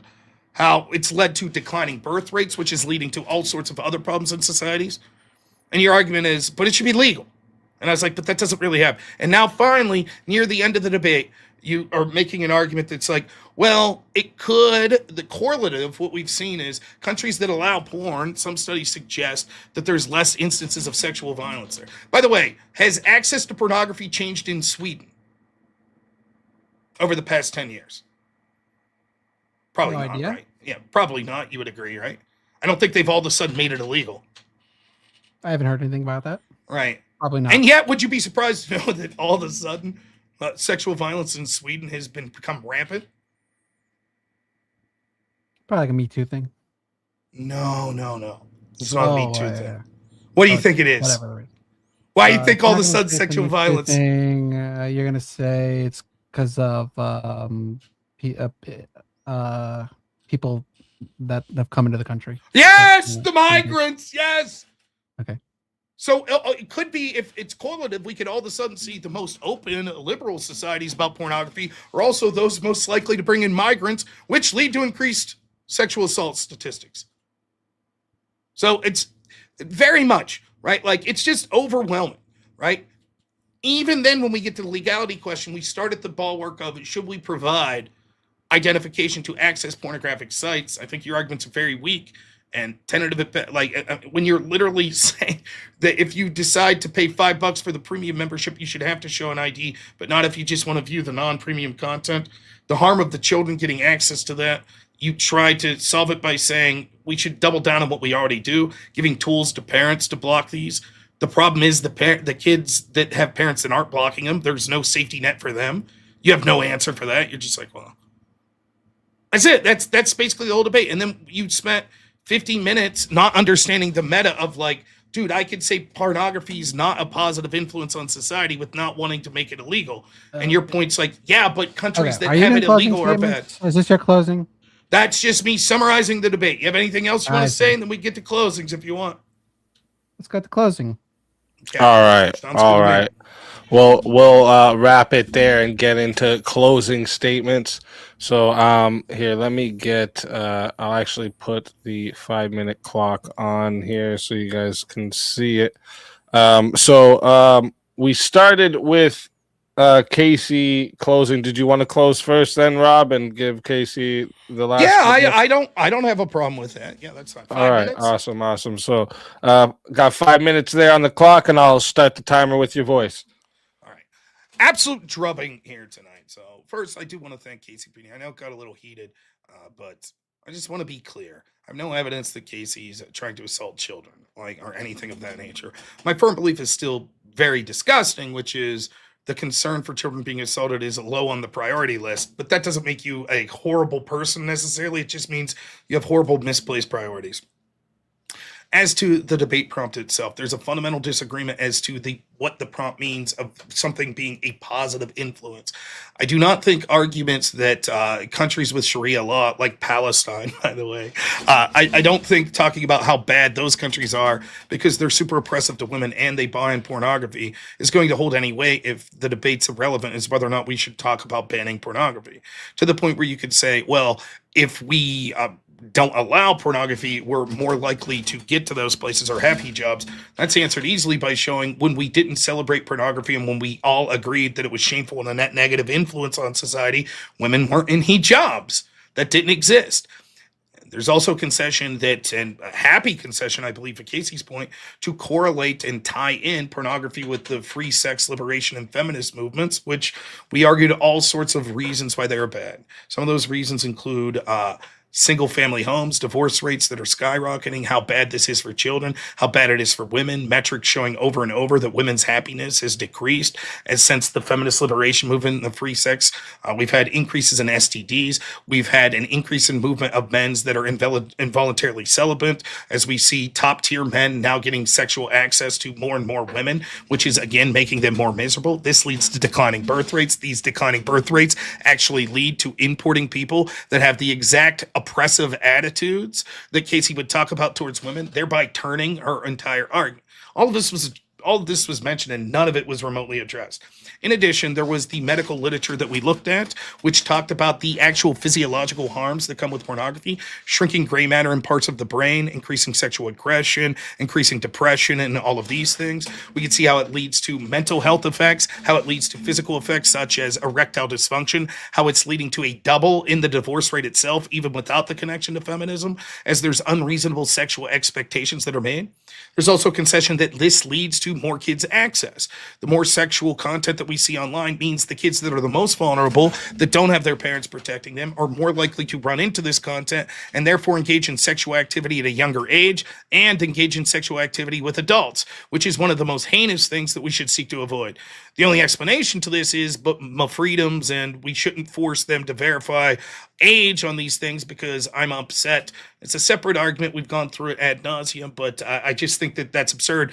There's a time and a place to give up temporary restrictions, as even my opponent agrees, because he thinks if you sign up for a Pornhub Premium, then all of a sudden your anonymity no longer matters, which makes no sense. There's also a just terrible concession about how the people in pornography themselves are harmed and how damaging it is. Yes, I will concede that it attracts people that tend to have more health disorders and stuff, but the concession that Casey gave that was key, if more than 50% of people in studies are reporting that while they were working in this industry, they were in the most heinous way sexually assaulted, that clearly would lead to all of the negative mental health issues, PTSD, unaliving attempts, etc., that we're talking about. So it's clear, even if it brings in people that are more likely to have those mental health disorders, it also exacerbates them. And even if it didn't exacerbate them, how could we talk about an industry being influential if the vast majority of the people that end in them are so mentally damaged? In addition, we talked about the fact that this is something shameful that should be kept private, and we went through the example of, would you want your kids to see this? Would you want your neighbors to see it, etc.? No, sex is a private act, and it should be shameful to a degree. And the fact that it's not an ought even, it's an is, and these children will suffer in the future. Compare that to the positive benefits. One, there's the idea of it gives Coomers an outlet, which is one passage that was Googled that basically said the vast majority of the literature says there is no correlation between that, but there's one passage which is good enough for Casey. And then freedoms. There was an argument that it'll lead to less people thinking about sex, which is, you figure that one out. More porn leads to people thinking about sex less. I don't know what to say. And then the idea that it leads to conversations about consent, I think, is horrible. We've already get to how the people in the industry itself have their consent violated routinely. And lastly, the idea of reducing shame. I think we need to bring back a healthy amount of shame. I think that the idea of, no, get rid of shame in all of this is what led to the horrible things that we see with the trans and kids, sexualization of pride parades in front of kids, etc. So there is a place to shame it. So I think overwhelmingly the evidence suggests in this debate, and I win the debate in a drubbing, that, yeah, it's not positive. Not only is pornography not a positive influence, it's a negative influence. All right. Thank you for that closing statement. And with that, we're going to hand the mic over to Casey. Casey, whenever you're ready for your closing statement, I will start the timer up with your voice. All right, I'll start by restating my intro a bit here. I said that I affirm the position that pornography is a positive influence on society, that it should be protected for adults with the same fervor we protect speech itself, that adults should have the right to consume legal sexual content, as is currently the legal and social norm in the U.S. Broadly, societies that do not allow open sexual expression are less open, less tolerant, and more repressive generally. I then went over some of the recent legislation that is being passed, including that Supreme Court ruling that that backed up the legal the ID checks for the pornography websites. In my list of positives for pornography generally, I went through the reduced shaming around sexuality. Now, Rob would disagree with it being a good thing on its face. That's fine. I think it is a positive, generally speaking, to shame women less when they choose to use their bodies to make money. Just generally a positive thing. That pornography provides sexual education for those who were lacking a proper sexual education. That pornography benefits, when used responsibly, relationships, though it can negatively affect them as well. that it has obvious economic value, that it encourages a broader discussions about consent, and that it is very importantly an outlet for sexual deviancy, and in particular the perpetual coomers. Um, though Rob stated that a vast majority of research disagrees with me on this point, that's not even what we read. Actually, what we read is that the research can go either way on the correlation between sexual violence and pornography, and in some research stated explicitly that it is that more pornography led to less sexual violence. Some research stated that. Certainly not the vast majority of research disagreed with it. If anything, it was a 50-50. So obviously pornography is not automatically a positive in every case. There are negatives, particularly with using it badly. Just like alcohol can be used badly, and it is a negative. But is it a positive that there's alcohol in the society or allowed in the society? Is that a positive? And well, forgetting about the alcohol of it all, for pornography, it absolutely is. On the negative side, my opponent brought up these very spurious studies on gray matter, and it changes the brain or whatever, which I've read through these studies, and basically everything you do like multiple times over just changes your brain. It just changes it, like everything does. The idea, which was brought up a few times, or the relationship between the addictive nature of pornography as it relates to like narcotics, for example. I think that um, the American Medical Association has numerous times passed on the idea of even labeling internet pornography as an addiction. But that's not to say that it can't have negative consequences in when it's done to such a high degree.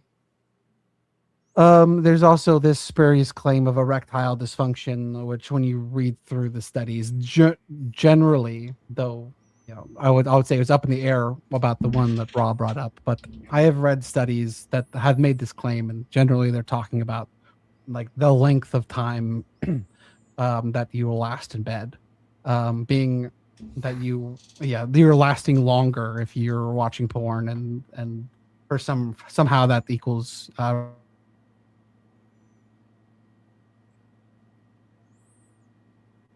Froze up for me. Is it?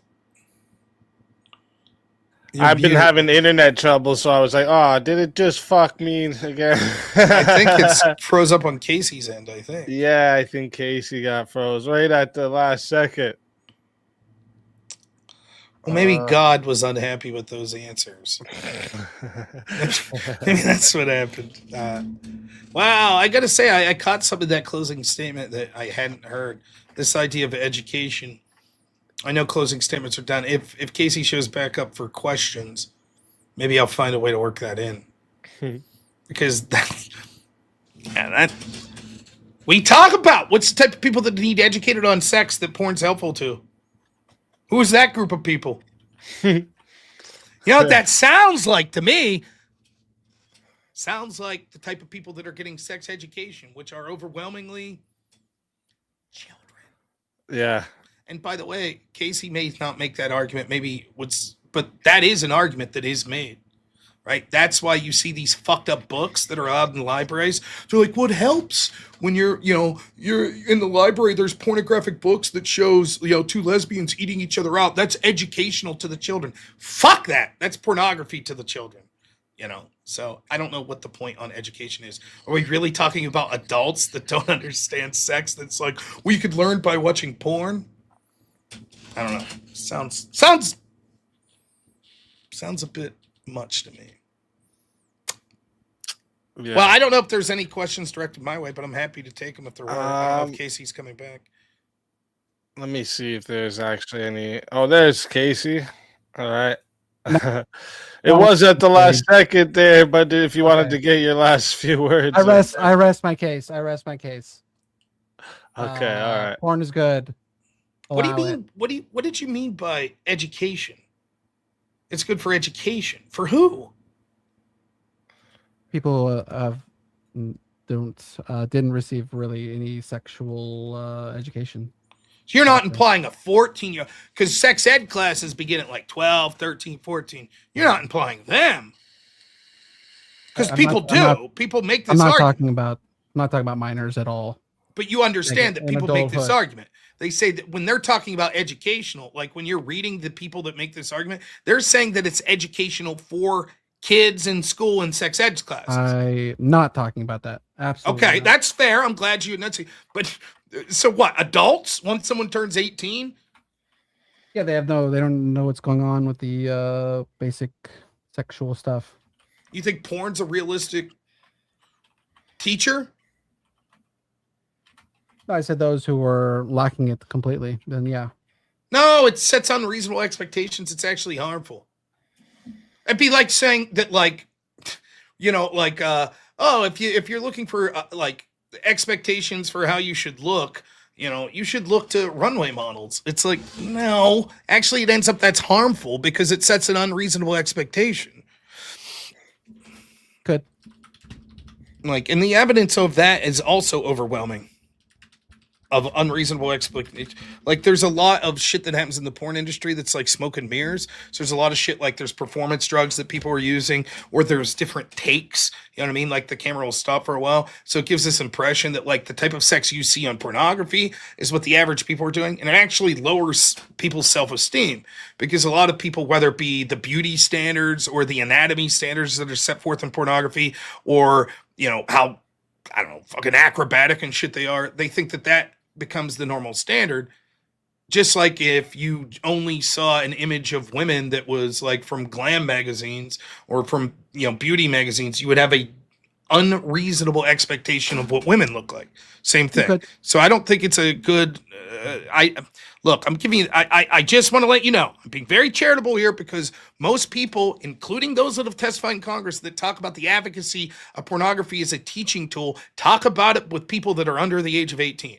So they talk about these books like Gender Queer that are pornographic in nature, saying, no, it's necessary to have these books in schools because it helps teach children these sorts of sexual acts like blowjobs or lesbian sex or gay sex. And I find that's grotesque. So I'm glad you agree with me that that's grotesque. But I just wanted to make sure that's not what you meant when you were talking about education, because that's what it sounds like. When you're talking about educating people with sex, most of the time the expectation is non-adults. Yeah, I'm saying the people who didn't get the education, who were past the point of being educated, they still need to be educated because they're 18 now. And I only see in the chat of the super chats here one that's an actual question. So if you both want to answer it, to both of you, where do you derive your oughts from? What informs your ethical purview? What we ought do? I can answer first if you want. I think it comes from my belief in Christ as our Savior and a moral compass that comes from that and what I view as sin. But I also could separate that and say that it doesn't influence me on a specific level on everything, right? So I could also say oughts that come to utilitarian calculus in the real world. Now, I'm not a complete utilitarian. That's not what I'm saying. But I'm able to say that we ought or not do something, even if I could somehow set aside, which is impossible, my spiritual beliefs and say, but this is bad because of horrible negative outcomes that we see. So, for example, I don't need to have a biblical understanding to say we ought not show pornography to children to know that it would be incredibly heinous based on the predictable outcomes of what that would lead. However, seeing as how my faith influences all of my oughts and morals, what I should do, luckily for me, the Bible's quite clear on this question as well. And that the question of prostitution, pornography, and other things also being negative. So. My framework, moral framework, it's generally like utilitarian-esque, but I think it's important to be able to zoom out enough so that you end up with principles as well. Sometimes something is just wrong on its face, and it doesn't not at all allow for even the utilitarian-esque equation. Yeah, it goes. Moral questions are hard. Each one it should be evaluated on its own. I don't have an easy or simple equation to look at that tells me what's right or wrong. Certainly. All right. And then let me see. Okay, we had another one come in here. If it's proven people watch at the age range you say no to education for, you are saying educate them after engaging in it for 4 years? It's proven people watch at the age range you say. Yeah, it's I think what fucking button is saying is like it's proven that minors watch it, but you would say no to education for it, like using it for education for minors. You're saying to educate them after engaging in it already. Yeah, I don't know if we brought up the statistics for. Maybe we did earlier on about like the minors who had watched porn. Maybe that we said that at the beginning. I'm not sure what the number was. I certainly didn't say a number, but yeah, I don't think I cited statistics. I was just taking a stab at it. But if I could steel man your position for fucking button here, you would say it would be bad for children to watch it in all circumstances.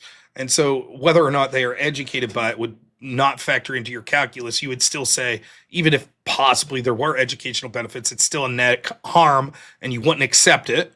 And you're rejecting it. And so you're purely talking about people that are adults who perhaps lived cloistered, didn't get sexual education, and now this helps them as a tool. Right? That's basically what you'd be saying? yeah, I was trying to qualify. This might come present. I was trying to qualify whenever possible that I'm talking about adults, and and obviously I'm not. Fuck it, button saying though, if it does set education standards and there are underagers that are watching it, doesn't this educate them as well? Yeah, I guess it would. Probably.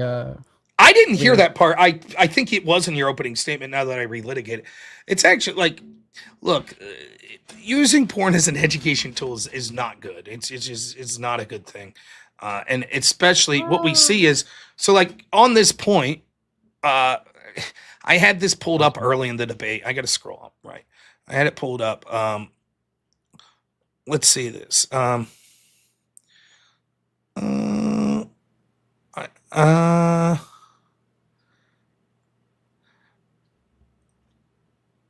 Porn portrays idealized bodies, larger penises, specific genital appearance, muscular builds, etc., exaggerated performance, unrealistic script. Reviews show consistent links between porn and negative body attitudes, greater body dissatisfaction, lower physical self-esteem, internalized unrealistic ideals. Viewers often develop higher expectations of partners, bodies, performance, sexual behaviors. Qualitative reports, many people, especially young viewers, describe warped expectations, feeling that real sex doesn't add up, which fuels insecurity. And over, what it's suggesting here is, particularly in adolescence, what you see is adolescence actually, it's very harmful as a training tool. And so it's baked into the question that adolescents are watching, right? And that's what's so problematic here. It's having a marked negative effect on people as a training tool, especially younger people and adolescents. Yeah, my only point was to bring up the idea that it's, in the case that someone didn't receive a sexual education and they were porn after the fact, that would be a positive. I was listing positive scenarios. I wasn't saying that even I wasn't saying that in aggregate it is a positive for education. I was not even saying that much, to be fair. So the American College of Pediatricians says the availability and use of pornography has become almost ubiquitous among adolescents and young adults.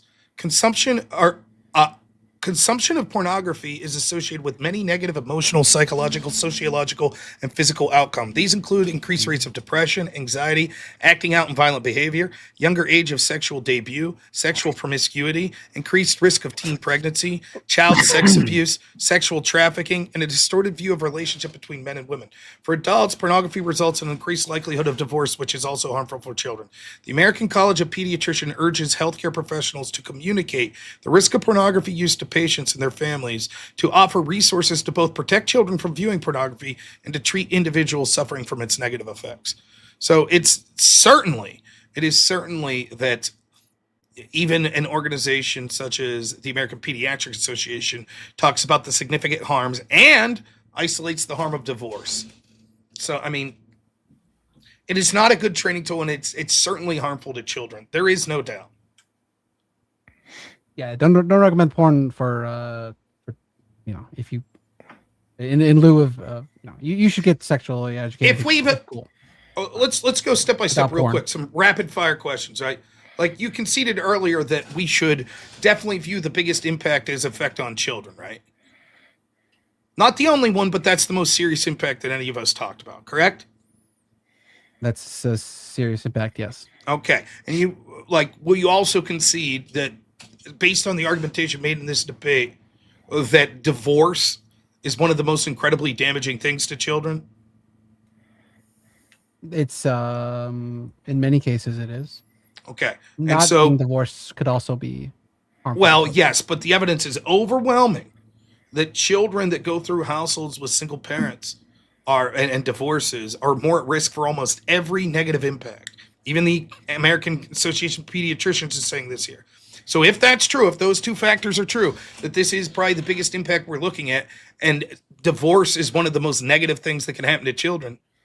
If divorce leads to doubling, or if porn leads to doubling the rates of divorce, how isn't that a defeater for your entire argument? Did you have numbers on it? I read earlier, the one study said that based on the control group that it doubled. So the control group that the pediatrician, we'll see what it says here with the numbers they're looking at. The American Academy of Matrimonial Lawyers reported that 56% of all divorces involve one party having an obsessive interest in pornographic websites. 56%. What's the versus the control? What's the control? I mean, well, broadly, is it? What do you? Whoa! What do you mean? What is the control? I mean, is it the what's the percentage of people they would say broadly have that affiliation with pornographic websites? Wait. You read that 56%. You want me? You want the studies on how many people that don't get divorced view pornography? No. You said that 56% of those who get divorced, at least one of them had a obsession. Obsession. An obsessive interest in pornographic websites. 56%. Doesn't it? It wouldn't be. It would be important to note that percentage in the general public. Why? To say that it would be more likely to get divorced if in fact you have this obsession with pornographic material. Okay, so you're not talking general public. You're talking in couples that don't get divorced. Yes. I mean, how would you even compile that? Yeah. That would be fine too. Yeah, that would be easy to compile. You just ask couples who are not yet divorced, or I don't. It would be an importance without a control. You might as well be just stating what the percentage is for the whole population, right? I will state this, right? For someone who literally AI'd one study that had one throwaway line at the end and said, "Good enough for me. Porn helps lower sex rates." Now all of a sudden you're like, "Why need a control group?" If 56% of divorces. We're just applying. All right, let's see if I can find your request here. No, I have some. I would say what percentage of general public would have an obsessive I also find watching of porn. All right, let's see what they say. They're categorizing of obsessive. It's going to be really loose, right? If 56% of people that they've 3 to 13% of the general population, according I don't to, think it's the same. It's not going to be the same. Oh, so now that There's data, no way. that's not. So that There's data's no not going to help either. Do you find that believable? Do you find that believable? 56% of the people who get divorced, one of them is obsessed with pornography. Yes, I would say that those numbers do sound believable to me. That the average person isn't obsessed with pornography. The average person probably uses it a little, but wouldn't have an obsession with going to pornographic websites. And if you did have an obsession with going to pornographic website, it probably leads to all sorts of other things that we could see proof, like infidelity or anger or embarrassment, etc., between the partners, which would lead to argumentation, a distrust, and more likely to lead to divorce. Totally makes sense to me. Just generally, like 50, so more than half of divorces, one of the two people is obsessed with pornography. Yes. Like that sounds fine with you, no problems. That sounds reasonable to you. Why do you think most divorces occur? Well, the reason most divorces occur is because the woman feels like it. But other than that, what would you say? Infidelity? Probably not. Just arguments. Okay. Do you think that pornography usage is likely to lead to arguments if one partner's using it? Yes. I don't think you're going to find that in more than half of divorces. I bet you do. I bet you do. So now it's not about the control group; it's that you just don't believe. So let's go to it is because I think they're using extremely loose definition for obsessed. In fact, I think that study is probably a joke, just like many of these. I think the studies you cited are a joke, I guess. Okay, fine. And there's other study. Would you like me to bring up other studies that talk about the likelihood of porn leading to a more likelihood of divorce? I'm only commenting on the study you brought up, so you do what you want to do.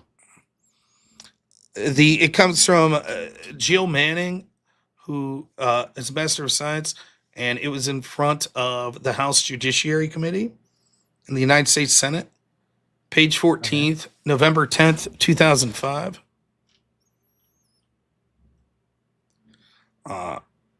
I'll bring up how many 10 studies that show that pornography leads to increased divorces. Would that be enough for you? I'll give you that it might be a contributing. I'll give you that it is a contributing factor in divorce. Can we move on from there? I don't think 56% have one of the people is obsessed with pornography. I think that sounds probably legitimate. No way. Yeah. Okay. Let's just real quick. So Perry and Schaefer, 2018, a longitudinal examination of pornography use and divorce. A 3-wave panel of general social survey, nationally representative U.S. adults, 2,120 married respondents. Key finding: married Americans who began pornography use between the survey waves were roughly twice as likely to get divorced as the next wave. Probability rose from 6% of non-pornographic users to roughly 11 to 12% for pornographic. For women that started using porn, it went from 6% likely to get divorced to 16%. So it's actually worse for women. Those numbers are much more double. They're much easier to swallow. Okay, that's double. That's at least those are those are believable. Even the first study is not as bad as saying doubling. Then we the first study was saying something ridiculous that couldn't. No, I do. That's not saying. I actually think that the first study is not near as effective. I don't think it speaks to that. I think what the first study is implying is that a lot of people, because look at it this way, there's people that use porn, right, obsessively as well, right, and then of the ones that are getting divorced, many of them use porn, right, 53%, and partners are saying like they're bringing it up. The reason they're surveying it's because it's like, now it could be wrong, I'm not saying that, but it doesn't sound on its face unreasonable. Pornography use and marital separation in a 2-way panel, Perry 2018, a different study than was held before. It found that married people viewed pornography in 2006 were more than twice as likely to experience divorce by 2012, even controlling for initial happiness and sexual satisfaction. So, I mean, the evidence is pretty clear that pornographic use, and it makes sense. I don't know if you're married. Are you married? Do you have a significant other? No. Okay. Have you ever dated someone? Yes. Okay. Here's what don't do. Don't be like, by the way, I'm watching porn tonight. Your significant other is probably going to go, what the fuck? Like, Yeah, that's probably solid. It's not going to be relationship a advice. happy moment. I assure you. I'll agree on that. It's because there's something intimate, right, about two people being together, and like even we are built as people. You get a little jealous, like if you remember the meme, like where the guy's walking down the road with his lady, and there's another girl walking the other way, and he's like looking at her, and his lady's pissed. Yeah, that's true. Right? There's something about you don't want to see your partner that's more attracted to someone else. And pornography is like the ultimate slap in the face in that sense. That you're getting sexual gratification and release, and your partner feels like you're sort of mentally and spiritually cheating on them, even if it's not physical. And so it's certainly not something that most couples are going to be comfortable with. It's going to raise uncomfortable questions. Why are you doing that? You know, and it's the very nature of it's going to lead to contention more often than not. Now, you know, we live in a society now where the shit's become more frequent and we have open relationships and all sorts of shit that leads to negative outcomes. But I think that the evidence is pretty overwhelmingly, and it makes sense contextually as well. If it were the case, though, let's say that. If that data, let's say hypothetically you believe that, the pornography uses could double the rates of divorces. Seeing as how you've conceded that we should view the children first, and you've conceded that divorce leads to children being in far worse outcomes, would that be enough for you to admit that pornography is not beneficial to society? Nope. Why not? What level of divorce increase would it need to be? I think there's I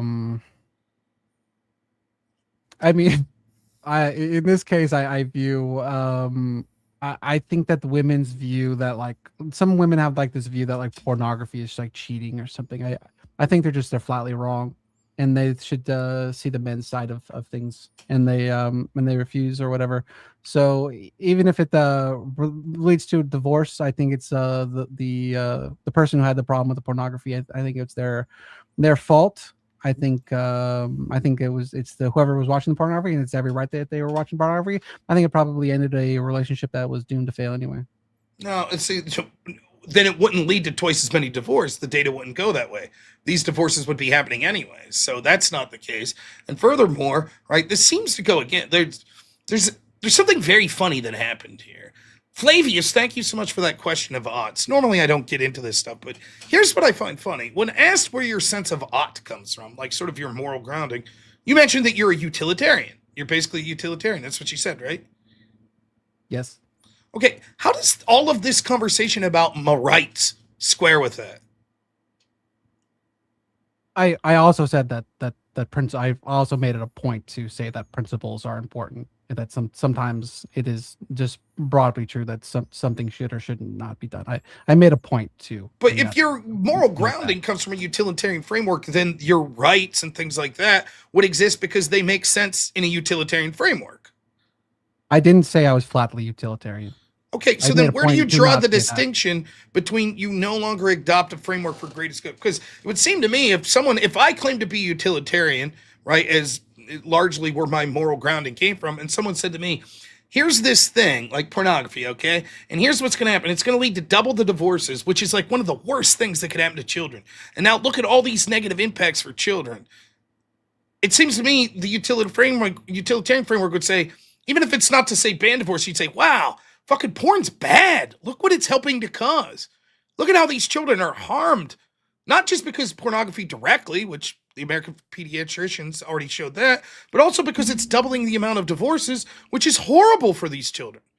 And you're just like, nah, I blame the person that had a problem, the spouse that had a problem with the porn. It's their fault. Yep. How? Don't have a problem with pornography. If you had a significant, it's not cheating. You've dated someone, right? I don't give a fuck who. Like, yeah, I said I dated people. Okay, you've dated someone. If they cheated on you, would you be upset? Yes. If they watched pornography, would you be upset? No. Why? It's not cheating. It's them watching a video to, because would you fault?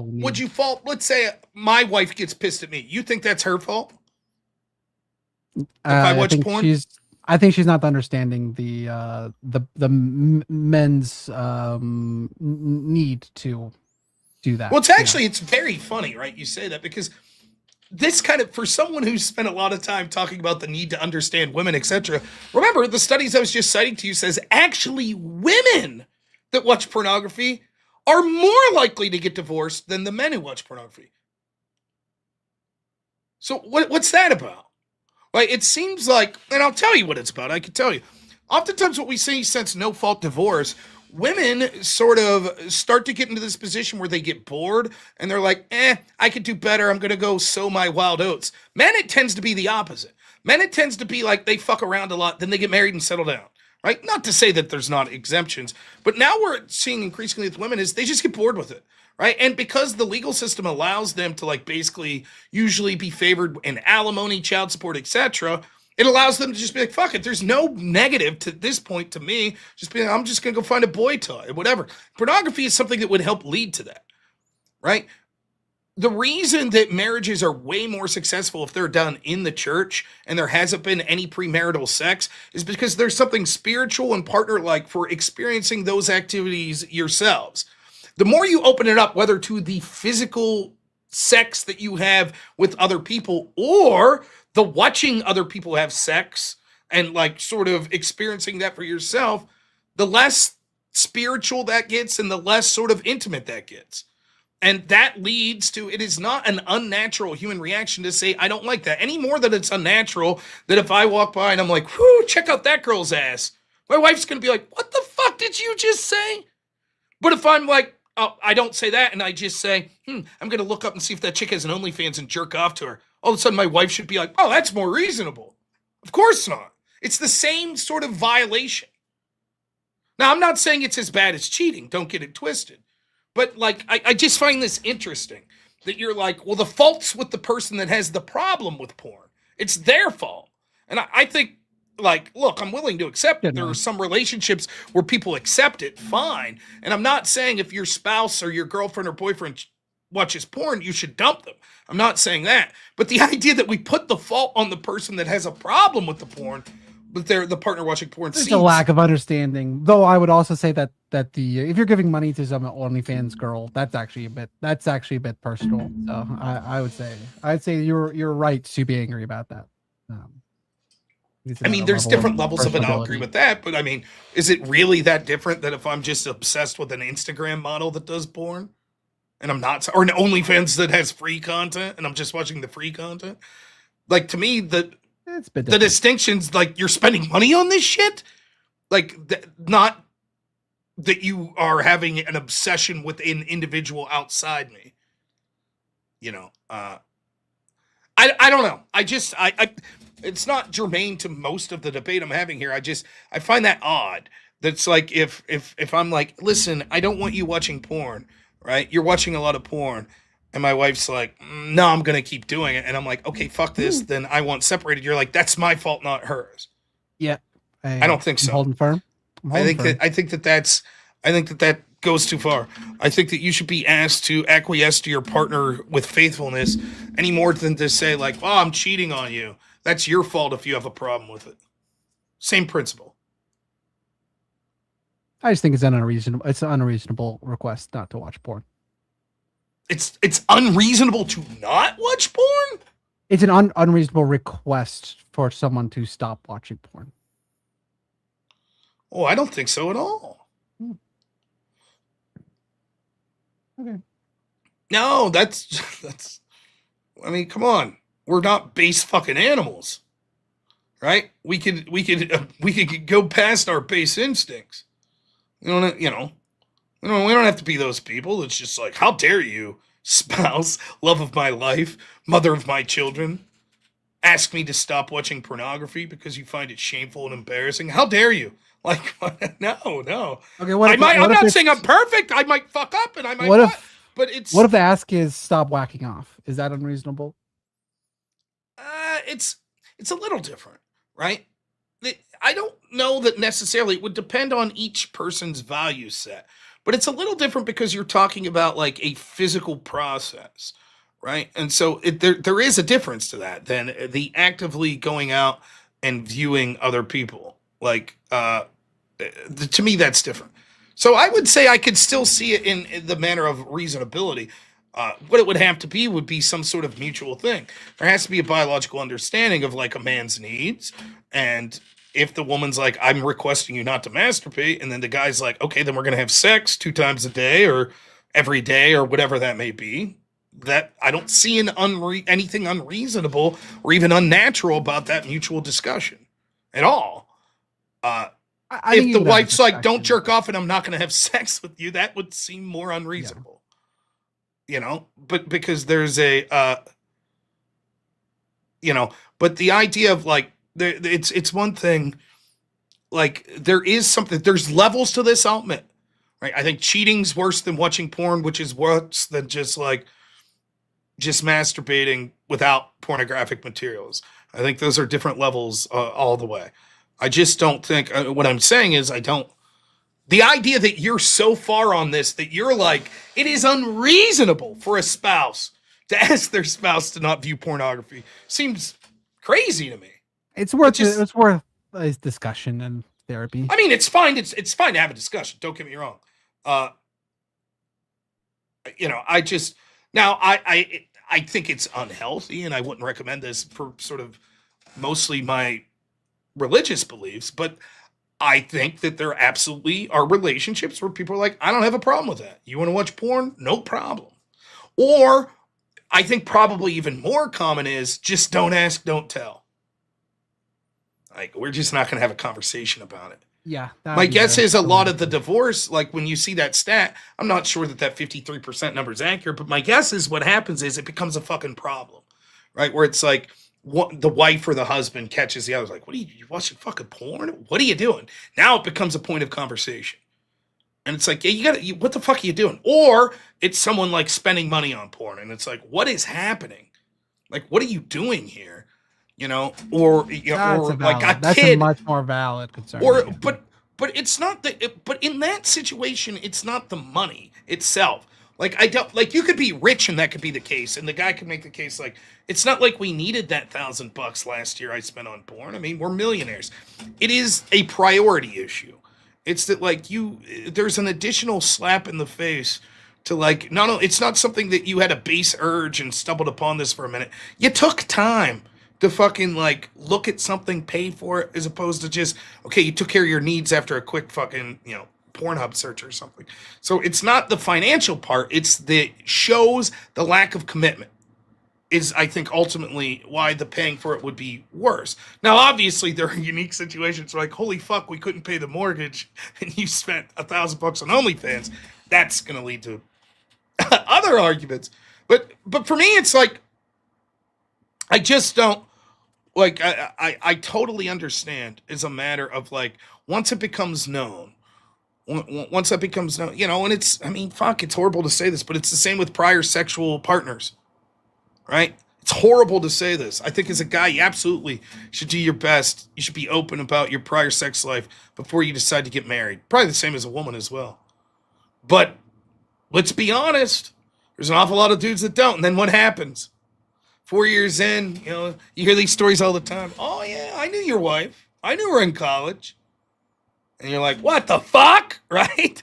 And then the wife's like, yeah, sure, you know, I got around in college. And you're like, that's fucking outrageous.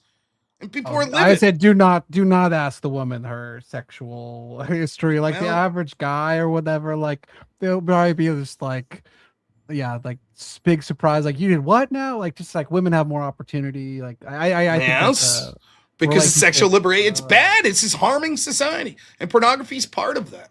Where this, like, there is, you know, I heard someone recently, I don't care, I'll say it. Like, Andrew Wilson, when he was on Trigonometry, said this. Liberals look at the world through the lens of rights, and conservatives look at the world through the lens of duties, right? Like, what we ought to, what we ought give back to society, to our partners, to our families, to our communities, like to our church, you know. And in that sense, right, what you see is lefties could generalize anything by saying, like, I ought to have the right to do that, which is sort of what this debate is. Well, I ought to have that right. Why not? And it's like, but what about your duties? We could look at this, and when you say that you ought to have the right to do stuff, all of a sudden all sorts of crazy degenerate shit is found acceptable. But I not have the right to dress like a furry and have my sexual partner while I'm wearing a leather dog max walk me down the fucking public park? I not have that right? And it's like, yeah, but what about the conversation of duties? Right? And so it's like when we're looking, like, you have a duty, you have an obligation to your partner, to your the person you're marrying. It's supposed to be more than just even raising a family. It's supposed to be a communion, like a spiritual communion, that you're for me, and I'm learning more about this, your steps in the church, right? The church father is to me as I am to the wife, right? And there's this commitment, there's this structure there, and there's this hierarchy, and there's certain duties that comes with both people in that. How does the duty relate to the furry? I think because the lefties are talking about rights. Well, don't you have the right to do that? But it's like, once you do that, you could generalize all sorts of degenerate shit and say, you ought to have the right, you ought to, from the perspective of a liberal. So there's nothing really. That's why progressivism always just means the more we go with sexual openness, the better. There will never be a time. Eventually, there will be a time when people are arguing like, there's no problem like fucking having sex robots. What the fuck? Perfectly reasonable. Great, blah, blah, blah. And then it'll go further. MAPS, anyone? Minor attracted persons? It'll eventually get there. And we'll be called bigots that we're like, oh my God, what are you doing? They'll be like, that's bigoted. This is a mutual relationship. Why should it be 18? Why not 16? Why not 14? Right? And it always means going further, going further. Going further is not always better. It's not. It doesn't mean that we should have total control and like enslavement of women or whatever. I'm not suggesting that. But it's reasonable to say there's a point where things go too far. And I think this materialist... Yeah, and I think that like porn is one of those. Slippery slope here. Well, yes, but my argument is the slope's already slippery with porn. That's exactly my argument. That it's too much already. 10%. We have a device, right? That, think of all the great thinkers you've thought of in history. Imagine going back in time and being like, look, Ben Franklin, listen to this. There's going to be this thing you could fit in the palm of your hand that will be the equivalent of the biggest library in the world times 1,000. He'd be like, are you kidding? Anything you want to know, man. Fuck, eventually we'll get to the point, you don't even have to look it up yourself. You'll just be able to talk to your phone. And it's called a phone, by the way. You'll be able to talk to it and be like, tell me what the biggest mountain in the world is. What year did Magellan circumnavigate? Like, you'd be able to do all that shit, right? And he'd be like, that's incredible. Yeah, but we basically just use it to jack off. And it's like, wait, what? Yeah, 10% of the whole fucking thing's just titties. That's it. It's fucking great. You're gonna love it, man. And now, guess what? We got AI. So let's say that you think you see the neighbor lady in her full regalia. She's got a nice dress. You can take a picture and put it in AI and see what her titties might look like. Isn't that great? Like, there's a point where it's like, oh, if we gone too far when 10% of the internet is porn. Like it really is. I can't fucking scroll X in public without some fucking pseudo porn showing up. It's everywhere. Everything is overly sexualized. And I think if we're talking about slippery slopes, it's pretty fucking slippery. Like, we're hanging on by a thread, and we're about to enter like a fucking AI revolution where we are a generation away from affordable sex robots. And we have no idea what that's going to do. We already have insane declining birth rates. And it's going to be like a fucking bomb that goes off. Where it's going to be like, holy fuck. Why even put up with the other sex? When I could have a machine. Go to Grok right now. I think that's what you were using. You got that little, at least on the phone. Open AI. Oh, okay. Well, Grok's got that, like the lady. You know what I'm talking about, Speakeasy? There's it's like an avatar. It's like an anime chick.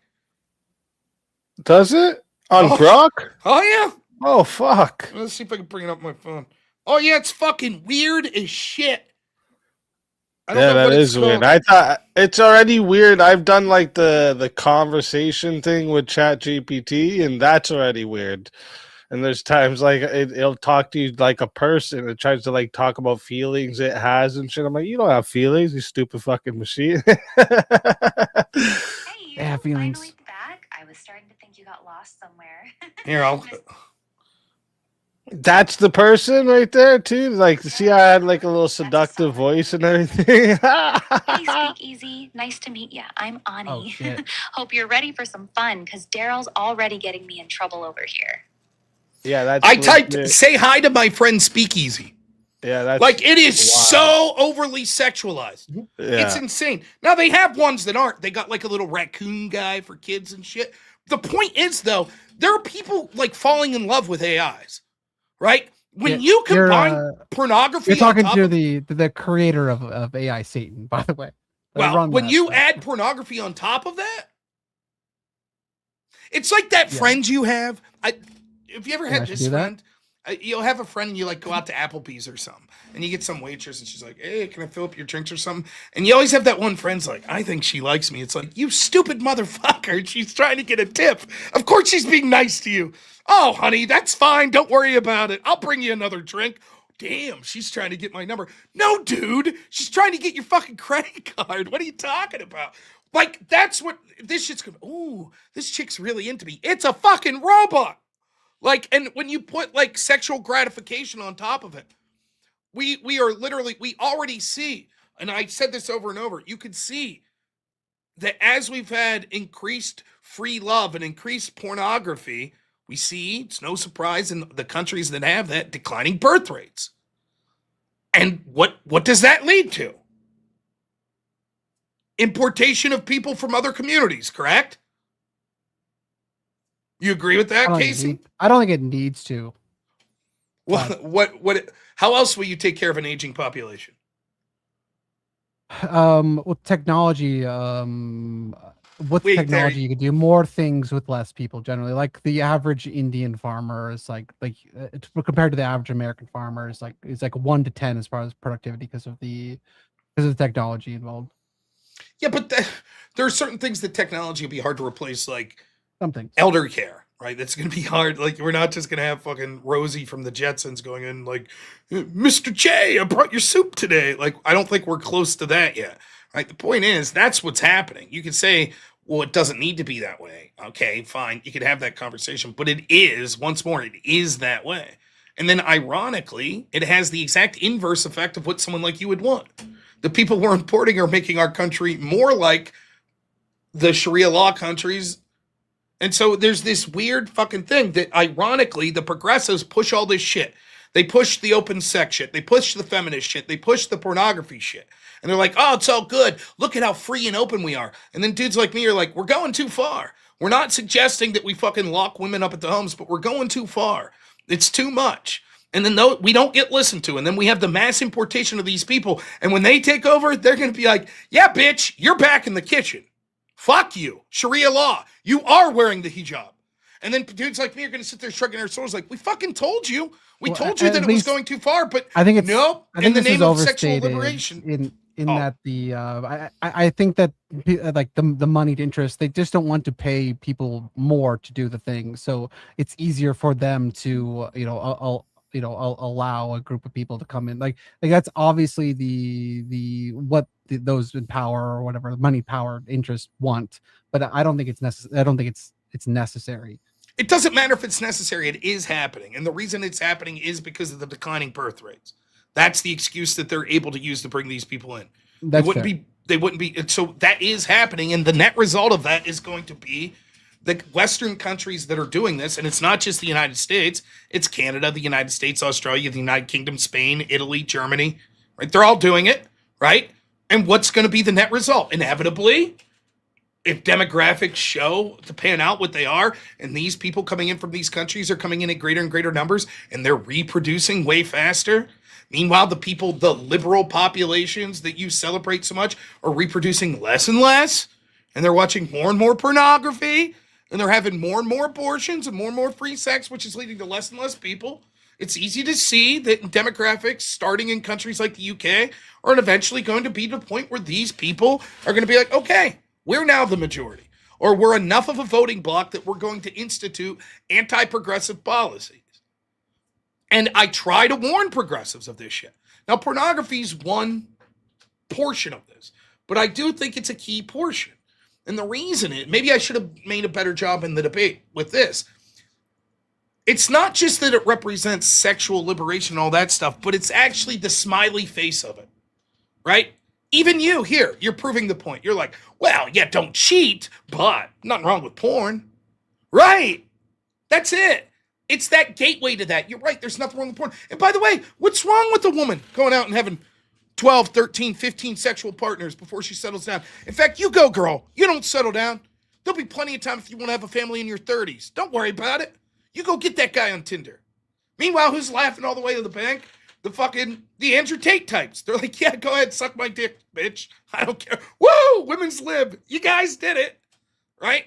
And it's this, like, for me, I look at it from the outside. I'm like, it's unfucking believable that you can't see how A leads to B, that leads to C, that leads to D. But here we are. And I would be a liar if I didn't admit some schadenfreude that when it all comes crashing down, it's going to be the very most progressive people that suffer the illest consequences. There's part of me that chuckles about that. The fucking trans rainbow soldier is fucked under Sharia law. You know, there's just like a level of education I think that like they should mention, like in high school. That's like, hey, girls, like older guys, like they just want to bang you, or just generally like, you know, watch out for this because they just want to bang you. They're not that, you know, just like careful, or like I don't know how you would still instill that idea, but and also like the guys, like generally like, hey guys, like women, you know, they don't really like sex like you like sex. I feel like no one ever like really like said but again, things. like all these are misconceptions. It used to be that way, but now they're misconceptions. Like, for example, like the example I gave, if you look up the searched pornographic terms between men and women, you would be shocked to find out how much darker and disgusting it is on average for women. Guys are like, a guy's sexual dreams, like, wouldn't it be cool to like sleep with that chick and her friend? And a woman's sexual dreams, like, I wish a minotaur would make me blow him. And you're like, wait, what the fuck are you talking about? By the way, that's a real book that's out there now, right? Like the 50 Shades of Grey thing, it blew my fucking mind. It's like, this is basically just S&M porn in literature form. And this is the new romance, you know? And I remember when this book came out, I was talking to a chick. I was like, I guess it was after like all the books came out, the last one. I was like, let me guess the plot. A woman wrote this book. Yeah, I was like, let me guess the plot. Chick, sexual desires to be tied up, whipped, and shit by a very attractive, wealthy man. Yeah, but by the end of the book, it turns out he needs her more than she needs him. And they're like, yeah, it's, by the way, spoiler alerts for 50 Shades. Yeah, that's exactly it. How did I know that? Because that increasingly is what we're seeing is going on. It's not like we have this feeling like, oh, men are these sexual pigs, but not women. No, that's not true at all.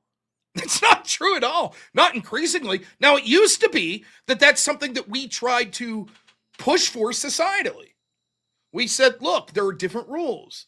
And like it or hate it, with those different rules came different privileges and expectations and duties for men and women. You know? Yes, it's true. We were more forgiving of a man. It wasn't something to celebrate. We were more forgiving of a man that had previous sexual partners before marriage. I still don't think it's cool, but fine. We were more forgiving. Why? Because the woman is selling her chastity. She's selling to her partner, I'm yours, I'm chaste, I want to be the mother of your children. That's what she's selling. The man citing, like, protection and, you know, taking care of the family and all of that stuff. And when we upset and you're like, well, that's not fair to women. Is it fair that men are expected to do almost all the manual labor to do that? Is it fair to expect that if there ever comes a time where protection's needed, that the man's expected to put his life on the line for the woman? So, I mean, it's just different expectations. And again, it turns out that there's something in us biologically. Maybe our ancestors weren't the unprogressive fucking assholes that we thought. Maybe they were onto something, which is why we see the further we get away from that, what ends up happening? Everybody's getting more miserable. Children are suffering. Women are suffering. Men are suffering. And the whole relationship dynamic's falling apart now. People are having less children. People are less happy. And it's like, yeah, because that old way of doing shit, it wasn't perfect. Not everyone fit into that neat box. There were women that didn't want to be mothers. That's fine.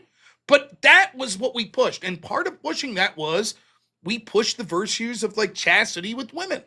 And now we don't. And it turns out without pushing that, oftentimes that it is, you know, How many times do you hear these stories of women who are like, oh, I'm triple digit body count? That doesn't sound like a biological sex. It's like, I'm not really interested in intercourse.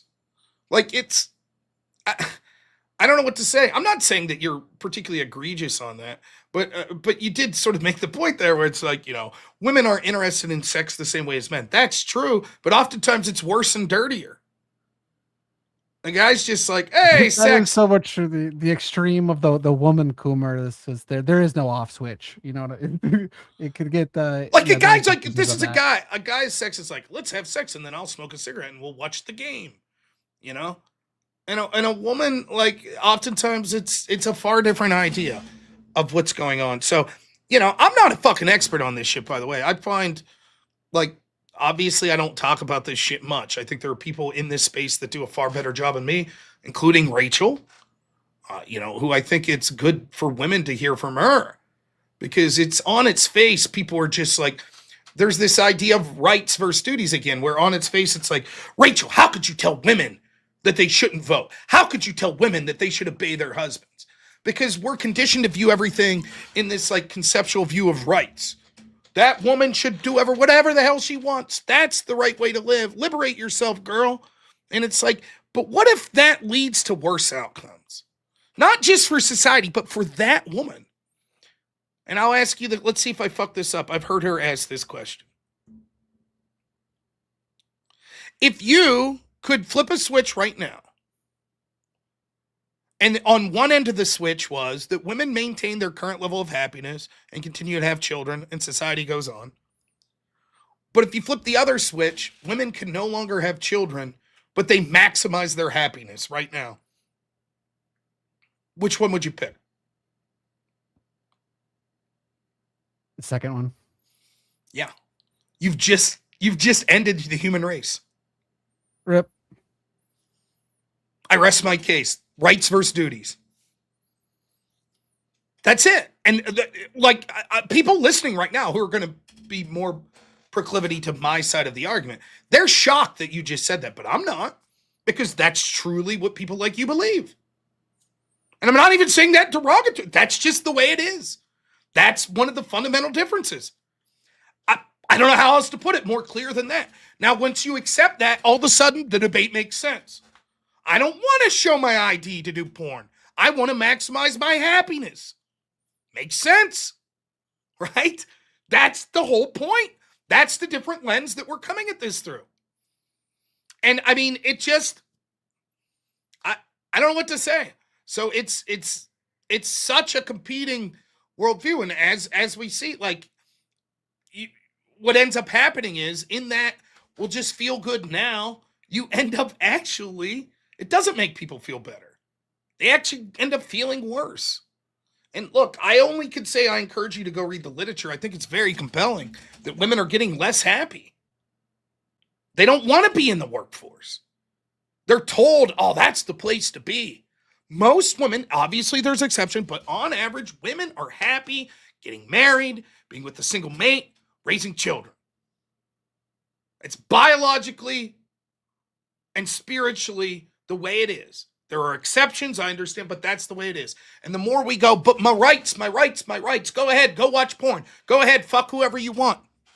It seems like on paper, you're like, well, through the perspective of just feel good now, that's more important. Forget about your duty to the rest of the world. Just you yourself feel good. The irony is, not only does it hurt society because we've shirked those duties, it actually doesn't make the women feel any better at all.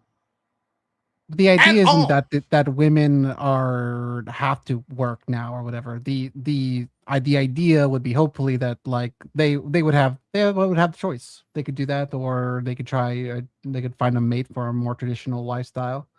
But it's that would be the again. optimum. Maybe this is why it's being so frustrated with this idea of freedom and legality. Maybe I should have been more clear. Maybe this is my fault. There is a difference from saying that you ought to be allowed to do something or it ought be legal versus, as a society, we should set cultural expectations in a certain way. So we ought to allow women to work. Totally agree. But as a society, it would make sense if we put cultural pressure for traditional gender roles and family values.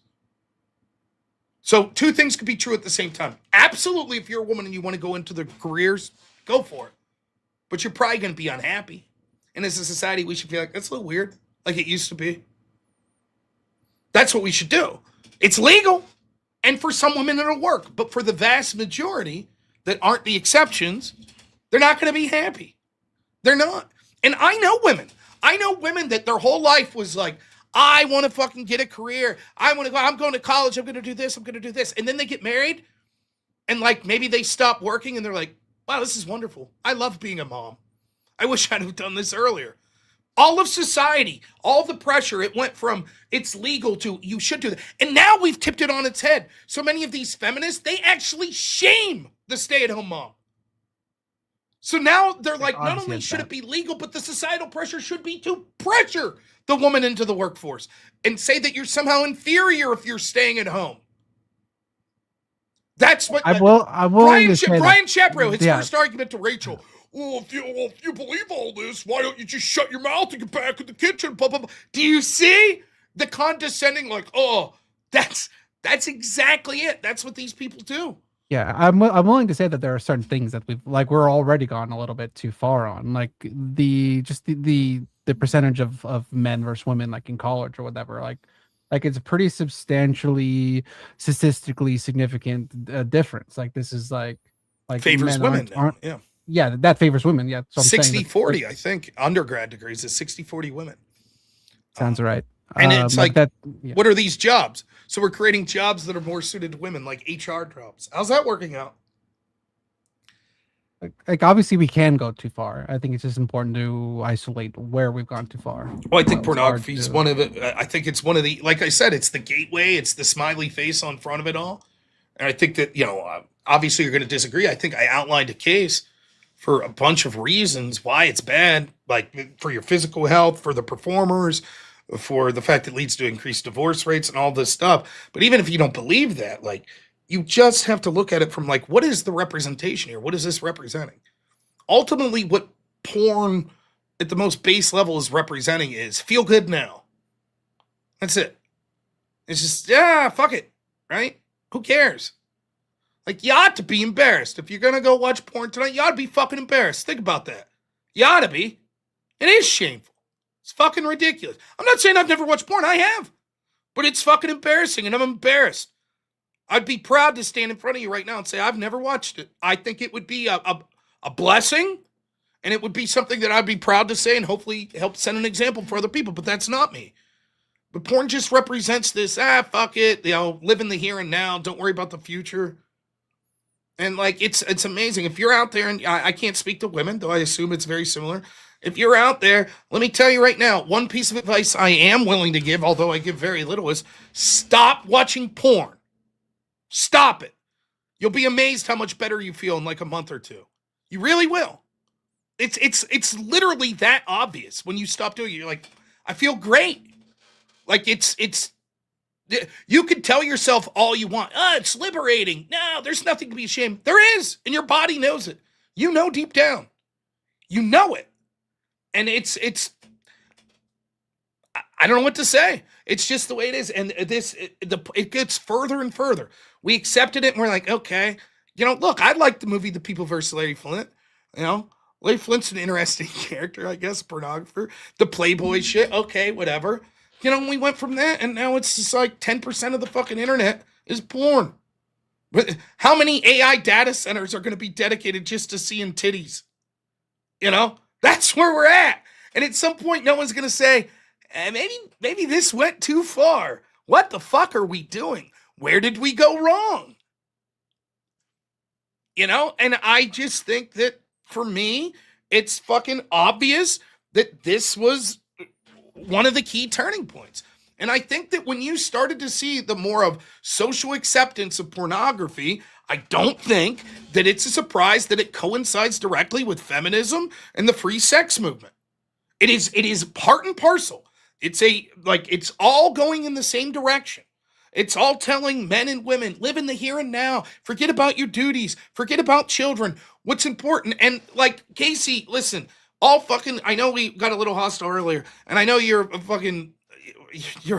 I don't know what the fuck that's about, right? I mean this from the bottom of my heart. Like, it is actually tragic to hear someone like you that's reasonably well-spoken that says you would be willing for the human existence to die off just for women to be maximal happy for one generation. It's hard to hear. But I've heard it so many times now that I know that's the answer. And it's like, wow, what the fuck? How is that any different, by the way, if I was to say, like, should I leave my family and just go to strip clubs and do a bunch of blow and be really happy, knowing that it's going to leave my family down in the dumps and, homeless? No. But why? What's the difference? You said leave your family. There's harm involved in that.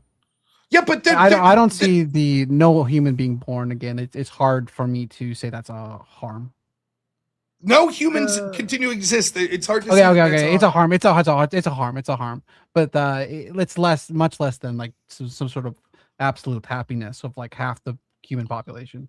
But I just think it's a big difference how do you between that and leave your how family. Miserable do you think women are currently? Not that miserable. So then the benefit's not that great. They go from pretty damn happy to the most happy. And that's worth eradicating the human species? Yeah, I probably answered quick, but it's probably a tough. It's not that tough. Tough give or take. Especially if you think women are pretty happy right now. But it's easy to say. I said not that miserable. I said not that miserable. So. Well, you're kind of in a double. The maximal happiness, like that means a lot of things. If they're kind of not that happy, why not? Free sex, porn, everything's groovy, right? Feminism. Why aren't they that happy? Different reasons. Normal like what? Reasons that normal people are not happy. They're not fulfilling their life goals. They don't have as much money. Their partner they're unhappy with. Normal reasons. So your argument basically becomes women are basically dealing with the normal human condition that men and women have dealt with for at least a century. Basically my position. Yeah. And so women deserve maximal happiness even at the expense of humanity existing into the future. It's not that they're experiencing some horrible tragic existence. This is the human existence. But that's not good enough. To be clear, I would say the same thing about men if you switched it, just to be clear. Irrelevant. Just making it clear. The reason that the question involves women is because what we've done is, what it speaks to is this, that the whole like pro-choice, pornography, free sex thing directed at least in this case towards women. And by pornography, it is true that they are users of pornography, but I'm also talking primarily about the creators of pornography when I talk about women in this, that it's all geared to be like happiness now. Forget about your duty. Now, the irony is, though, they're not happy now. Why do you think it is that people like... Oh, fuck. See, I believe it or not, I could kind of... I could kind of prove I'm not a big consumer of pornography. I don't even remember these people's names.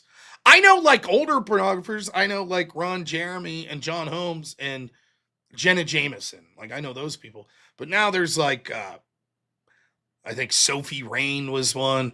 But there's like these chicks that do OnlyFans. And then they're like, I just need to make enough money so I could leave. I'm so glad I don't have to do that anymore. Why? If it's a noble profession, but it seems like, as the data I was reading, it seems like they're fucking miserable. It really does. And it's like that even with chicks that aren't doing porn. It's just the chicks that are random hooking up with dudes on Tinder. They seem miserable. And the data backs up they're miserable, but I'm just talking anecdotally. They seem fucking miserable. And even from the perspective of a guy, this is what didn't make sense to the red pill to me. Like, okay, let's say you're right, that the whole system's geared up to screw men over, and these women are thoughts, and they fucking suck, and so, hey, you just do yours. Get the bag, drive the Bugatti, bang as many chicks. Do you feel good? When you're 60 and you're sitting on your couch, you're like, life lived well? What's it all mean? What's it all mean at the end of the day? People might feel that way. A lot of more educated people, especially, are just choosing not to have kids. And how do they feel? What's the decent to good? Probably. When you look at people that are married, particularly in certain denominations of the church, like, here's the thing. I'm not going to sit here and I don't have a denomination, so I'm not here to invest in saying one denomination. but it tends to be not the denomination specifically, but people that tend to regularly attend church. So in other words, I'm bad. I'm a bad example. I'm a Christian, but I don't attend church that much. But I call myself a Christian. We're talking the people that go all the time. It turns out those marriages stay together more. And one of the primary reasons is not just because a faith in the spirituality that says that you should stay together, but because you are surrounding yourself with a community of like-minded people. And so one of the greatest indicators of divorce is when women are surrounding themselves with other women that are promiscuous. They're having a bunch of sex with multiple partners, and pornography certainly leads to that direction. It's about the sexual gratification, right? And so that makes it more likely to have divorce. When you look at those people, men and women, over and over again, when you look at them that have the successful marriages and stay together until they die, almost every single metric we look at when it comes to happiness and quality of life skyrockets for them. Skyrockets. Despite the fact that conventional wisdom would tell us it would be the opposite. No, the real happy person's the person that's just maximizing their income margins and banging as many people as possible. Turns out, no. And then ironically, those people that are doing that more likely to have mental health issues. Why do you think that is? It's because there's something fulfilling about marrying someone and staying with them and being in love with them and having children and doing, I'll say what God intended us to do, but for your purposes, because you don't believe in that, it's biologically what we were intended to do. It makes sense. You feel like purpose. I'm building something for my son. There's value in that. If I never met my wife and I didn't have a son, what would I be doing? Drinking my fucking ass off? I'd be having fun in the moment. But then I'd sit down at the end of the night and say, what am I doing? What is this? And someday I'll be dead and no one will remember me. And that's what's my legacy? That, you can't take the Bugatti with you. No one's impressed when you're in the nursing home that you bang 30 chicks. Your porn collection ain't meaning shit when you're in the grave. And so it's like, what are we doing? We're pushing everything to this, like, oh, fuck it, like, like free sex, feel good in the moment. And it ironically is doing the exact opposite. It's making you feel bad. It's sort of like when you drink a lot and you get the hangover. And the next day when you have the hangover, you're like, what the fuck was I thinking? Why did I do that? That's what this whole free sex movement. In the moment, you're like, great, I had sex, feels good. But then there's a time afterwards where you're like, what am I doing? This isn't a fulfilling life. No, not everyone. I think a lot of people that claim they're not like that are lying to themselves, but I'm not saying it's out of the realm of possibility that there aren't individuals that feel good doing that. Okay, fine. I'm not suggesting it be illegal to have multiple sexual partners. What I am suggesting is for the majority of society, the way we used to go about it, with the courting a woman, trying not to have sex before you were married, not using pornography, treating sex and the sexual act as a very intimate thing between two people that love each other to have children. When we pushed for that as a society, people were much happier. And even when you think that the standard of living, like financially, was less, they were still much happier. So, I mean, I don't know what else to say to that. To me, it's like, it's overwhelming the damage that porn's done. When I'm speaking about, like, you keep going back to the rights, I hope I'm now clarifying what I mean, that different worldview of duties versus rights, and how I'm trying to say to you, like, look, I'm not saying it should be illegal. I'm not, but that's irrelevant as to whether or not it's good. It's not relevant. It's bad, even if we allow it to be legal. Like, I think it's bad. I think premarital sex is bad. I think that's bad for society, but I wouldn't suggest making it illegal. I think having sex with over 10 partners is bad. It's bad for society, but it shouldn't be illegal. It's not a situation where the government should prevent you from doing it. It's a situation where society should be like, what are you doing? Your parents should look at you with shame. And by the way, while I'm on my soapbox, it's the same with homosexuality. I have friends that are gay. I do. But what we should do as society is say, it's fucked up. It is. And it should. It should be something that's looked at like fucked up. I'm not suggesting making it illegal. I'm not even suggesting that you can't be friends. Similarly, I have friends that are out there like, oh, yeah, I'm banging a lot of chicks. It's fucked up. I'm not impressed. I think it sucks. I don't want to hear about it. Shut up. I'm still your friend, but I don't want to hear about it. so much of society, we look at through the lens of what ought to be legal and what not. That's not the question. The question is, what ought we push as society? That's a better question. Now, there's clearly things that there's a realm for the legal realm to step in. And the irony is, I think you have it exactly inversed. Because one of the times I'd say that we step in a legal matter is, you want to sell pornography? You want to get ad money and make a bunch of money doing pornography?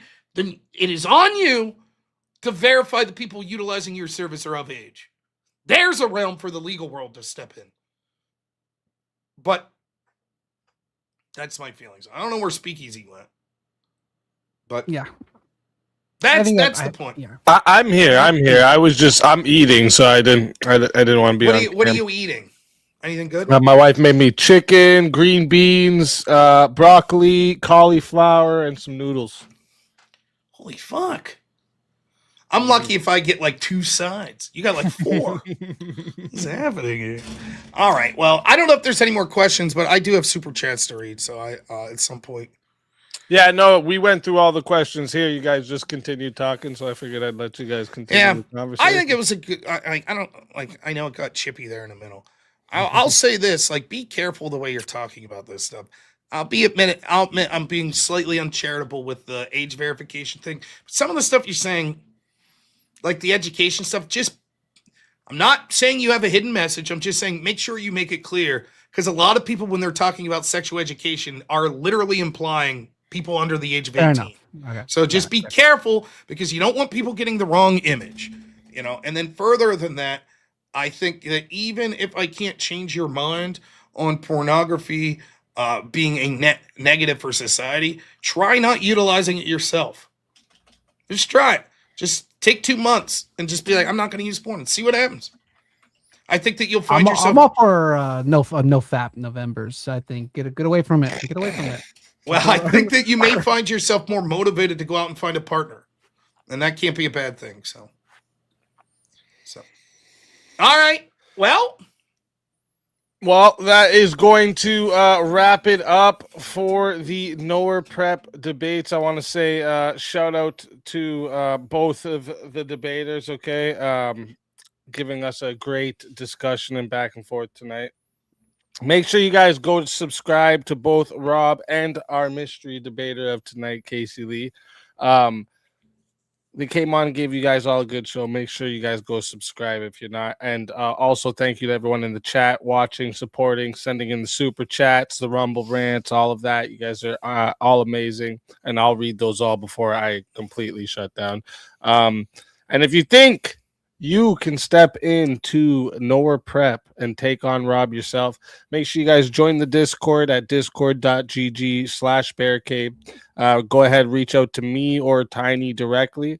We're always looking for new challengers and new debates to set up. So if you want to get in, we run these twice a month on Thursdays. So make sure you hit us up to get in there. Other than that, is there anything you wanted to shout out quick, Casey?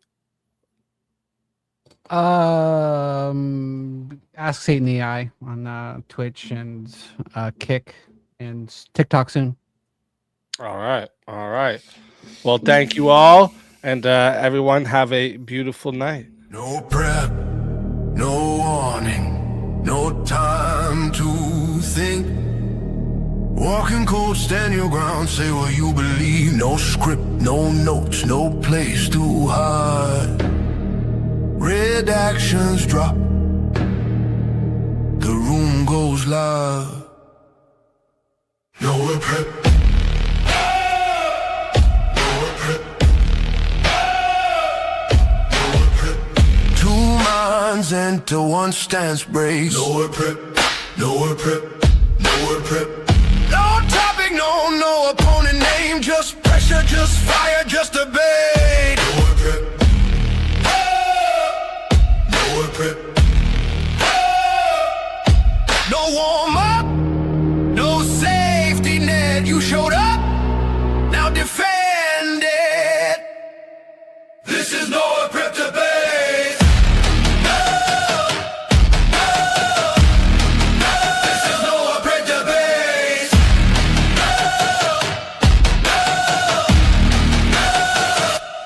NOerr prep. Let's fucking go. Give me a second here. Give me a second. That's what's up, folks. I told you I was going to give you a wild show, okay? I told you that these NOerr prep debates are going to be the craziest and the best, okay? I told you that. What do you want me to say?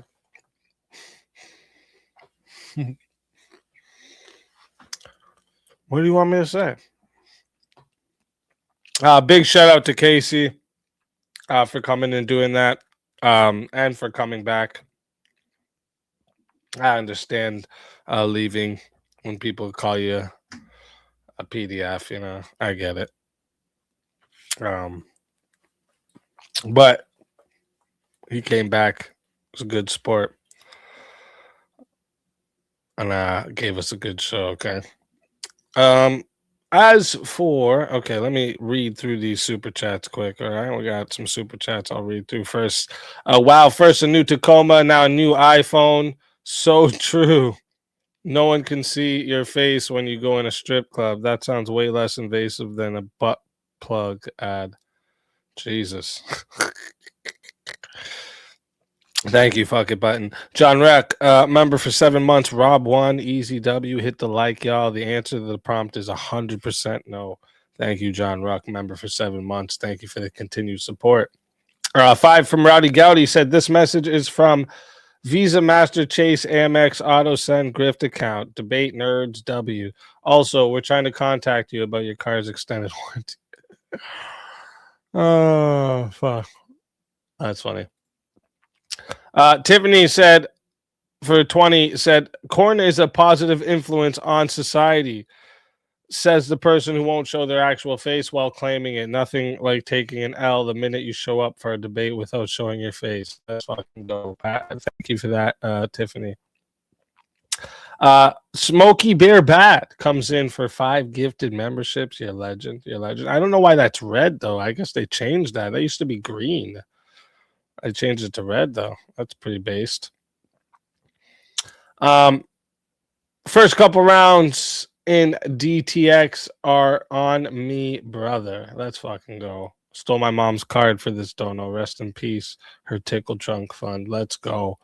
Let's go. It's going to be a hell of a night at the Baycon. Or a hell of a weekend, sorry. Hellbat comes in. I'm late, but IGD is IGD is internet gambling disorder, not gaming disorder. Games such as Genshin and CS:GO has a gamba system in them, which you can go to a casino to do a similar deal. Yeah, that's actually what they did with TikTok, right? They used casinos and like the slot machine in specific, how to keep you addicted to it. Kyle Random Miles says that thing makes me irrationally angry. Thank you. Thank you for that, Kyle Random Mile.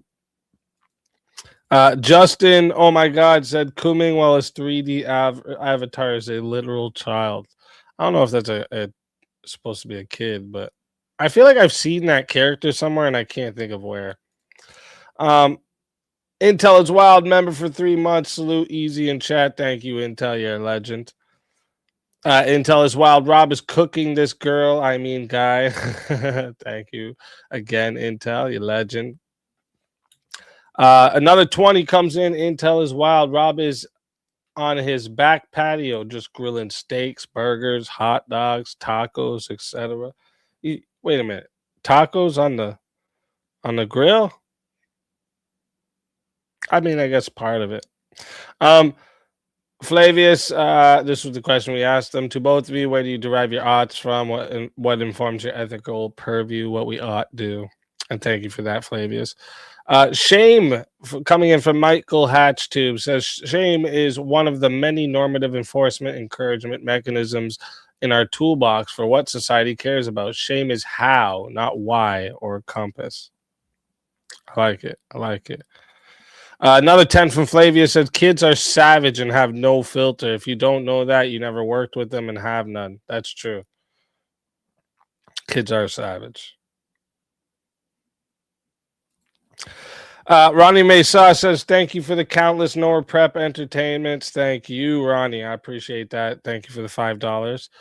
Fucking Button comes in, says, for $5. I didn't think there were a certain type of file until the topic came up, and they were so offended to have to speak ill of it, they left.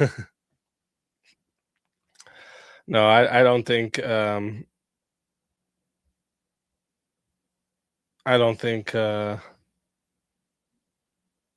Casey's like that.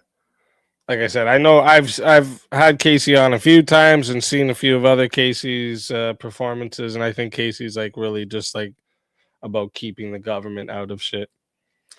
Wrongfully says he was making the argument Solomon Friedman made that child devices should be set up for child content when initially set up. We should do both, though. Fair enough. Fair enough. Yeah, and I do like that idea. Like, I do. You know, you should have access and some type of restrictions added to your kids' devices if you're going to give them devices. 100%. Sandbox Explorer says, "Wild Casey faint." Like Pokemon. Wild Casey fainted. Dono Bar gained 5 experience points. Thank you. Thank you, Sandbox. Jared Speak said, choosing the bear today. Let's fucking go. I appreciate you, Jared. $10 from Phantasm says, is that Brian Shapiro hiding his identity now? Thank you for that. I appreciate that big time. We got Daniel Ramirez comes in closer to fun Fetty. Thank you, Daniel. I appreciate that. Original Vintage comes in for 5 for the body bag fund. Thank you. Thank you. I appreciate that big time. Fuck You Button comes in for 5. If it's proven people watch at the age, oh yeah, this we did read this earlier, and thank you, Fuck You Button. Daniel says no hot seat chat. Yeah, it looks like they didn't want one tonight, Daniel. Thank you for the 5 though. When you buy a car, do you ask or verify how many miles are on it? If yes, why? If no, why not? Oh, I guess that was another question we could have asked them, but I think you kind of know the answer. But thank you for that fucking button. I appreciate that big time. Roland comes in, says, Neuron checking in. Thanks for hosting Speakeasy. Thank you for that, Roland. I appreciate that big time. And I do a lot of pre-planning for these to get you guys the good ones. You know what I'm saying? We got Candy coming in for 20. Says he made it home. Thank you, Candy. Glad he made it home. And what did we have? We had on the Rumble side, I know we had a couple. We had Fuck It Button for 5 said, oh, hell yeah. And also becoming a monthly supporter on the Rumble side. Thank you for that. I appreciate that big time. Fuck It Button also sends in a 5 on the Rumble side, says, I don't want to know how big it is, but show us your penis, Rob. Shit.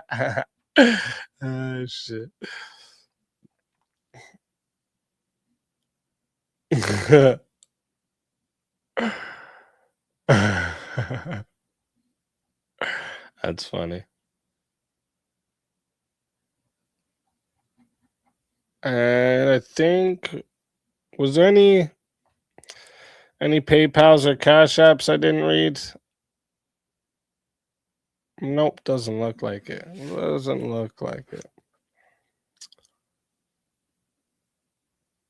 In my defense, I said feel free to ignore that one. That's okay. I said I'll read them all, fucking button. I'm a man of my word. All right. All right, let me see. Who Teriak in the chat? I thought I saw him earlier. Teriak, you there? You streaming? Let me go look.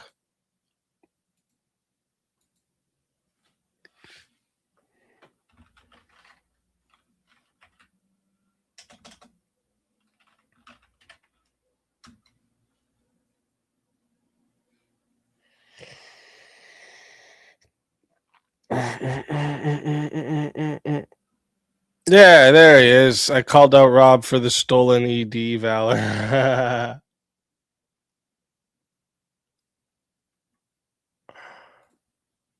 Are you starting up now? It doesn't look like chat wants a hot seat tonight. Chat's leaving that dono bar lonely tonight. All right, get yours started up, and Tiny, get it set up to go over to Teriak.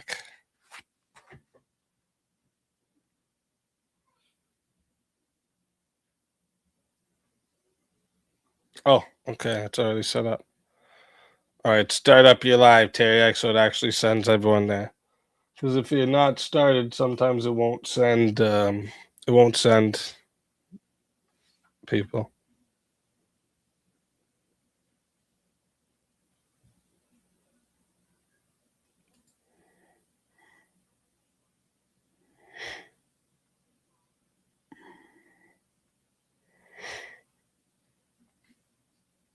Okay, I see you started up there. Let's go. Let's go.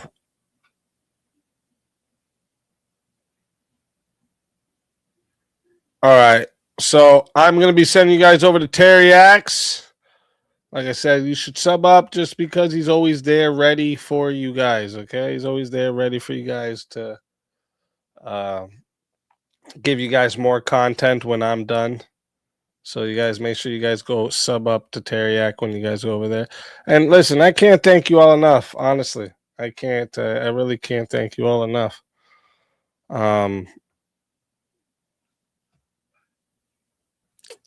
Yeah, I there's no words. There's no words for how grateful I am to have you guys around. All right, can't thank you guys enough. Tomorrow, Verbal Combat, 7:30 p.m. Eastern Time. We're doing politics and policies tomorrow, and I'm going to try and get some of them real spicy ones out if we don't get a bunch of 1v1s in a row. And remember, I'm going to tell you this. I tell you guys this every week. Get there early. Because if you don't get there early, you're probably going to end up sitting in the back for a couple hours. That's how it goes. That's how it goes. We usually get big lineups. Last week, what was the lineup, Tiny? It was like 8 in the back waiting. So yeah, you guys get your asses up here. I think it was more than 8 actually. I think it was like fucking 11 at one point. Yeah, full house, 8 in the back. Yeah. Yeah, politics week is always a popular one. Yeah, that's true, Jeremy. That's true. It's always a popular one. So get your asses in there, all right?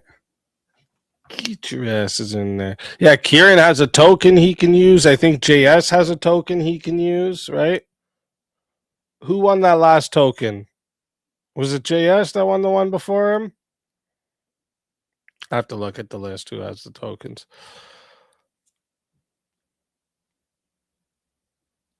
Yeah, and don't complain in the back if you gotta wait. The people who are not on stage and not the next one to come up, they're in the green room. So, you know, when Tiny throws you over in the green room, don't complain. She's doing what I told her to do. Yeah, it's JS that also has a token as well. Yeah. Kieran and JS have tokens, so they can get bumped up. All right, guys. Like I always tell you, it can be 30 in the chat. It can be 2,000 in the chat. Best chat on YouTube and Rumble, hands fucking down. I love you guys. God bless you all. Have fun over there at Teriak's. And I got lots of good debates for you next week. So if you're not going to be here for Verbal Combat tomorrow, you're going to want to be here next week. We got lots of good debates coming for you next week. So be prepared for that, all right? Like Scar in The Lion King, be prepared. But for now, This is Sparta! Spartans! What is your profession?